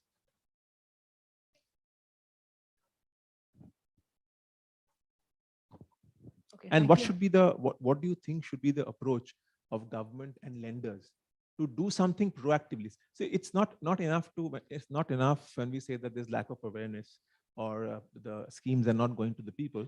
But it's also, if you look at it from the other perspective, what can the lenders do proactively to kind of facilitate this match? Okay, interestingly, thank you so much. I was thinking about the question that you asked them. And yes, my answer to your question to me will still remain the same. He asked the question about the regional part and why the MSME. I'm going back to the last question because that will connect to what he asked me. Why MSME can't think big? Okay, to say it, we all have heard about the Kolhapur model, right? One city full of MSMEs supporting each other, such a strong economy that COVID couldn't break them, downturn couldn't break them, nothing can test a Kolhapur economy. What is running them? Yes, the culture within the region, the system of buying from each other. During COVID, we suddenly had, I'm sure in your platforms you must have seen, suddenly businesses were taking services from each other, right? At a cost that they can afford, at a cost that will keep the service provider running. Suddenly there was a different kind of culture for a while, and then again it had been receding, but we had seen it, right? Irrespective of region, irrespective of reach. If we can consistently build that at a much larger scale, the vision that Arijit talked about, I think any MSME can reach. Even now, when I'm working with all the MSME in their requirements, matching them up, right? All we do is connect, and that's exactly how they grow. Now, are these MSME limited in terms of the vision? No. Yes, there had been a challenge in terms of the question that he asked me. The information is not reaching, and putting up an awareness excuse is not enough. How can the lenders also have a support into this? Again, going back to the Kolhapur model, how is the lending working there? How is the economy system working there? Are they just I'm just going to ask the question. I'm not going to answer because you as a business owner probably have researched a lot more than the Kolhapur model than me. I live in Maharashtra, so I'm talking about it. I'm sure there are similar kind of business pockets with similar systems, not too talked about, not too well discovered, but yes, they are still functioning. My question to you will remain, can we map it at a much larger scale? What we did during COVID, because of a sudden pressure on us, can we continue at a longer duration? Yes, as a platform, we are making effort, but that is just limited to one platform. Going back to his point, what can we do to essentially make sure that the lender is also at a profit by lending into the business? Yes, we need all these financial institutions. We need newer functions of money lending, which is why I spoke about social stock exchange. I'm grateful our organization is a partner to collaboration in its collaboration for think tank to Bombay Stock Exchange SME chambers. Now, all these areas we definitely need. All this information, even you can get it at a drop of a hat from the internet. But what will exactly stop you from listing there? Why will your company get rejected? If somebody brings that information to you, probably only then you can call it functional. when that functional information is generated, the lender who's going to lend you the money, you're saving that person's time rather than taking 10 companies. I mean, while listening to, obviously, while listening to Jyoti, while listening to Kulbhushan, there were so many companies that are running into my mind that, fine, I should connect them to them. But then until and unless it's a thorough due diligence done, am I really justifying that time? How are they going to benefit out of the entire situation? Yes, Arijit asked me a question, and I'm asking lot many more to you, because as a business owner, you have lot more answers than I can provide. Thank you. Just wanted to ask you, in your experience of working in the financial sector, once again, how do you kind of correlate this awareness issue, and how do you deal with the awareness-related barrier? If you can bring in a different agency, I mean, not a typically MSME answer, but your experience in working with the financial sector, how do you deal with a awareness-related barrier? Yeah, and I think that's a very, very relevant question. I would maybe, if I asked for a show of hands, and I would find a lot of people here who manage their own finances today here. Are you managing your own financial planning? Do you regularly have a disciplined way of investing, or are you guys asking any of your financial planners to be helping you with your investments? I mean, I will not kind of actually ask for a raise of hands, but you'll be surprised, Arijit, maybe more than 50% of the kind of audience here may not be doing it, right? Not maybe some of them are doing religiously. I was a part of a joint venture with S&P and BSE. A lot of my colleague, not I wouldn't say from colleagues from the industry, some of the professionals I've dealt with could be doctors, engineers, people who may not be from a financial background, is to come and ask me, Koel, give me a stock tip. It was never helped me understand how can I manage my finances, how can I balance out that after my salary and after I pay off my loans, what do I do with my balances? I think that's a very, very big challenge today, that what you call as financial awareness would be very surprisingly even low, not only among those who are not literate, but those who are actually educated. So I think that is a challenge which a lot of the industry, financial industry today, is trying to resolve through a lot of investment education awareness within financial instruments. There are various instruments today that people still don't understand. Today, the Demat account has reached more than 1 crore. But even today, if somebody asks you to open a Demat account, which you can open in less than 3 minutes, people think, oh God, you means I have to open a Demat account, means I'm going to get into stocks and shares, and which is going to be, my money, I'm going to burn my hand, or I'm going to turn 10 rupees into 1 lakh. That's the way people kind of think. Simple things like I said, I know I'm talking about the venture that I really strongly stand for, which is exchange traded funds. And I've been a very, very strong advocate for passive investing, which is basically, where you invest in a basket of stocks instead of going individually into stocks. Now, how many of the people really understand that, right? So I think that is the kind of education and awareness that plagues not only, I think, the financial community, but I would say even MSMEs have that thing. I mean, from what I'm hearing from you all, I think a lot of the MSMEs don't understand their own resources that they have. How can they go out there and talk about their businesses, right? Today, social media platforms have become so big. Our MSMEs using that platform and going big and saying that this is the industry I have.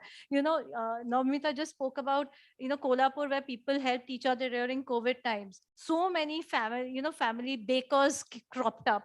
So many people started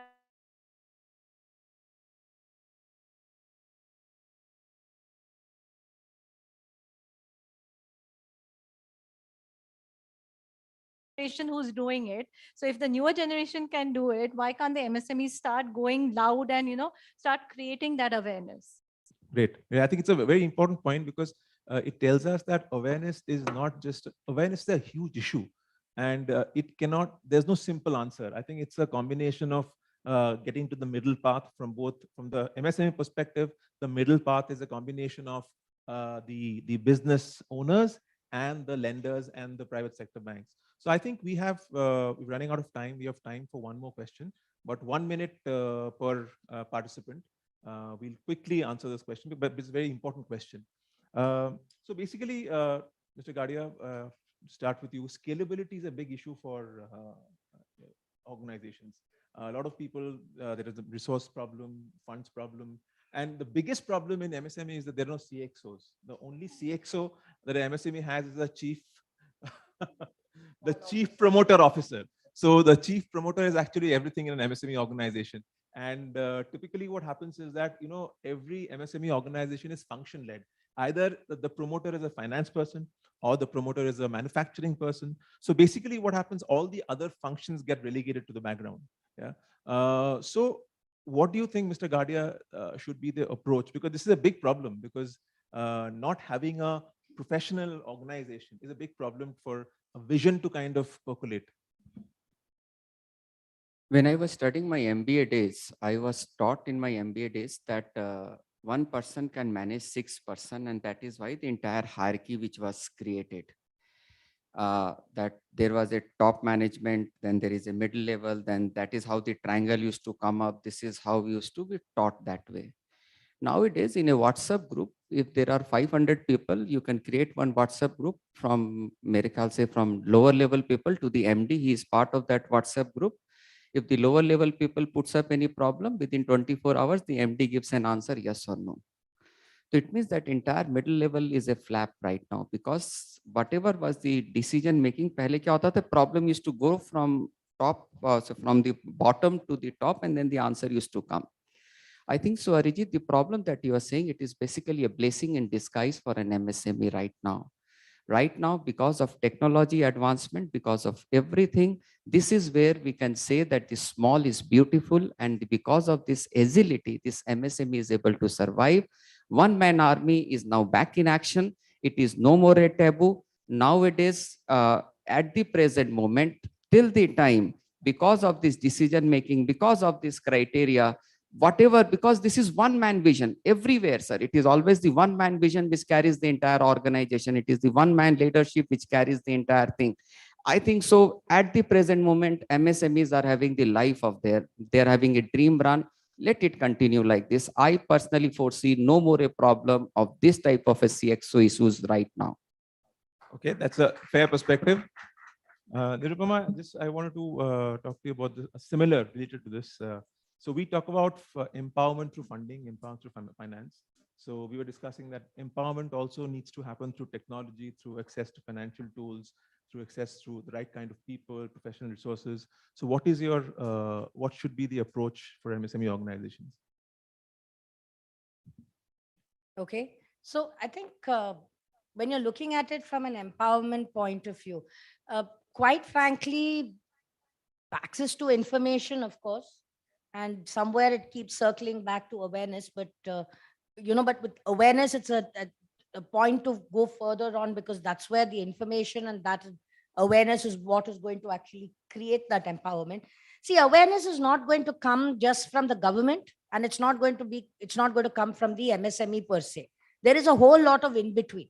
So the roles of banks, the roles of other agencies that interact are who are responsible for that. And the biggest awareness actually comes from word of mouth more than anything else. You see, UPI was a success not because the government went, literally shop to shop saying, aap use karo, aap use karo, aap use karo. Somewhere the benefit of it was realized because one person saw somebody else using it.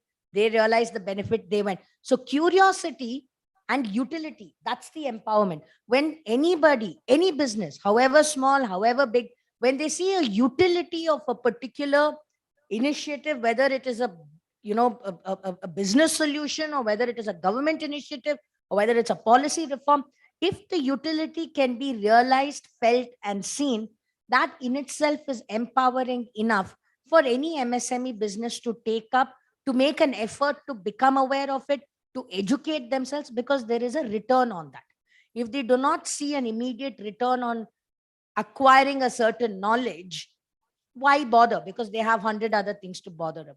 So I think even during messaging, in terms of what we want them to know, in terms of awareness, the link to the utility of this has to be explained, that if you do this, these are the gains you'll see. So I think that Interesting. connect, Interesting and that point. that is what I think will lead to empowerment as well. Excellent. Mr. Agarwal, just wanted to ask you, various countries have brought into place very interesting models. Like, for instance, Morocco had this model called the Model Factory. You know, they created Model Factory. They trained about 700 people. Singapore has something like that. Do you think that in India, we have technology centers, tooling tools, but something like the Model Factories, which can be put together by NBFCs, private sector banks, private players, getting together to create facilitation centers? Do you think there is a role for this? Oh, certainly, but of course, see, look at the technology side. We have this concept of accelerators being, run around the country, and unfortunately, the regulator of the day is even more open to it, coming with a regulatory sandbox. So you're living in an era of a sandbox regulation versus an accelerator model. So it talks a huge value about this. But one point I would like to certainly make, I think, the discussion which we've had till now, and it also relates to this. I think somewhere down the line, just as we have concept of too big to fail, I think many of the MSMEs suffer from the dilemma of too small to succeed. Very good. I think वो उससे बाहर निकलना होगा. Trust yourself. When you talked about CXOs, I think these are functions created out of the need and requirement. Did we ever hear of a CTO or CIO or so many CX? That's why X came in, because बहुत सारे हो गए.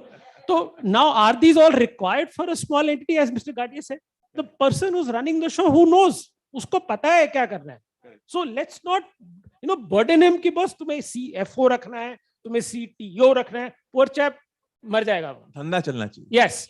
So I think let's learn to be confident, trust yourself. You are excellent. If you are doing a job, a business, you are making profit, I think you are excellent. You are sufficient. So Navamita, we have 1 minute. We almost run out of time. So just wanted to check with you in terms of your experience in working with the micro segment. What do you think are some of the steps that can be taken by the government or the lenders to bring them into the fold and help them create enduring and stable businesses?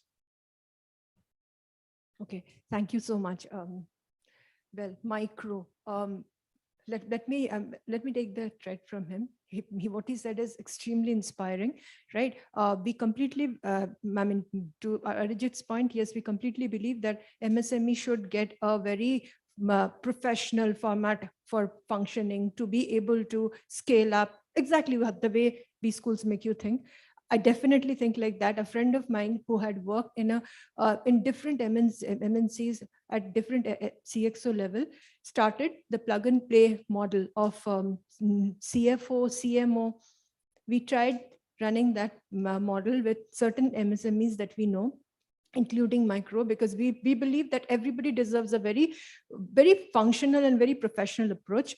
Well, on the face of us, they were not exactly giving us a feedback, but then later they said that, well, the same ivory tower problem, they might not really understand what we go through. So if somebody, obviously the person will listen to what I am saying because they believe I'm from one of their community, but if somebody else is coming with a very professional format, Buzz initially rejected, but then we worked it out. And to his point, all these X was added to C because there were so many functions that were created. One of them, on a lighter note, is Chief Entertainment Officer. And we saw how it worked because that was Elon Musk to Twitter. But then coming back to the point for my micro segment, for them to succeed, yes, they only need one thing, and that is connecting their burning need to a supplier who can get them the money in exchange of what they are producing. That's the only need they have. With all our degrees and MBAs and whatever we can create, that's the only thing as a platform we are doing. That's the only thing that we are working for. Is it helping? Yes, to a greater extent. No, because the scale is too big to match. No matter whatever we do, we wake up next day morning realizing that, okay, 90% of the work is still left. And last night we thought we have done it 100%. So irrespective of how we approach the process, what exactly will be the best fit, I should be honest, As a business owner, you should tell me, not I should be telling you.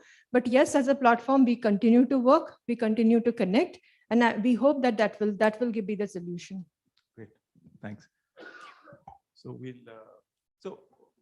well, I wanted to ask you, what are some of the crucial support systems that you think you worked in different kinds of organizations, large organizations, and currently you're working with a bootstrap startup organization? What do you think are the support systems that you would seek in an organization which is not so big, in an organization slightly, small? I think, given what we all discussed, and to sum it up in a very short way, given that we are running out of time, I think you use the word empowerment. And I think that is what you need to do. I think what, Mr. Prakash also said was, there should not be somebody like a CX or CMO. It doesn't work. In larger organizations, you do. But what is happening right now is, I think, a tagline called "People's First" is coming up, right? So put your people first, empower them to be able to, run with your ideas. Yes, the one-man army works because you need one man to drive the main mission and put forth what you want to drive in a system, in an organization, and even in a startup. But even I've been in a bigger organization where you needed those CMOs because of the size of the organization, right? You need to manage that workforce and to be able to integrate each of them into that part of the mission that you want them to drive. But when you're looking at smaller outfits, like in this startup itself, we had an experience of somebody who wanted to, who came from that background, who wanted like a CMO kind of a feel. It didn't work. So I think that's what you do. What works is you tell the people that this is what our mission is. You will see how strongly people, feel the responsibility. If you kind of give them the confidence that I believe in you, make the first mistake, don't repeat the same mistake. But, I believe that you guys can do it. This is what I want to drive. Look at the kind of ideas that they will start coming out with it. So I think it's people's first, and empower the teams who are working, because that's what's going to give you, the success and support. Excellent. So great. It was a lovely time we had discussing various issues, right from HR to funding to kind of people to the CXOs. Hope you enjoyed the conversation too. Thank you, everybody. Once again, thank you, Business World, Devika and Anurag, for bringing us together. We had a great time having this discussion. Thank you.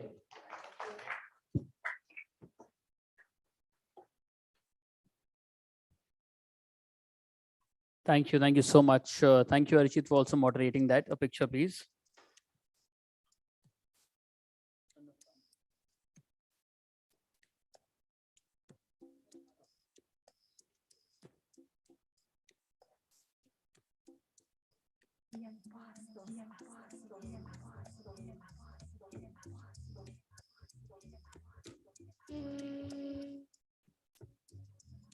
Thank you. Thank you so much.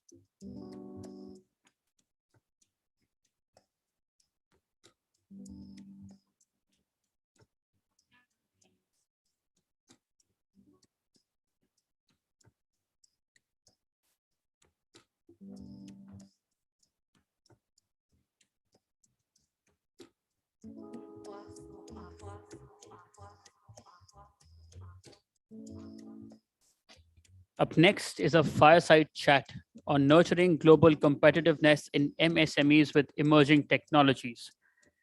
Please join me in welcoming our speakers, our moderators, our panelists, etc. for the same. Mr. Amit Saluja, Center Head, Gandhinagar Center of Excellence and NASSCOM.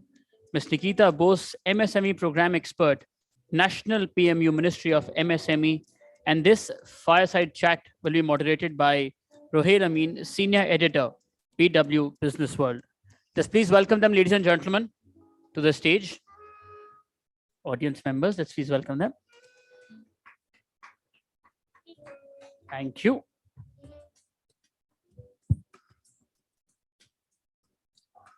Thank you. It was such an insightful session before this one. As we all know, I mean, needless to say what MSMEs mean to our economy and what they have done to the overall growth of the Indian economy. Yesterday's example of when Chandrayaan-3 landed is a metaphor for what is happening across India. I think what MSMEs are doing is no less than a spectacle. So our topic is how can now MSMEs unleash the next phase of growth and use technology and even compete on a global front. Before I go there, let me start with you, Mr. Saluja. If you look at the last 3 to 5 years, we had a pandemic in between. We had a high tech adoption already, then it fizzled out. Then we have the UPI success. How has the MSME world panned out overall in the last 3 to 5 years to set in the context? Sure. So I think everyone here fully believes that MSMEs is the backbone of the country. It's a growth engine for the country.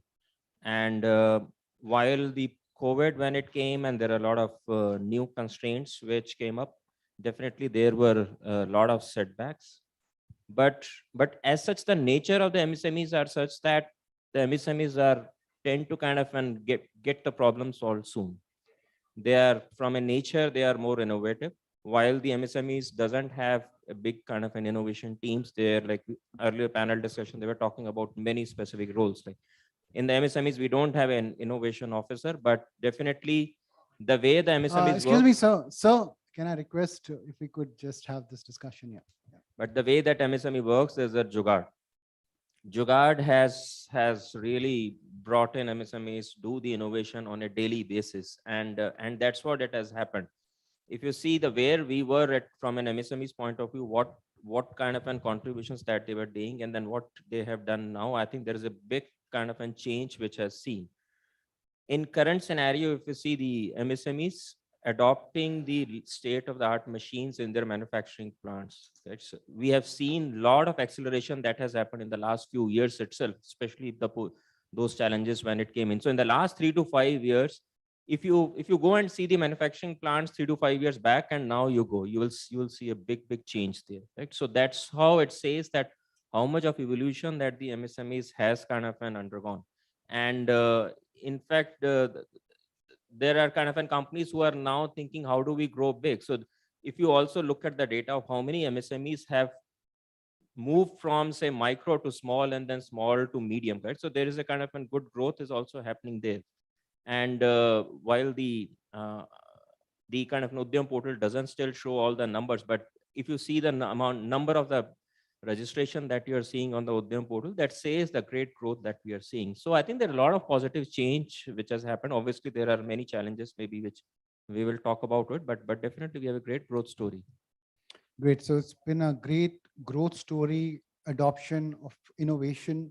Maybe the numbers officially don't reflect it, but a lot of change is underway, and maybe we'll soon see those numbers as well officially. Ms. Bose, your initial comment on the sectoral highlights in the MSME sector overall, how has the growth story been in terms of innovation, in terms of overall numbers? What is your take on that? So first of all, a very warm good afternoon to all of you. And I'm sure it's a post-lunch session, so it must be, we need to keep up the spirit alive for this. They have more energy. So when we talk about the transition phase of an MSME, I would not like to comment like an official from the Ministry of MSME, but at the same time, I have been an MSME myself. So, and beyond that, I have been a banker for a decade or so. So I would have an experience of, visualizing the transition by my own eyes. So when we talk about innovation, back then when I was a banker, I have seen those days also, and I'm sure most of you must have seen those, wherein people used to rely on passbooks, people used to rely on checkbooks, people used to rely on financial transactions on a physical mode only. There was not a question of a digital transaction coming altogether. In fact, I have seen those days also wherein I was used to open the branch as a deputy branch manager, And there was a line of people coming down from that area asking that, madam, there is this small charge that has been levied on my bank account, and this is for SMS that can come to our phone mobile numbers. Please reverse this charge. We don't need an SMS. So that was the kind of a thought they had. And now UPI coming into picture. I don't carry cash. I don't carry my wallet. I don't know since how many years I have been on UPI transactions. A bhutta wala, pan wala, sabzi wala, everybody is having those QR codes. This is a transformation. It's a tremendous transformation that I've seen from then till now. So this is a big leap. And when I talk about innovation, and I'll speak specifically about Indian MSMEs, I'll quote Steve Jobs here, wherein he said that MSME for him is not anything specific. He said it's the ability to see the change, to see an opportunity in a change and not as a threat. That is the core crux that MSMEs of India took some time to realize, but then when they did, the change is what you're seeing right now. And I'm just telling you, this is just the tip of the iceberg. So many new things are going to unleash and uncover in the coming future. And the next 10 years time only, you will be able to see. So, yeah. It's a heartening story for sure. You know, when we started the Make in India campaign, and off late we have seen more focus. We have banned the export and import of certain things. The idea is to nurture our own MSME sector in a way. How has the Make in India concept impacted the mindset of MSMEs, if I have to say so? Mr. Saluja, to begin with you. Make in India had, I was talking about the growth story, and then Make in India has a huge impact on this growth story. We started with a challenge that we were facing issues with the raw materials. The raw materials were not coming. So that where basically it was actually a necessity, and we were talking innovation. So necessity drives innovation, necessity drives solutions making. And that's where when Make in India came, it really created an interest in the more and more manufacturers to expand their capacity, to expand their, or to better utilize their capacity also to produce more and more. And which is what it has created a dependency now, where now MSMEs are working with the large corporates in India, MSMEs are working with the MSMEs of others, and the dependency on the raw material, at least to some extent, it has reduced. So one is this internal consumption, which has increased. So that is also kind of brought in the Make in India initiatives, and we have seen great examples of how many manufacturing companies or how many MSMEs basically have expanded their capacity. There are so many new plants which has been set up every kind of a day. I mean, you go to different industrial clusters, you will find how many new. You go to the same place, and in a 6 months, you will find a new plants being there in every clusters. Right? So and also the amount of the new purchases, the new machineries that it has been done. It is all to produce more and more. So it's definitely giving the great growth. Even given the boost that it needed. You mentioned about Ms. Bose about how tech has become a mass adoption. It has become an adoption that we see it at even a smaller store, a bigger enterprise, everywhere. But if you give me a sense of Make in India first, then I want to also know about the pain points. To begin with, what are the bigger shifts that Make in India impacted the MSMEs in a way? So Make in India is one of the biggest initiatives of the government of India, especially launched by our Honorable Prime Minister Shri Narendra Modi ji. And I would say this is such an huge impactful program that has been launched specifically for MSMEs, because it is just not a program that you can just translate Atmanirbhar Bharat, that we are reliant and self-dependent. If you read into it, it has so many manifold descriptions within them. And that is how at the ministry, at the government level, we are forced to, in fact, make schemes. We are forced to take initiatives that are there for the upliftment and, promotion of the MSMEs, because they are the core people. I always say that MSMEs are no less than the soldiers of our, Army, Navy, and Air Force, because unknowingly they carry the boss of the economy on their shoulders, and they are not even acknowledged for that. So when we say Make in India initiative, we are actually empowering them, and at the ministerial level, we are launching so many schemes to give them the kind of, the access to market, the access to technology, the access to capacity building, the access to finance, for that matter. So these are the main things that have been addressed under the Make in India initiative. The Make in India initiative actually propels the MSME segment to grow faster and faster because of the support of the government. Yeah. Absolutely. Since we have the tech, we have advantage of homemade tech, frugal, and that too available frugally. What are the bigger pain points still that are beset, that MSMEs are beset with, in your view, Mr. Saluja? And how can we compete at a global level using all the tech innovations that we have at home? So I think this is a question which directly aligns to what we are doing. So at NASSCOM, so we are basically building an ecosystem for digitizing the manufacturing sector in the country. So that's basically one of the center of excellence which has been set up, which we are driving. Now, as part of this, so you talked about there are so many frugal innovations which are available, and that has really becomes the strength of our ecosystem.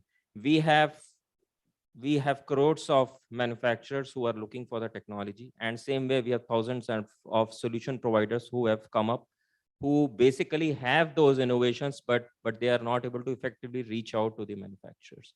So that's basically is the challenge. Now, from the MSME's point of view, what the problem that they are facing is basically, I'll say 3 A's. First is the awareness. The awareness about how technology can help them is still low. While we keep saying that there are so much of an awareness session happening, every association or department or corporates, they are doing sessions basically on Industry 4.0 or basically use of the technology, but still it has not reached to a level in the MSMEs where they are able to move forward. The understanding of how technology can really help in improving productivity and efficiency within their setup, that still it is not clear.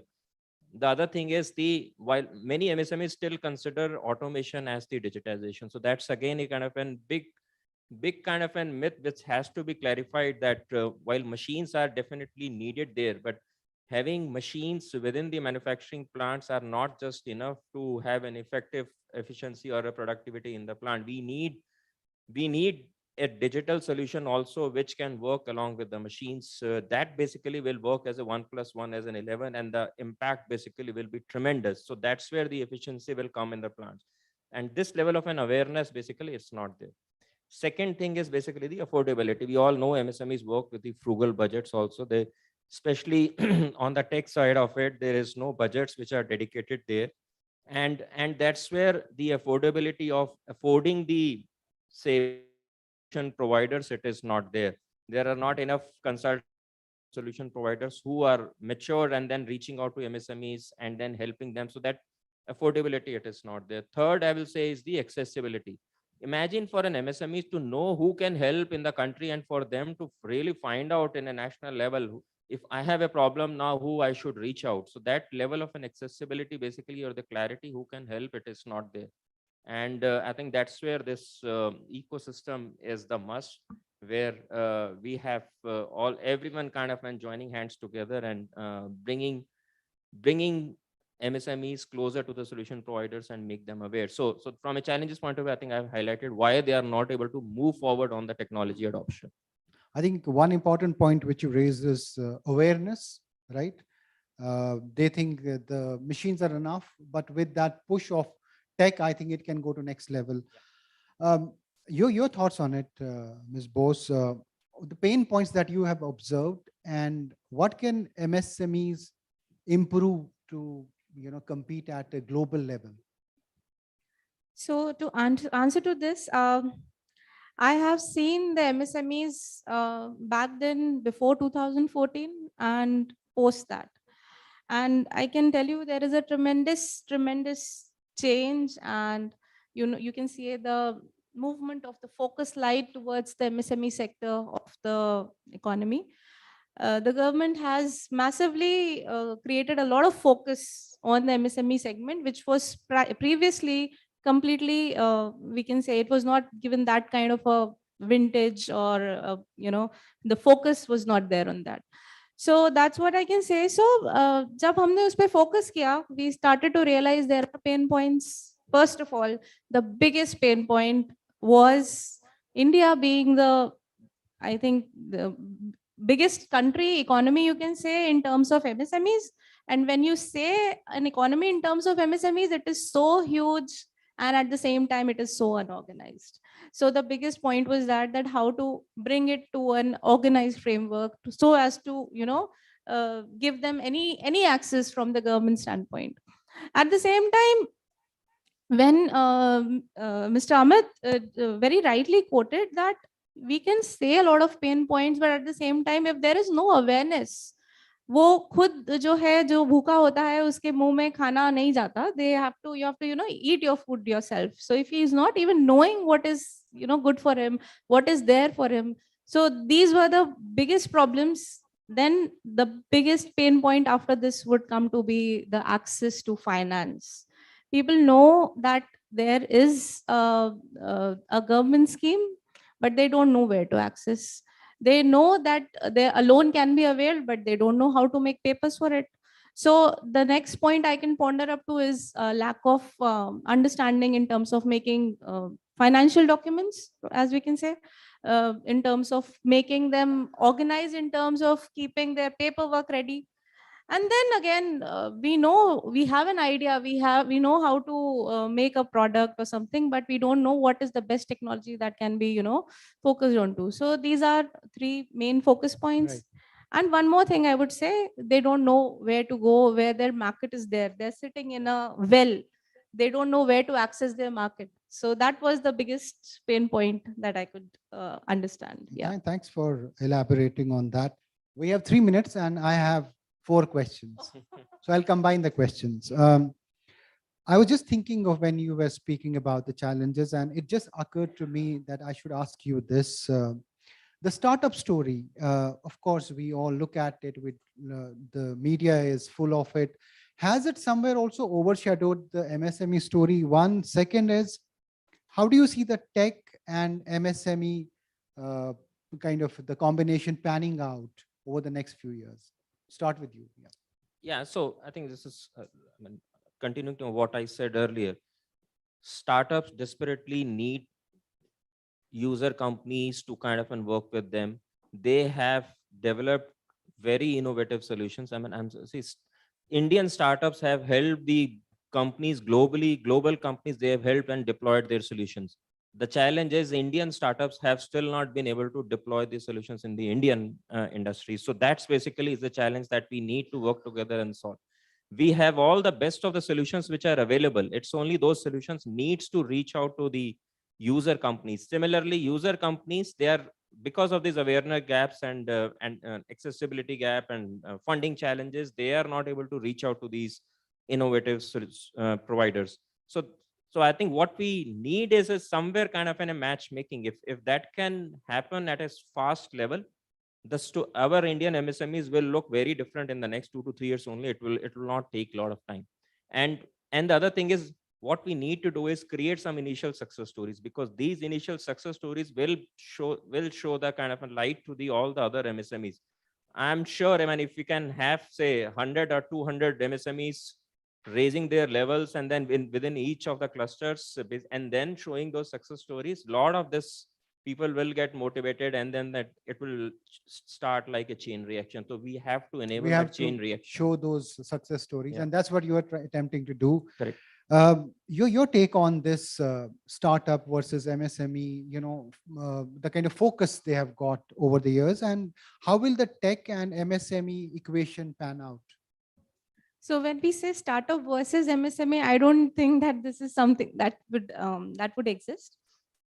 Startup is, you can say, a more pampered child of the government, you can say, and MSMEs, we are trying to, Loyal child. exactly. So that's the idea about it. And when we talk about the tech innovation part of it and the government initiative part of it, I'll speak more about the government programs that I'm just saying I have just a minute to say, and I have so much to talk about it.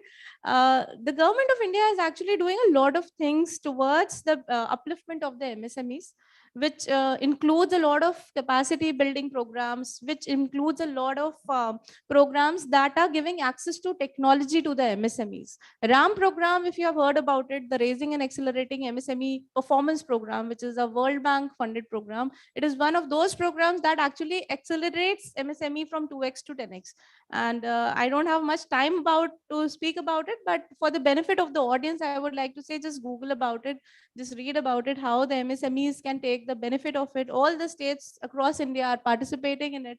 And the technology is highly, it is a disruptive factor. And if the MSMEs have access to it, and as we began this session with Chandrayaan, and the kind of cost, if you have done a research on it, it was made in 1/3 cost of what another similar equipment was made by some other country. So you can say that if you have Indian MSMEs are, they are laborious, they are hardworking, they are intelligent. That is why it is so much in demand across the world. So if they are given this power, हम अगर उन्हें सशक्त करते हैं, अगर हम already empowered है वो brain wise, if we just give them wings, they can definitely bring tremendous growth and flourishing prosperity to the country. Absolutely. I think on that note, it would be right to say that there's a Chandrayaan moment going to happen in the MSME world. It's just that we have the talent. We just need to, as you said, marry the right people with the right find the right partners. But thank you One so thing much. I'll say is just towards the last, I mean, if MSMEs can have the tech, I think that's the only one thing which is differentiating between our MSMEs and the global MSMEs. If the Indian MSMEs can have the access to the technology, Indian MSMEs will supersede any of the other MSMEs globally. So that will drive the big transformation. And the best part is it's not about lack of talent. It's just the pathways that we have to find to reach out to them. Absolutely. That's the best story, right? Indians are helping the global companies. Exactly. We need to Help make sure ourselves that the now. Indian companies help Indian companies. Absolutely. On that note, I want to thank you, Mr. Saluja and Ms. Bose, for joining us on this panel. Thank you so much. Pleasure. Thank you.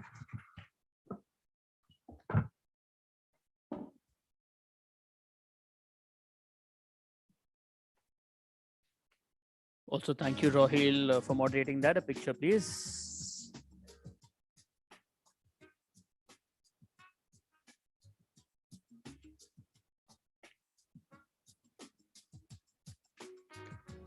Thank you.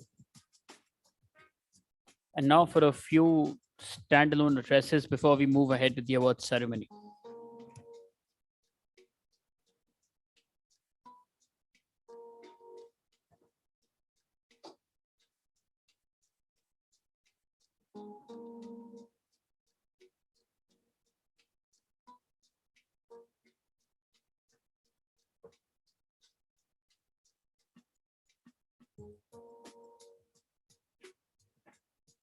Our next keynote address is on MSMEs, the fuel of the Indian economy engine.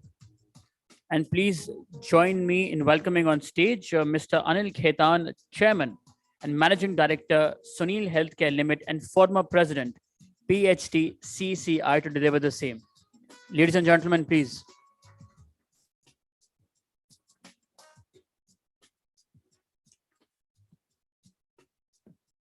Thank you. Thank you, Business World, and a very good evening to each one of you, ladies and gentlemen. In my perception, we have to change the entire narrative of MSME, because if we actually see the census of MSME, 98%, if not 99, fall under the category of micro and small. And when we talk at a general level, we assume a lot of things that the micro and small can do, which we know they cannot, because they don't have the financial resources, they don't have the human resources, they don't have marketing, they don't have, the desired technology, the kind of quality which customers want. They cannot export. So they also have to be leveraged upon in terms of imparting financial literacy, technology transfer, absorbing the technology, looking at productivity. Now, quality. We are aware of the Z scheme launched by the Honorable Prime Minister, zero effect and zero defect. That's a great scheme, provided MSMEs take the pain and the effort.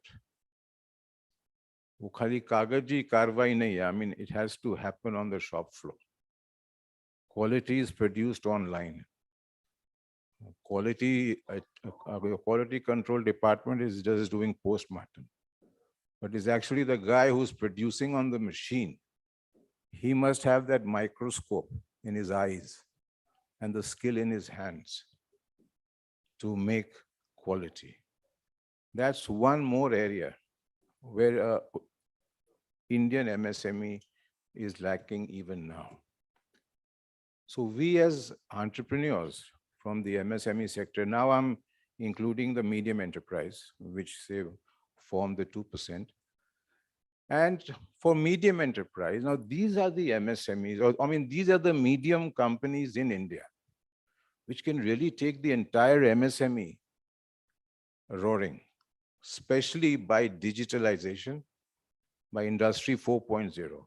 But the catch here is one, which I know the companies are working on, if they've already not developed a much cheaper automation for the MSME sector, because medium enterprise cannot afford today to pay high on AI or IoT or robotics or whatever. So that's one great area where the medium enterprises can really contribute a lot through digitalization, through adoption of technology. Medium enterprises in India, the entrepreneurs, today's entrepreneurs or entrepreneurs born after 1980, they are so advanced in knowledge, so advanced in skill. They have that passion. A lot of them have gone into startups. A lot of them have inherited their father's business. A lot of them have started their own business with their father's money. But a common thing in these entrepreneurs, and that is why we say India has a great demographic dividend, is patience, passion, and perseverance. Especially the sincere guys, and we have zillions of them. So coming back to the whole issue of MSME, I think MSME is on the roll. The policy government has made for MSMEs are quite elaborate. It's no point making policies after policies. Only these policies, if they have to be tweaked to suit, today's condition, to those areas they can. Say, for example, during COVID, they changed the definition of MSME. Now, up to a turnover of 250 crores, any company is a MSME. And you'll be surprised, Mrs. Nirmala Sitharaman, the Minister of Corporate Affairs and Finance, she said, after the announcement was made, because she only made it, that 98% of registered companies are MSMEs in India, which means turnover below 250 crores.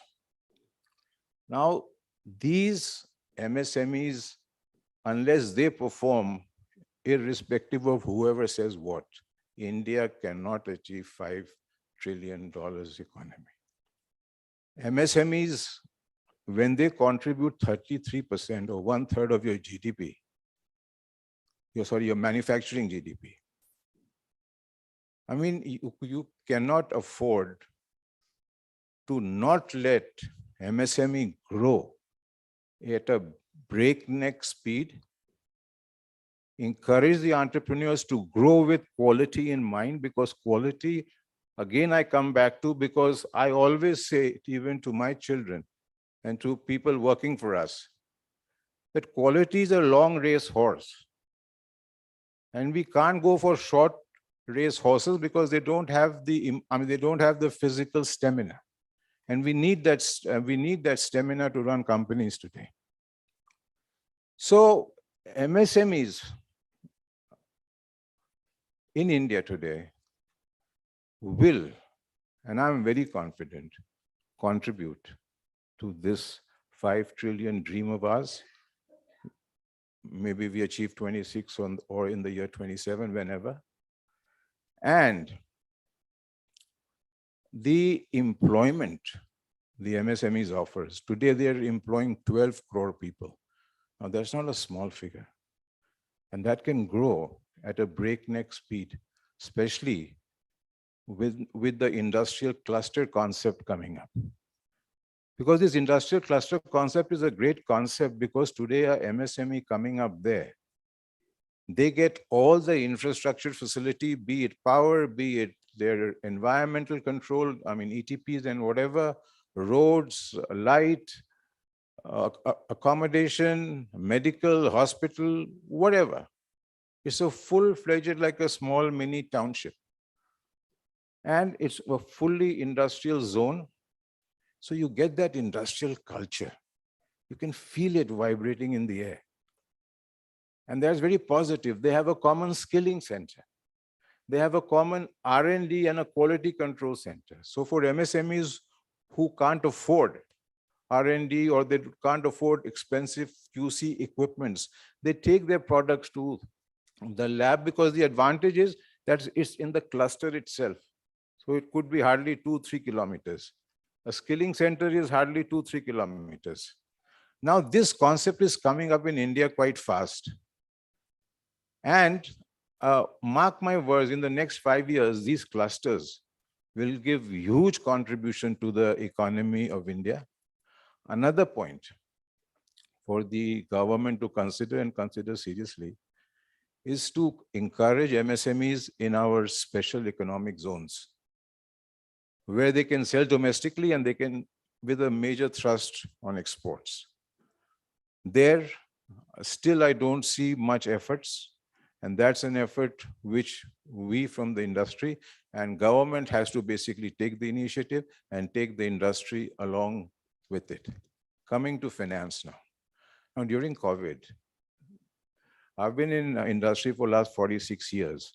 I haven't seen a scheme which government of India came out for MSMEs, that they gave the guarantee and no collateral, no margin, and 20% of your sanctioned limit as on 29 February 2020, and then they kept on making it 21 or whatever. And if you were eligible to, very little conditions which were not tough at all, that you're not an NPA, you're not a defaulter, so on and so forth.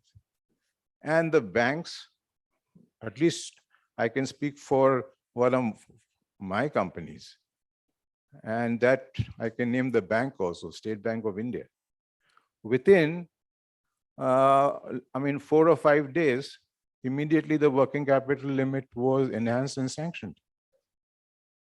Interest already was fixed at 7.4%. Now, no guarantee, no upfront margin. What else can a promoter want of MSMEs?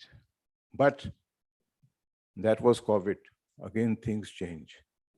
To tell you frankly, banks are very, very hesitant, whatever they may say in front of the higher authorities, but practically they don't want to come and lend to MSMEs. They want to lend to the big boys. Until that attitude is changed, MSMEs, the poor, especially the micro and small, 98%. Now, if you don't encourage them, if you don't train them, because even to train MSMEs for finance is very important. Today, managing working capital is so important, and I have to conclude, time's up, that not to divert your working capital for your fixed investment. I mean, sorry, your short-term funds to long-term and long-term funds to short-term. Because the moment you do it, it's the first nail in the coffin you're putting of your own company. So I conclude by being very, very optimistic on our MSME sector. And through e-commerce, we hope a lot of MSMEs can also reach the markets and increase their sales, and in the process contribute to our country's $5 trillion dream. Thank you, ladies and gentlemen.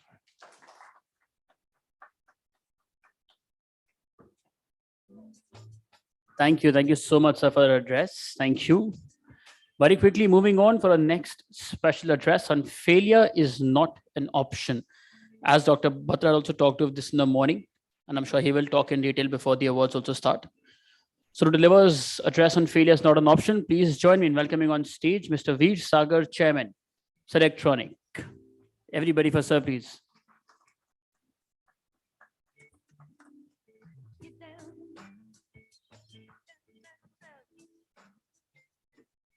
Good afternoon. Thank you, Anurag and Business World, for giving me this opportunity. I'm one of the probably the earliest third-party SMEs in India. I set up a back office in 1997, right? And at that time, it was a major issue. But I managed to have an American partner who got convinced more by my enthusiasm, by the fact that I presented to him, that this can be done as an offshore project. It can be done as a back office project. He's an American customer, American hospital, and I am in India. We started this at that time. Of course, even the government of India didn't know what back office was. Forget about SMS, MEs, getting money, all those issues were there. Ultimately, I managed to set the company up. And then lo and behold, this company actually took off. We were down up to 400 people in 2 years. Then the problem started. My American partner, he realized this is a good thing. Why am I letting this Indian guy have all the things? Because in those days, valuation was by the number of people that you had in your organization. Valuation was not based on anything else. That was very clear, that you have so many people and you get so much valuation. And I had the people, he had the customer. So overnight, he cut me out. I lost my customers, I lost everything else. And in hindsight, it was a good thing. He took 160 of my employees. So I got about left with 140 employees, no business, nothing. Everybody advised me, back up. Go on, don't waste your time, go and take a job and carry on. And at that time I said, I will not accept failure. So I talked to my employees and I said to them, look, I have today nothing. No customers, no job, no technology, nothing. All I have is a commitment that I am not going to give up. I'm going to sit down with all of you, work back and see how we can rise again. And that's what we did. We sat down and we said, what's our strength and what's our weakness? So we took our strength and redesigned the entire back office business and changed our customer base. We were originally dealing with hospitals. So when you deal with hospitals, you require a whole lot of infrastructure because the hospitals like big servers, you want them to give to the servers, they want all kinds of timings, etc. And they need a person in the States who they can touch and feel. And perhaps unsaid, sue. I could not afford that on my own. So I said, I will look for customers who don't want this. And those were small clinics, individual doctors, 1 doctor, 2 doctors, 3 doctors, who do not have any IT knowledge, who do not have a CIO, CTO, or any of those people. So we redesigned the entire back office process to meet these customers. We struggled, We managed to get, luckily we got one customer who was prepared to be a guinea pig. And with his help, we got it going. And today, 26 years later, we're still using the same software and the same customer base, except that we have added on more. Every 3 to 4 years, we sit back and say, okay, what next? We are riding on the back of technology. Same technology will now throw us out. So what else? So we moved from medical transcription to legal. Now from legal, we've now moved to doing things for lawyers. This is now more of a KPO than a back office. So we've now moved to lawyers, which is value-based. And we're now sitting down and saying, okay, what next? Because sooner or later with this AIs and all these magic things coming in, we will probably be out of job. So we started doing cricket, e-coaching for cricket and live telecast of matches. So this is the first lesson I learned, that I will not give in. That to me, failure is not an option. Running away was the easiest solution because I got a lot of job offers. The second thing I learned during this period is to build empowered teams. One of the best things I have done is to create empowered teams. I don't do anything in my company, except I watch every night the number of jobs come in and the number of jobs gone out, customer by customer, to make sure that we are meeting our agreed turnaround times. Rest is all left to the individuals, and they do a great job. Now by making myself redundant, first thing I learned was to make a strong team of people who are smarter than me. Now, these people then run the company and give me time to do other things like coming here and giving a lecture. The other thing I learned, that when we had this 400 people, I had this delusion of grandeur that I'll go back to 400, and we built a huge infrastructure. We had space for those many people, whole lot of accountants and stuff. And we found that whatever we do, we are making a loss because the infrastructure, the overhead was so high. We sat down and said, now that's enough of being arrogant. Let's come down to the ground. Let's convert our overheads in line with our actuals. And that's what we did. Once we converted our overheads in line with our actuals, bring down the space, bring down the team. Today, my company has only one person who is a non-target holder, and that's the accounts guy. Accounts, administration, finance. Everybody else, including me, have targets. So once we have done this, we have taken size out of the equation. Whatever number we have, we work on that. And I'm quite happy with the size. The other one, which I want to say is, never get emotional attached to your product. Be as passionate, have as much passion as you can, but do not get emotionally attached. If we had got emotionally attached, we could not have made a better product, because at that moment I said, this is it. This is my product. I have designed it. How dare you say it will not work, because it's my baby. But I said, no emotional attachment. So we sat down and realized what we were doing. And we learned that if you do it unemotionally, you can find good solutions. And the next thing we learned at the same time was cash management. To my customers, I tell them, look, I will give you a discount, but I will not allow you any cash. I want payment within 1 week. So every day I watch cash in and cash out. And every day on a daily basis, I'm cash positive. I have no debts. I have no bank loans. The other thing I learned then, this hard life. So everybody talks about financing and all of us. Nobody talks about customer.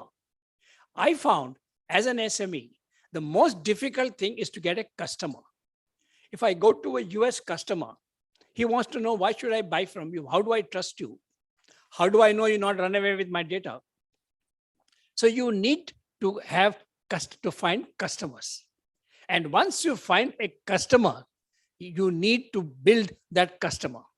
Use the customer to find more customers. All my marketing is done by my customers. I have no marketing people.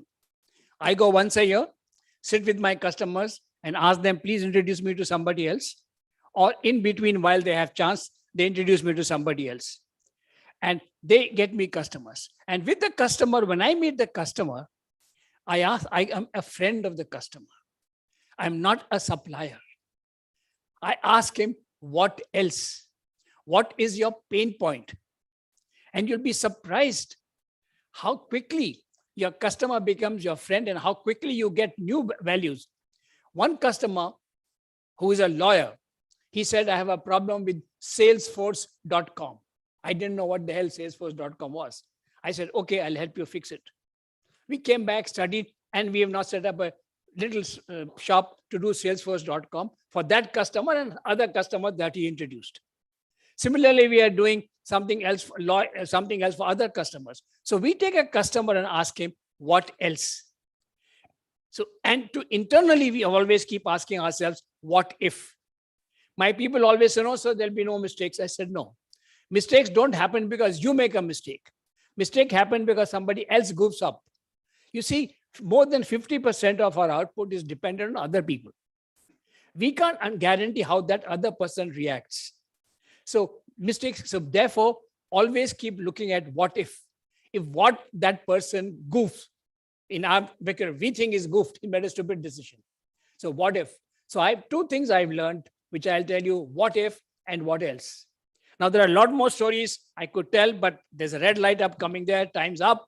So I'm going to stop. But I would recommend, there is a book which I have written based on my experiences, where you will get all these stories, called Failure is Not an Option. It's available on Amazon. I recommend that you please buy and read. Thank you very much.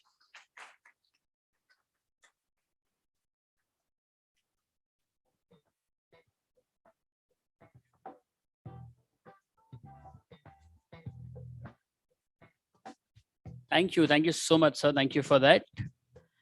And now for the closing address for the day, for the conclave. Awards await. I haven't missed that, I promise you. For the closing address on fostering SMEs beyond bootstrapping, please join me in welcoming to the stage, to the podium, Mr. Manoj Mittal, MD and CEO, IFCI Limited. You know, awards and we can be more warmer and louder, I feel. But ugly awards here, you need that. Thank you.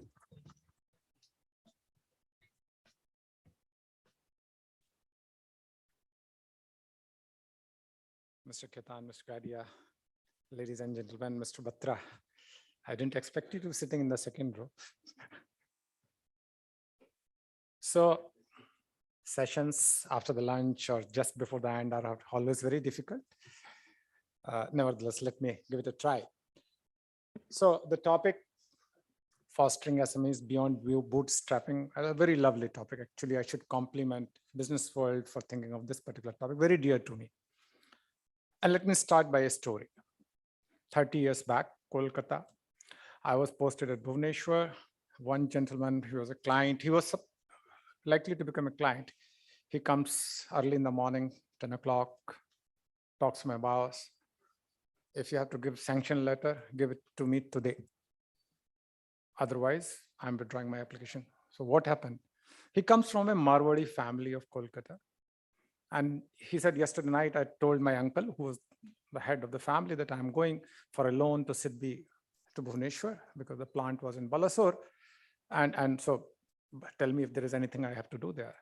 So uncle laughed at me. He says, beta jao, ghum ke aao, ant mein aake paise to mujhse hi loge. So that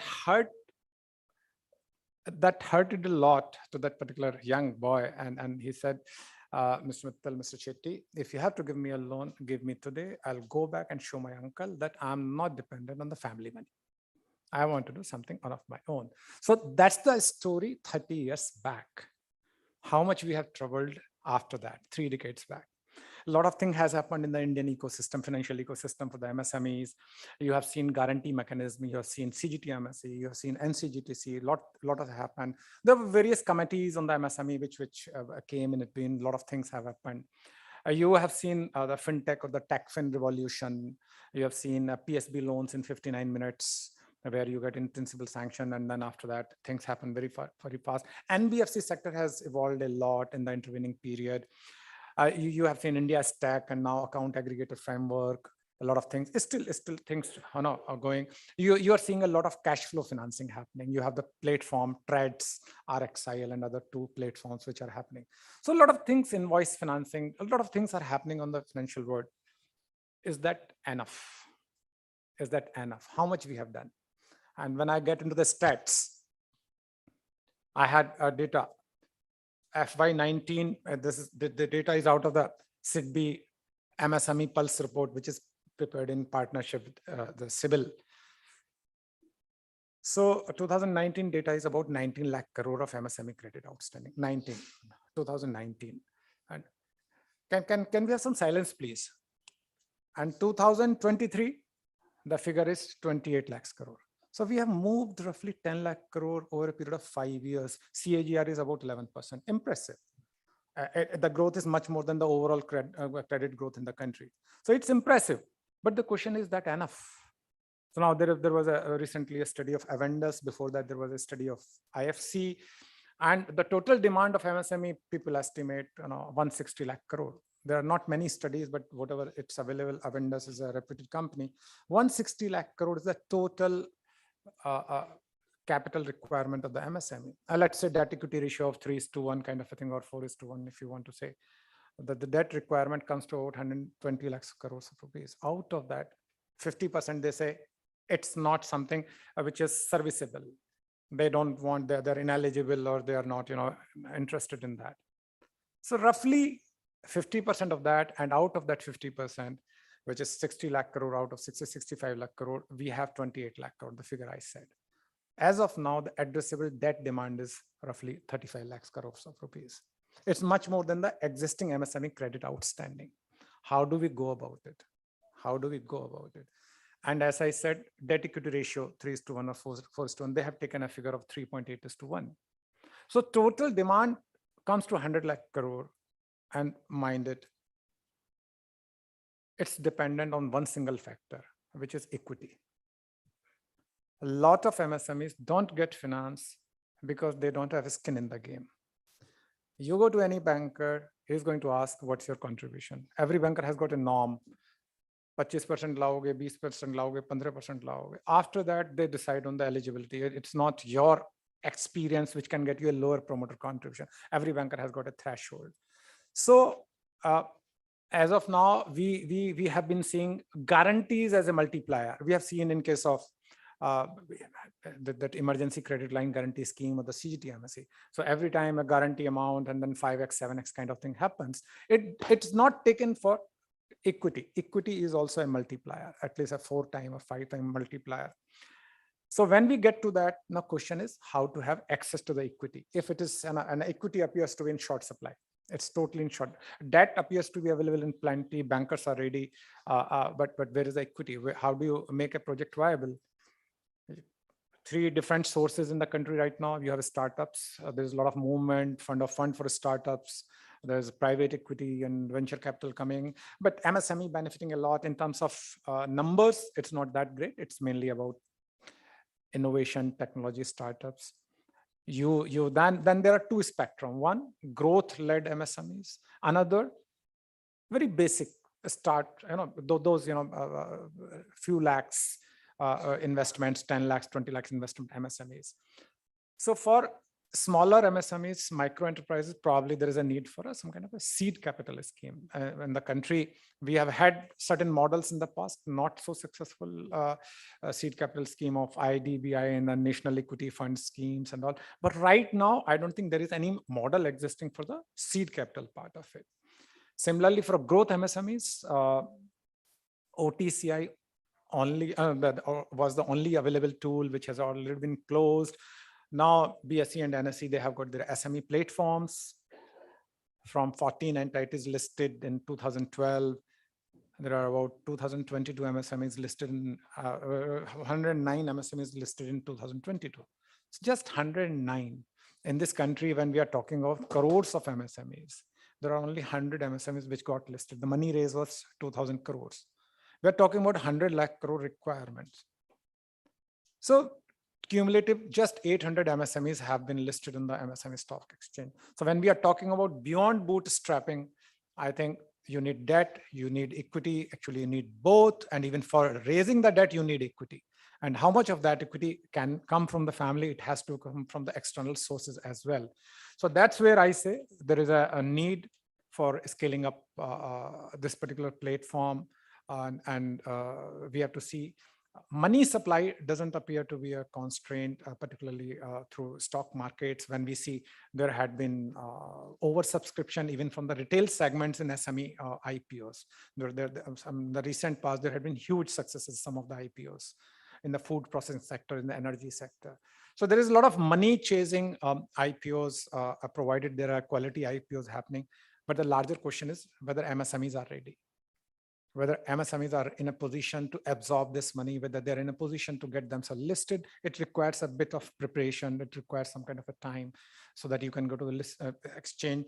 So finally, from my side, at this, suggestion would be, I think we need platforms, we need forums which can educate MSMEs to be ready for raising external money, for raising external equity, and in turn then multiply that to raise further debts from the bank and NBFCs, from the formal financial institutions.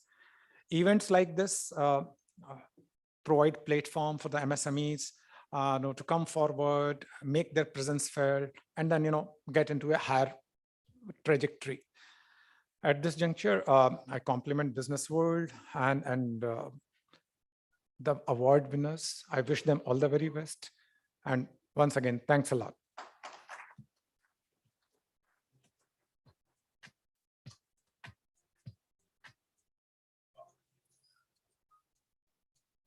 Baby, yes, yes, yes, you are. Everything with you is so sweet. You see, baby, have formed in today. Thank you. Thank you so much, sir. With that, we come to an end of the first part of today. And also with that, it is time to welcome all of you to the 5th edition of VW Emerging Business Awards. My name is Aditya Malik. It's an honor and a pleasure to welcome all of you once again. This evening, we gather here to honor and recognize the exemplary individuals and organizations, many of you, that have made exceptional contributions to the field of emerging business industry. We celebrate innovation, compassion, and definitely excellence. These awards not only acknowledge outstanding achievements, but also serve as an inspiration to push the boundaries of what is possible in the industry. Once again, I would like to thank our partners for today. Our associate partner, SIDBI, our knowledge partner, Resurgent India, our event partners, the Thick Shake Factory, Joy Travels Private Limited, Beanley Coffee, JustBath.ai, and Fandroom. Our media partners, Reality Plus, Exchange for Media, IWM Buzz, Impact, and Pitch. With that, may I please request our team to play the partners AV? SIDBI began its journey in 1990 through an act of parliament and has since been playing a stellar role as the principal financial institution for financing, promotion, and development of micro, small, and medium enterprises, that is, the MSME sector. The bank's professional manpower, having deep knowledge of MSME sector, is its strongest foundation, with capability to deliver the vision of Government of India for MSME sector. In a robust economy where potential is to be maximized, it's important for every business to realize its dreams. India is a competitive economy and we can take it even further. We can make India competitive globally. For this, every business, big or small, needs to be assisted and nurtured. SIDBI wants every business dream to shine, and then we will be sure that India will shine.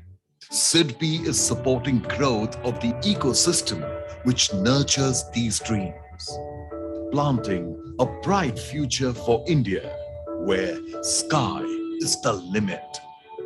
SIDBI, celebrating dreams, celebrating years of nation building.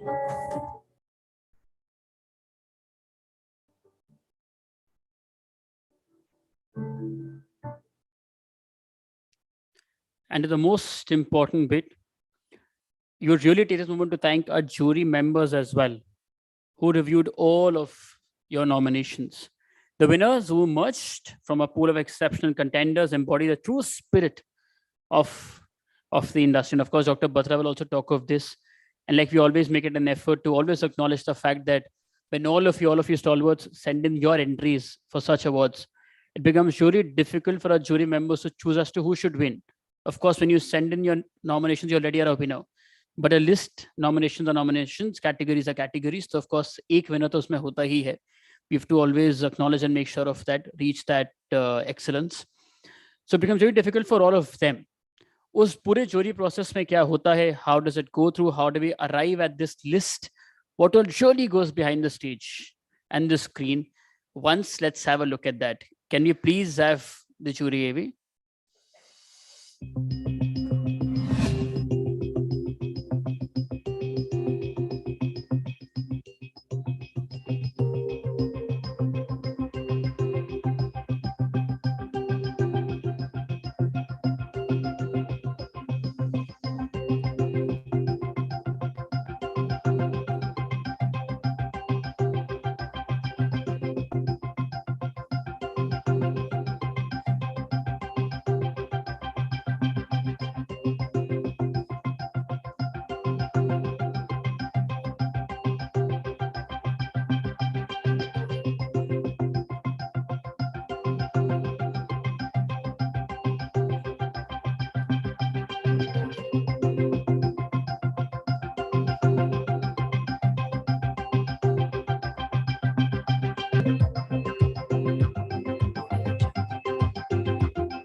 It was a privilege for me to chair the jury for Business World 5th edition of the Emerging Business Awards.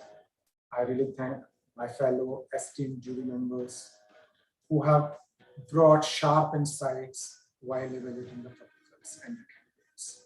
Personally, it was a sheer delight for me in terms of the overall quality of the candidates and the conduct of the event by the Business World team. I really congratulate all the winners and wish them all the very best in their future endeavors. Thank you very much. It was really a great pleasure when Business World invited me to be a jury for the Emerging MSMEs, the 5th edition of Business World. The candidates or the companies which presented as to what they are doing, what they propose to do, was indeed fascinating. I was taken aback by the creativity and the dynamism of the Indian youth as to how passionate they are about their ideas, how passionate they are about taking their company forward. First of all, I would like to heartily congratulate Business World on a very well conducted 5th Emerging Business Awards.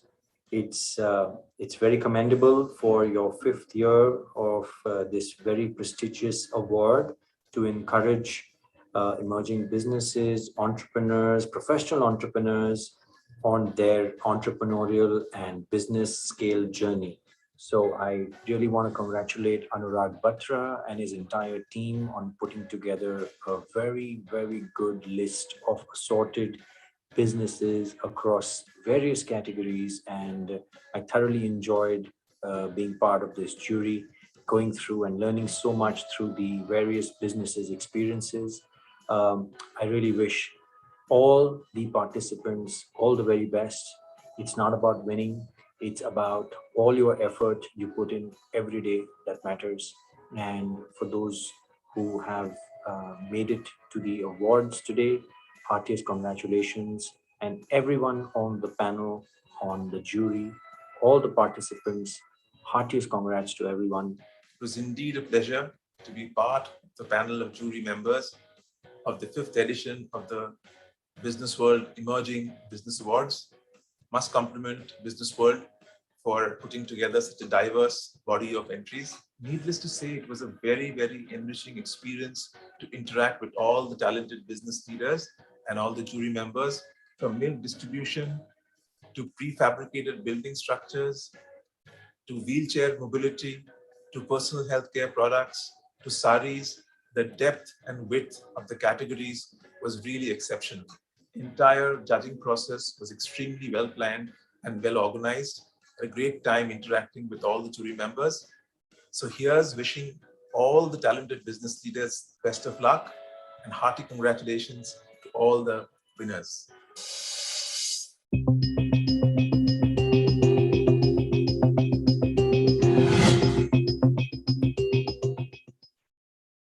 Thank you. I think let's have a huge round of applause for all our jury members. They surely deserve it. Thank you. Thank you so much. Today's award ceremony is being streamed live across all BW Business World platforms, including our social media channels. Please join in the celebrations of the evening by using the hashtag BW Emerging Business. Before we start with the award ceremony, a request to all the winners. Once you've received your award, please step down and then proceed towards stage left for a picture, and then also stay back till the very end for a group picture for the magazine.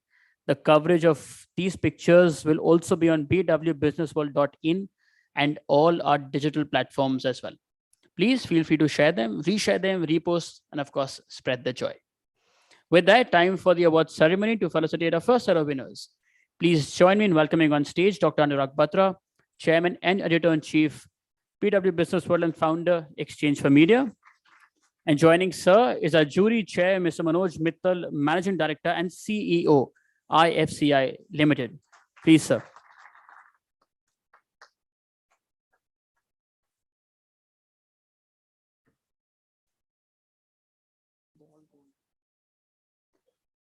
Okay. Moving towards a first head, which is support. And the first category in this is Best MSME Financing Institution. And the winner in this is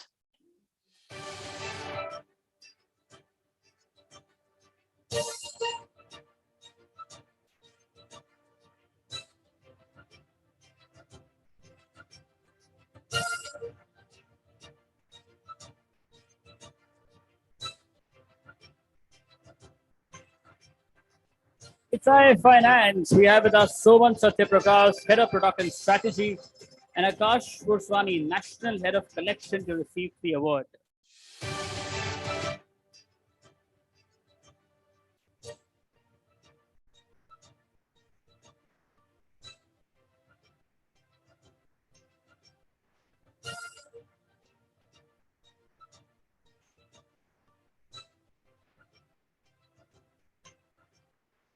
Can we wait for them, please?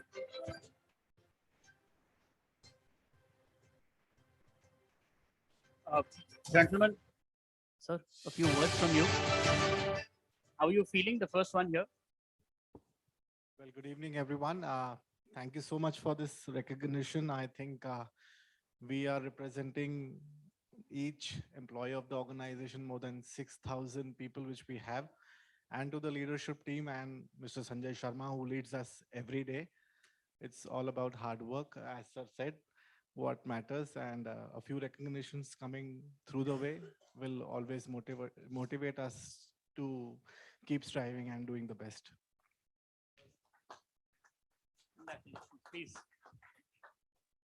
Congratulations. Moving ahead towards the company heads now. The category in this first is Best Digitally Enabled Enterprise, and the winner is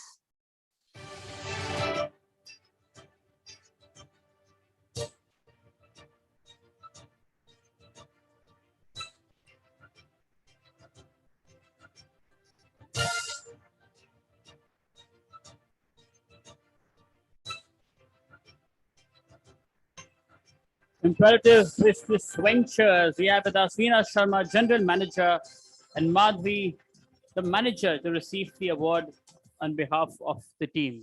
Please.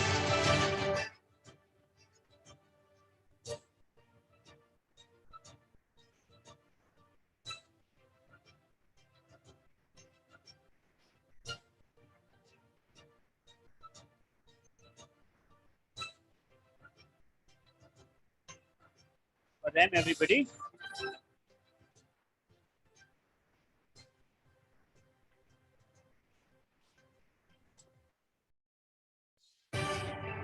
Wow, this feels amazing. So first of all, on behalf of our founder and chairperson, Mrs. Manjusha Petankar, and our chief managing director, Dr. Sachin Petankar, I would like to show my heartily gratitude to the BW Business Venture for giving us such a huge platform and awarding us with such a huge title. And I'm sure if sir and ma'am would have been here, they would have one word to share with everybody of you. This is for the entire Imperative team. We are here to revolutionize our entire FinTech industry. So here for Imperative team. Thank you.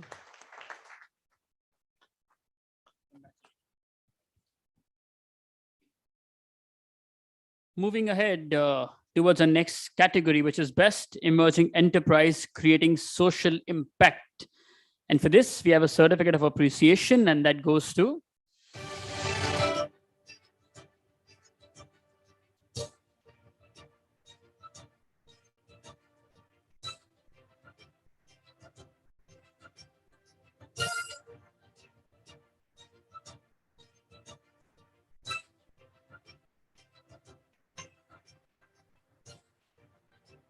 Sakhi Utpadan Samiti. We have with us Bhuvanesh Sharma, Head Corporate Social Responsibility, and Kamal Gadri, first signatory to receive the award. Kamala.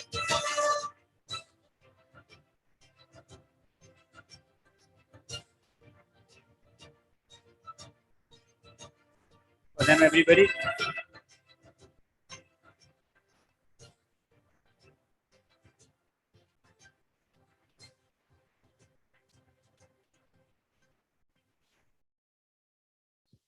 So thank you so much, BW, for this appreciation. And on behalf of entire Sakhi Utpadan Samiti, I would like to thank you for selecting us for this great achievement. And we are the MSME, which we started our journey from 2018, and we are based out in Rajasthan. And we are striving towards really creating social impact around the women empowerment, which it's like around the rural women entrepreneurship. So thank you so much, and hoping for support in the journey ahead. Thank you.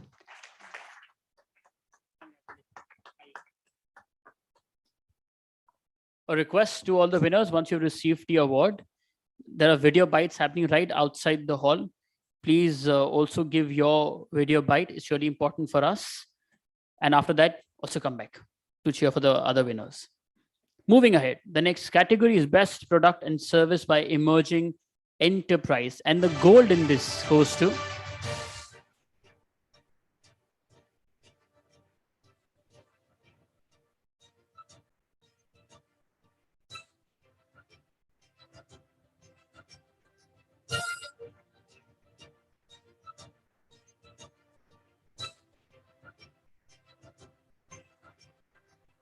So friends, we have with us the CEO Siddharth Ayari to receive the award.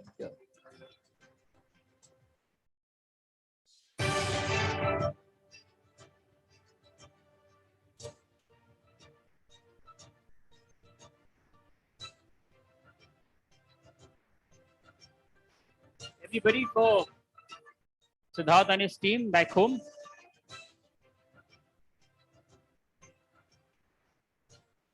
So the search for our gold winner has come to an end. A few words from you.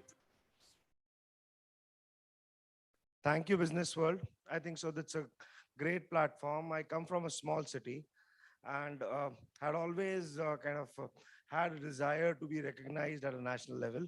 Thanks, Business World, for doing that. We've been working hard in the space, which is highly competitive, which is primarily in consulting, which is search and university relations. I think so. I'm just glad and overwhelmed. Thanks. Thanks a lot.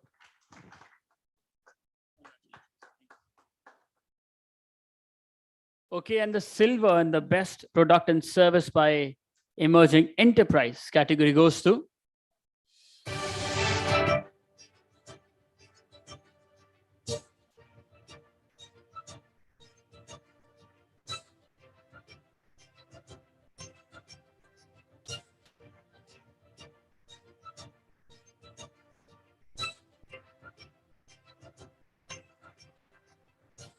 Trina Criticare Logistics, we have with us the Director Anil Agarwal, Country Manager Ashish Kumar, and Vice President Prakash Singh to receive the award.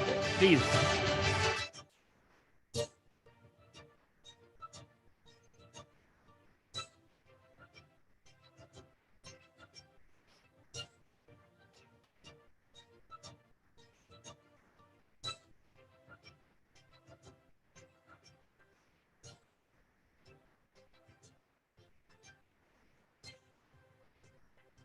For them, please, ladies and gentlemen.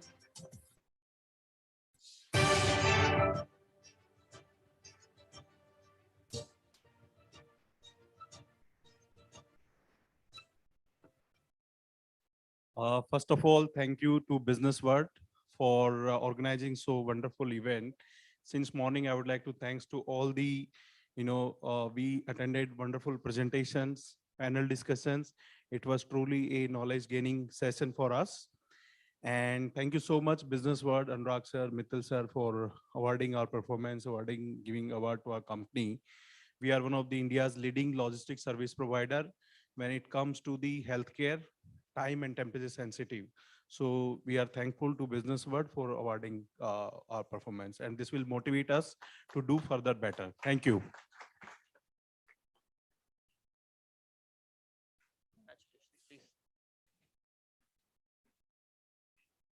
Moving ahead, the bronze in the best product and service by emerging enterprise category goes to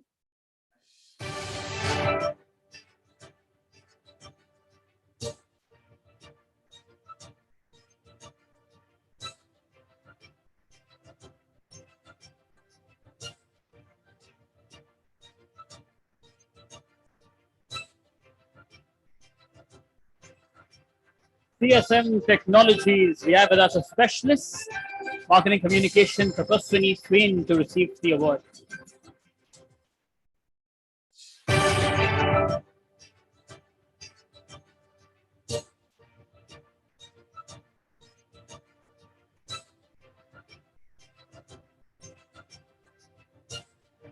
Please.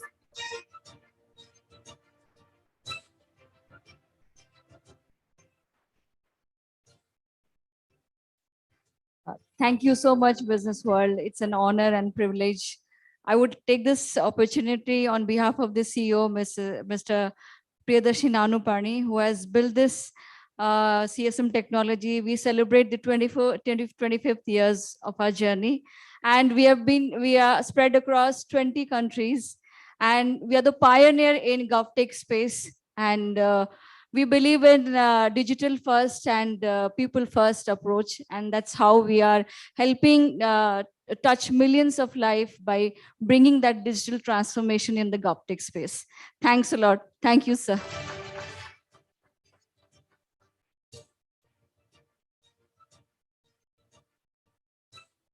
Moving ahead, our next category is most innovative products by emerging enterprise. And the gold in this goes to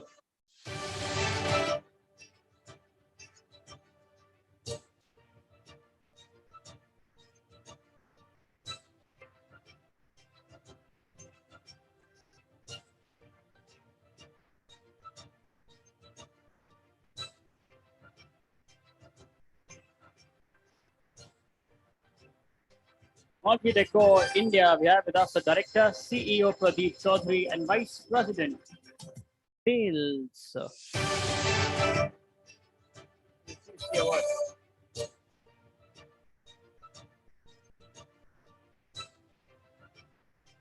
Everybody for that, please.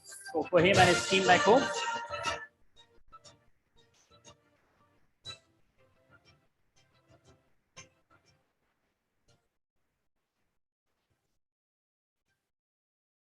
On behalf of entire Multi-Deco family, I would like to thank Business World for this award. I would also like to tell you this award belongs to the whole Multi-Deco team, where the culture of innovation we push, and innovation is coming from all the nooks and corners of your organization if you set up the right culture. And that's what we thrive for. Thank you so much.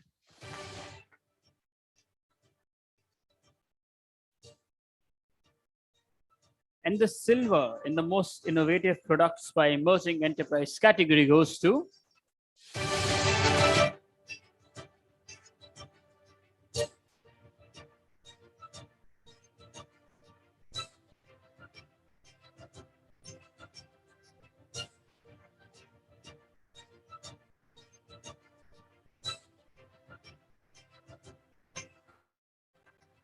It's for New Street Tech, and we have with us Maya Shenoy, the Chief Business Officer, to receive the award.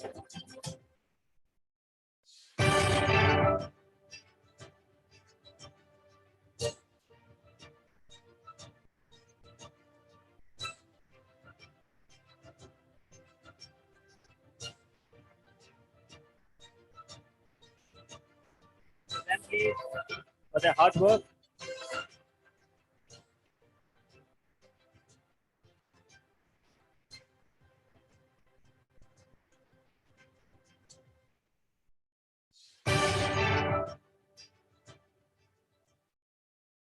All the way from Mumbai. We are a small team of 140 people trying to leverage technology to impact lives of millions.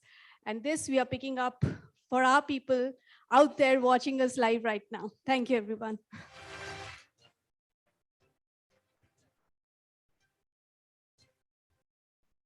Congratulations. And the bronze in the most innovative product by emerging enterprise category goes to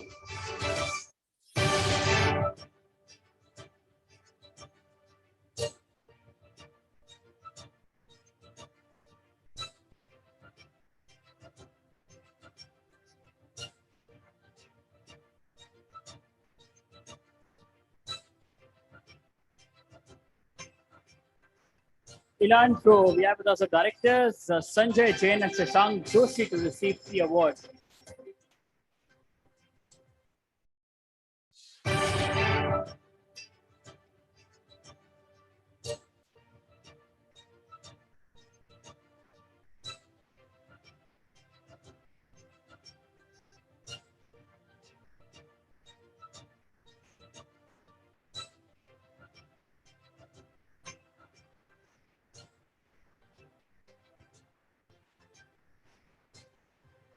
Everybody for Elan Pro, please.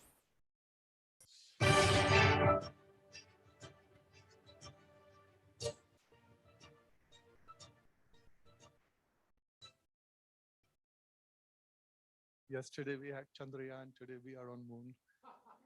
Thank you very much, Business World team, for this beautiful initiative because it keeps us motivated to do something better and better. Thank you, jury, for recognizing our efforts. And thank you, my team, Elan Pro team, because without which probably we would not have done whatever we have done in the last couple of years. It has been a tough journey and we are in a field which is highly competitive because we are dominated by some very leading brands. And still to sustain, it's only innovation which helps us doing well. Thank you very much. You didn't think of moon looking at my hairstyle. Congratulations, gentlemen. May I please request Veer Sagarji, Chairman Electronics and also Power Speaker, to join us on stage, sir, and help us present awards, please. Aye.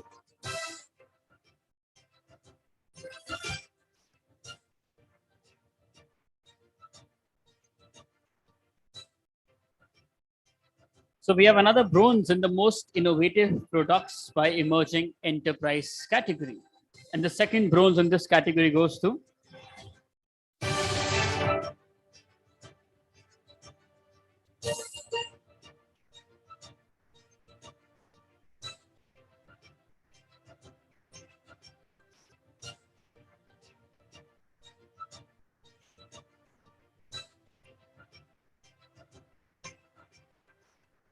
Chandra Fabrics. So we have with us a director, Ankur Jain, to receive the award.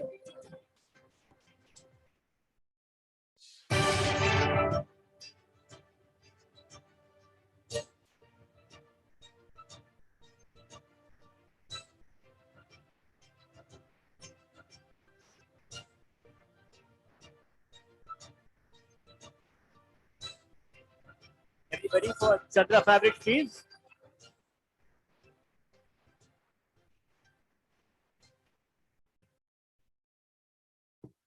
Thanks a lot, Business World, for honoring us and recognizing our little effort towards sustainable fashion. Thank you so much.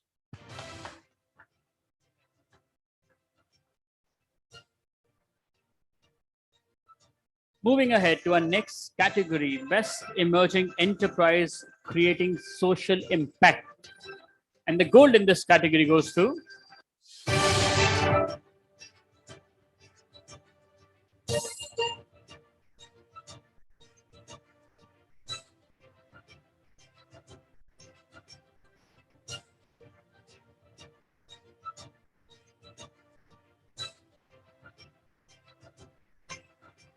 Ostrich Mobility Instruments. We have with us a Managing Director and Chief Executive Officer, Venu Krishnan Unnikrishnan, to receive the award.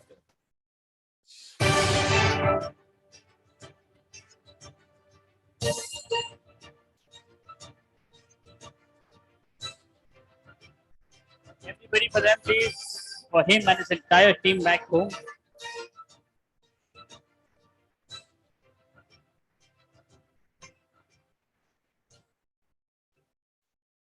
Thank you so much for Business World to organize such a wonderful program. And thanks to all the jury members for selecting Ostrich. And finally, the credit goes to my team. You know, they have been working hard for so many years, and credit goes to my partners and, you know, the customers. Without them, this would have been definitely impossible. Thank you so much, my team.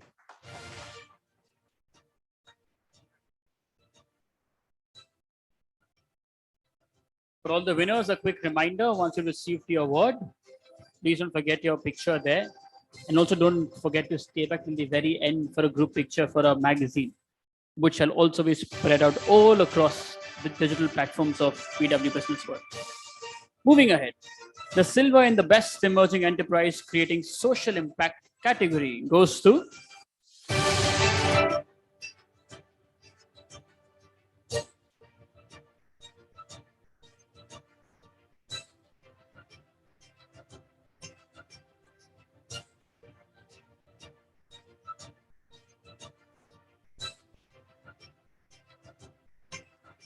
Super. We have with us the co-founders, Sujata Biswas and Tanya Biswas, to receive the award.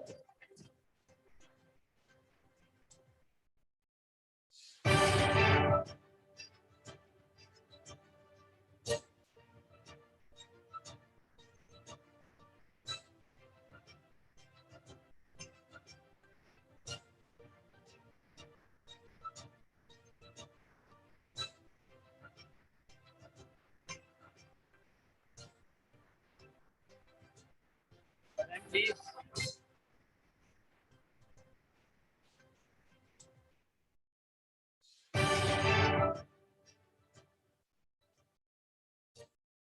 We strongly believe, and I know that all of you do, that it takes a village to raise a business.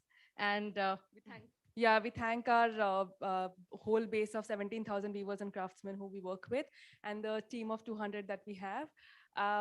Long way to go, 7 years we've been doing this, trying to bring back saris, revolutionize saris and blouses. So thank you so much for recognizing our effort. Really, really means a lot to be here. Thank you so much.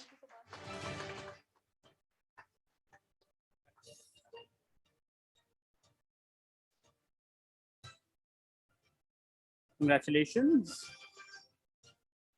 The next category is Most Innovative Emerging Enterprise. And in this, we have a silver. And the silver goes to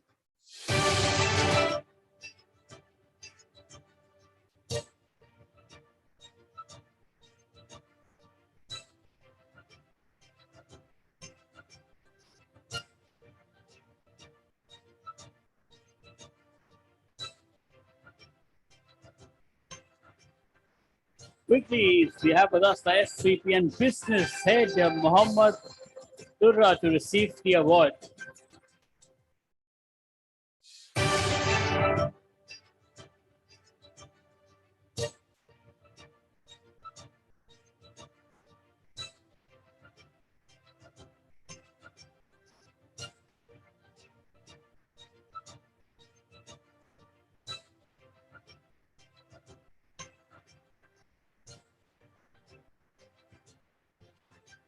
Then, ladies and gentlemen,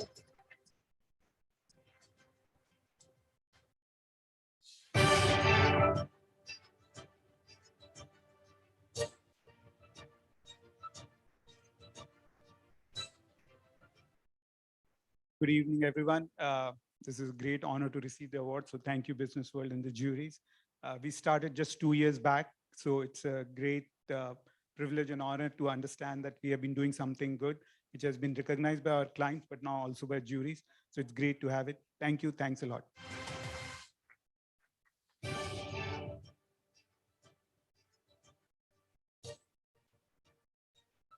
thank you so much, Veer, sir, for helping us with the awards. Thank you. Everybody once for sir, please. Thank you so much. May I please request Mr. Arijit Ray, Chief Executive Officer and Founder, the Unlock Company, to please join us on stage and help us present our awards for next set of winners. Aye, sir.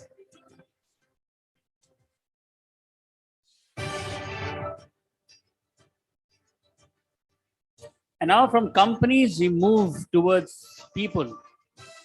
The first category in that is Young Leader of the Year, under 40, creating emerging business. And the silver in this category goes to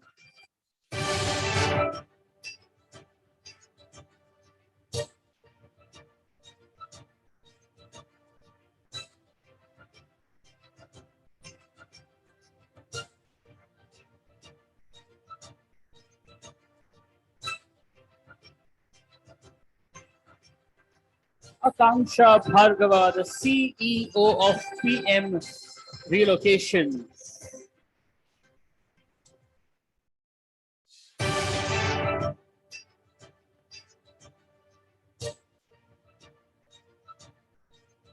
Once for the young leader, everybody.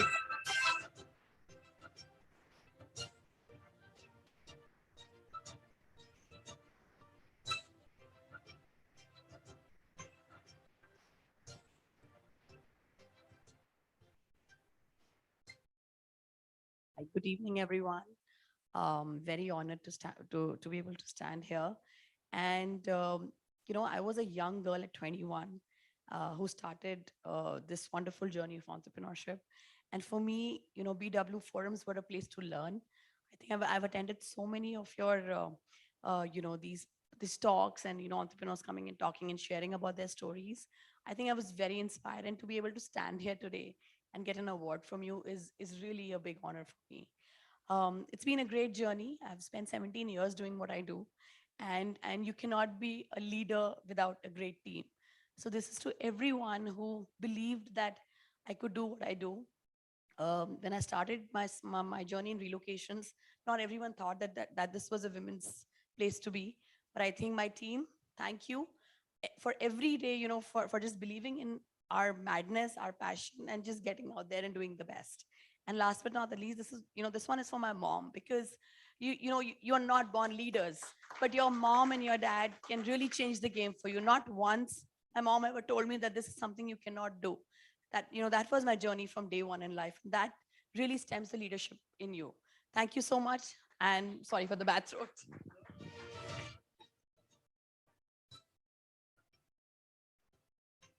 Congratulations. Moving ahead. Once again in the people category, and next subhead is Young Leader of the Year, under 40, creating emerging business. And that goes to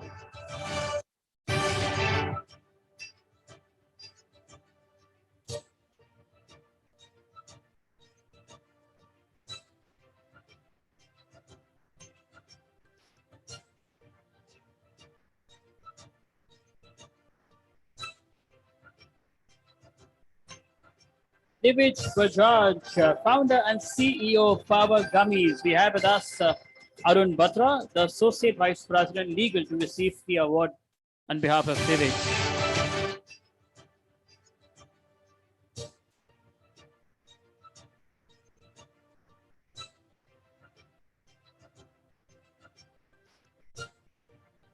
For that, please, for Arun and for Divij as well.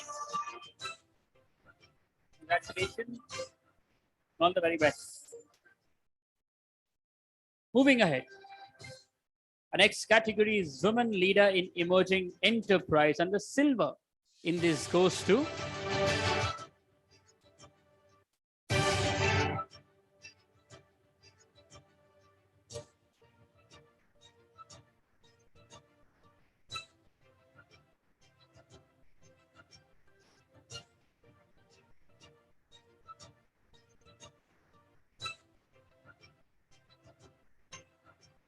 Istanya Vishwas, co-founder of Suta.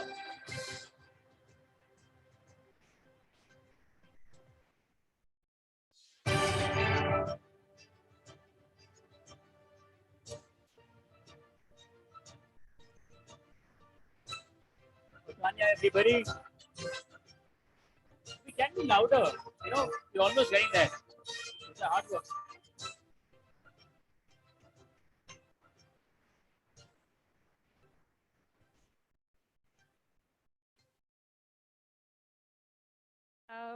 Coming here on the stage makes me really, really overwhelmed today because in our entire Khandan, nobody had done business. So when we started doing it, we are engineers and MBAs.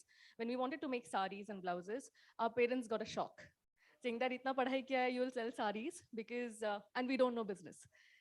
From then till now, 7 years, and it's this big family of weavers, our family supporting us, and the entire Suta community, plus our employees. We are going strong and revolutionizing saris. So yeah, long way to go, and thank you so much.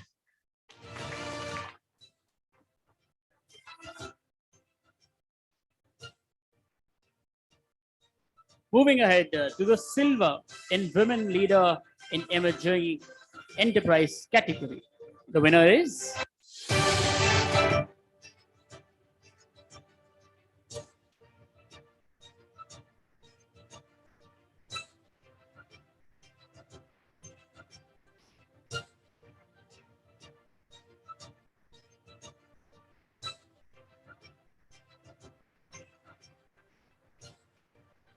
Mayurakshi Das, founder and CEO, Alexa AI. We have with us Chirag Khimani, the head of AI and data analytics, to receive the award.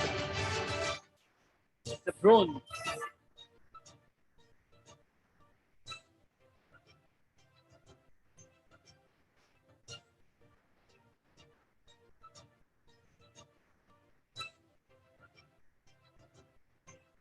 For them, for her.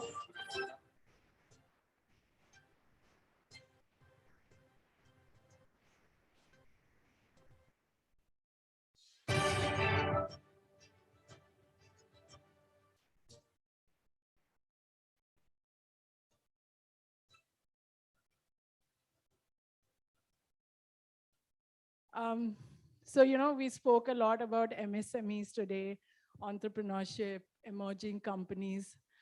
But, nobody spoke about the people or organizations that give, us validation for what we do. Business World, you are one such. I've been associated with you for the last year or so. Devika, I think you're an entrepreneur by yourself, the way you've led this. Anurag sir, first time I met you, but it's been a pleasure.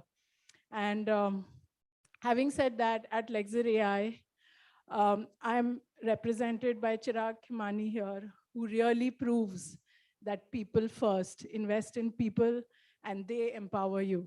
So thank you.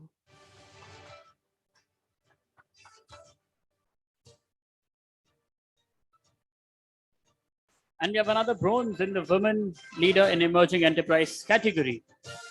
And this bronze goes to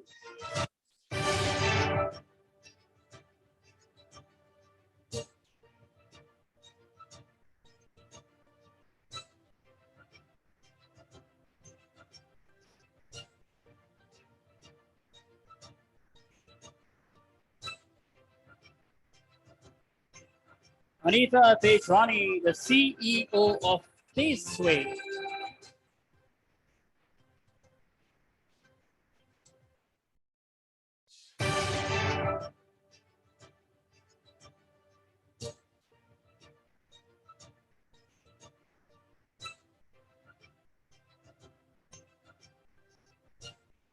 Everybody for, please for Anita.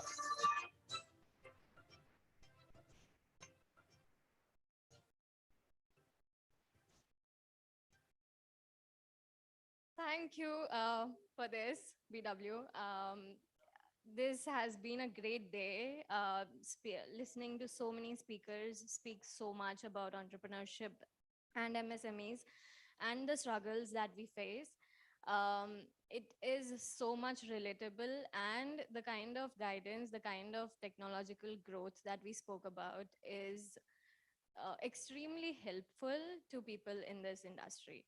So thank you so much for having this event and having such amazing speakers and such amazing panelists. And we are just 2 years old and we are doing great.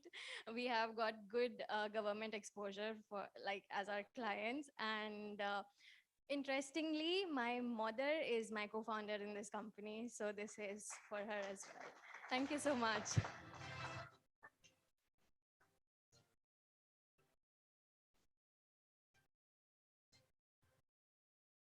Congratulations to Mummy as well. Moving ahead to our next category, it's Leader of the Year, Creating Emerging Business. And the silver in this goes to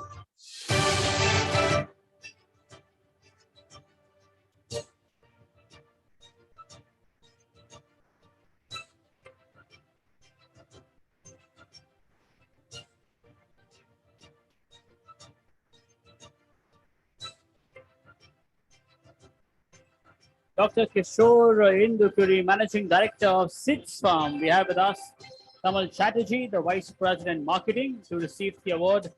And you also have a small video bite from sir. And first, let's do this.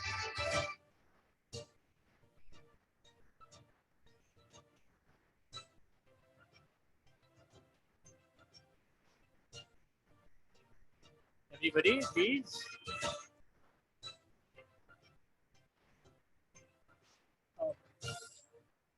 So we also have a video. Can we please have that from Dr. Kishore? Dr. Kishore Indukuri, founder of SIDS Farm.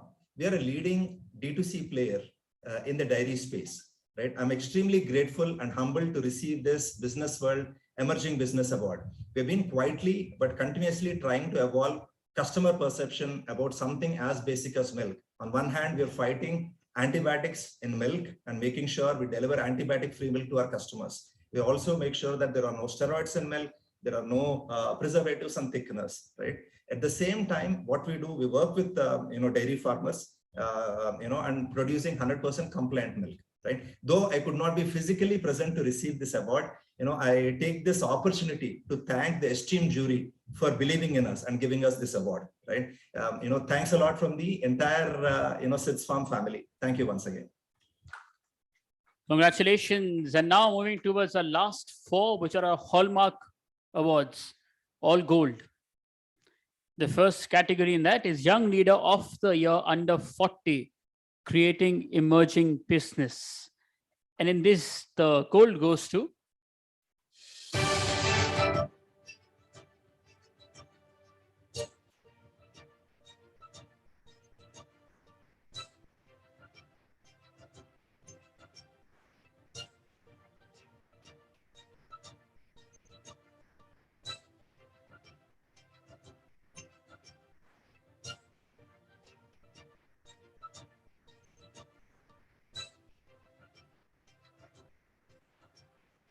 Hanshu Agarwal, the Director of CityCart Ventures.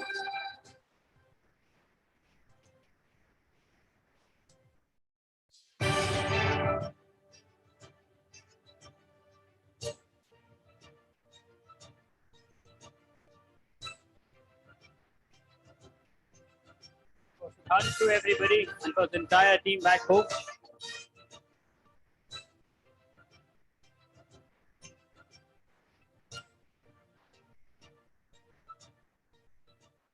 Yeah, it's a big thing to be standing and sharing the stage with such eminent people.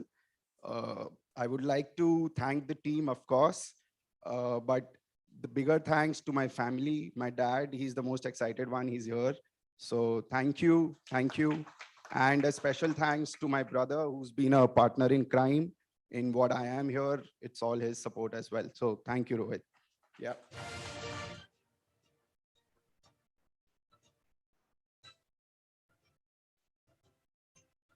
Congratulations, Sudhanshu, to you and to, of course, Dad as well. The next hallmark category is once again, it's women leader in emerging enterprise. And in this, the gold goes to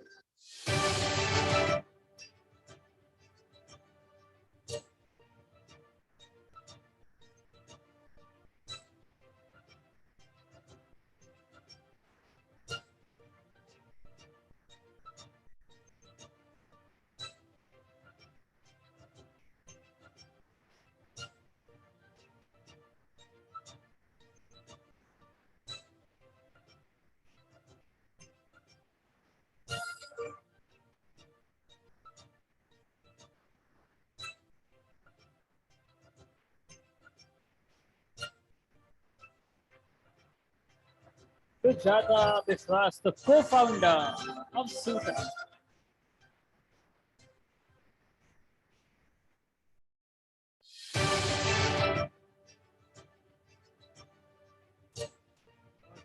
Everybody, a hallmark category winner, the gold.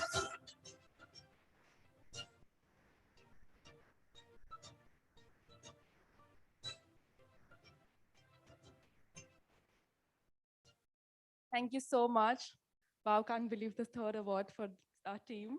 Thank you so much. I'll just tell you a short story to just tell you the kind of impact I think Suta has been able to create. Me and my sister were walking towards meeting our whole village, the team. We had called for a quick lunch, and there was an old lady sitting outside the house, and she said, "Come close and sit next to me." And we said, "Why is she calling us? You know, we are in a rush." So she said, "Just sit here and see what you have done to this village." And we were going there after 3 to 4 years. She said, "See, the village has changed because of you girls." So that just makes so much sense. I think that it just made me so proud. And I want to congratulate all of you. It's amazing the kind of winners who are coming here on the stage. And thank you so much for nominating me and selecting me. Thank you.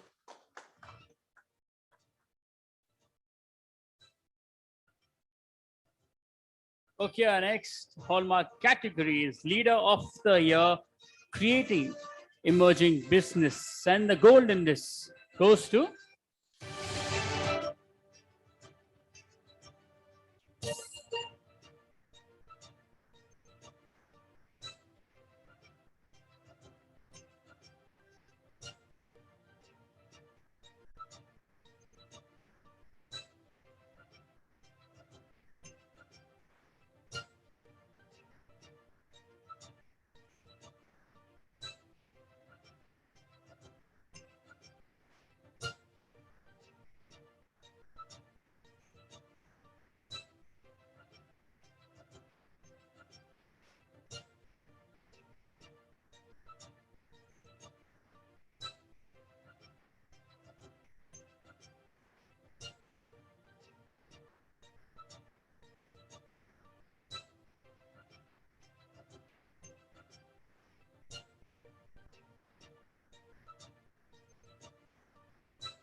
Besat Ahmad, the CEO and co-founder of Philo, is here.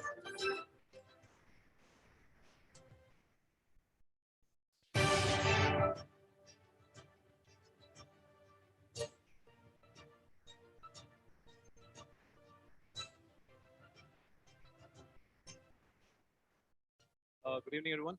First of all, thank you, Business World, for this recognition.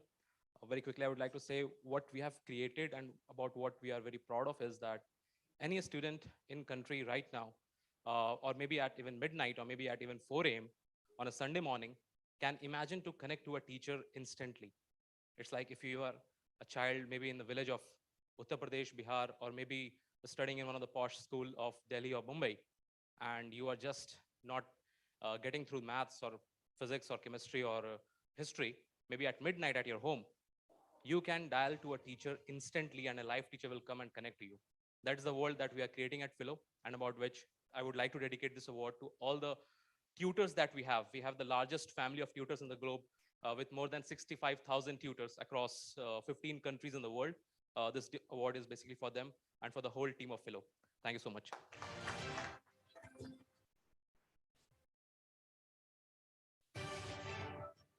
Okay, and down to our last Hallmark Award. This is for a company, the most innovative emerging enterprise.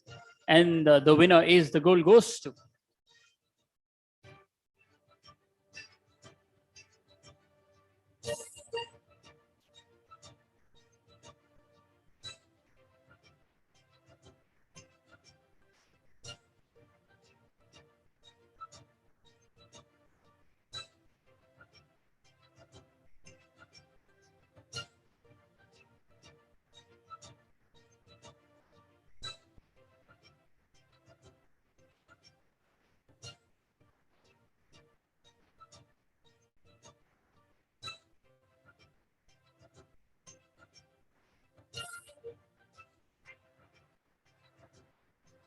Prismatic Software. We have with us the founder and managing director, Sam Prasad Kubalekar, to receive the award.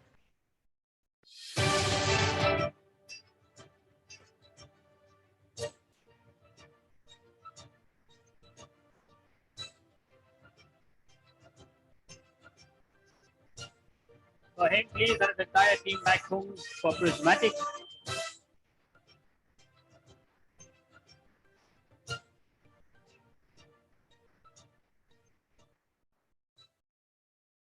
Good evening, everyone. So winning an award is always an icing on cake, but what was most important is the journey. I mean, the evaluation process was so much learning experience. So thank you all jury members. Thank you Business World for taking, lot of efforts to devise that nomination form and getting a lot of information, putting in a lot of efforts in this process. This award I would like to dedicate to my team who has been, with me since last 11 years, and to my family. They say that, entrepreneurs are alone generally. I mean, we had a lot of discussions today, but I think there is always a power behind this. And I think Business World is one of the main contributor in that. They are like that power who is pushing the entrepreneur world to get into the next level. So it is this motivation which generally people get when they come here and receive this kind of things. So thank you very much, Business World. Thanks again.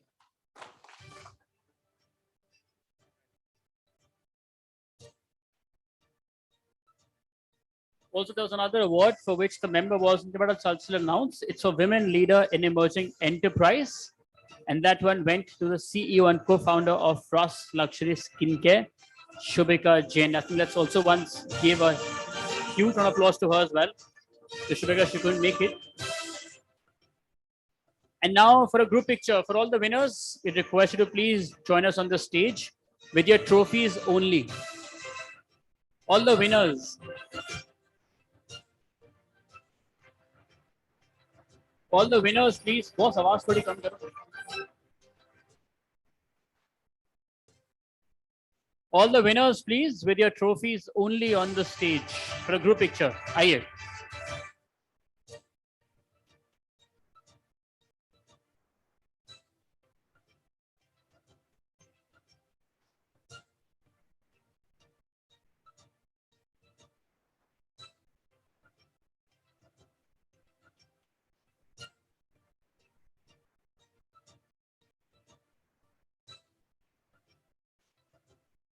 Can you also sit? Can a few of them sit?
Please stay, please stay.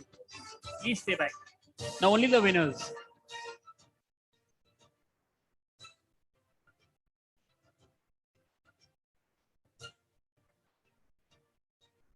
First in the main camera, please. Then your individual ones.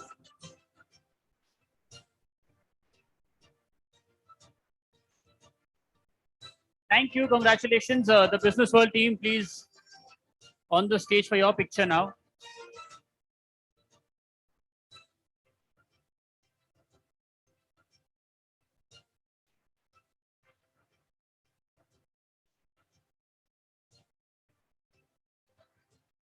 Shweta, Prashant, everybody. Manshu, the Business World team, please.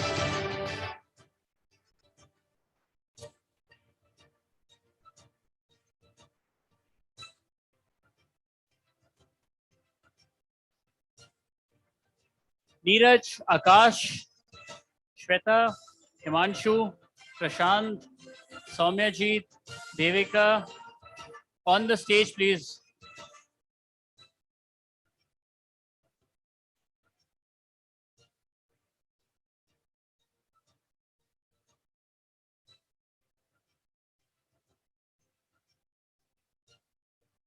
Of course, Kamlesh ji and Malik as well.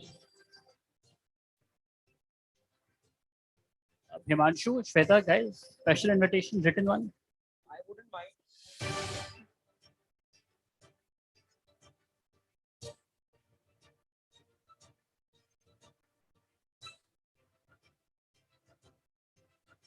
No, mic check. Ladies and gentlemen, one quick word from me. I need little attention, just 2 minutes. I want to thank all of you for being part of this. I think we have reached out to a many people this year. We will be reaching out even further. Many people have come down from different parts of the country. That makes the event so strong. Thank you for being there with us throughout. And I hope that all of you are carrying back with you lots of insight from this conference. And I thank my entire team, BW team, who are working constantly on this. We have back-to-back events all line up in August and September. It's like, it's a madhouse right now, but that's how we pull it off. Thank you, team. And thank you, everyone. And I call upon my team for a group photograph, please. Special invitation to all of you.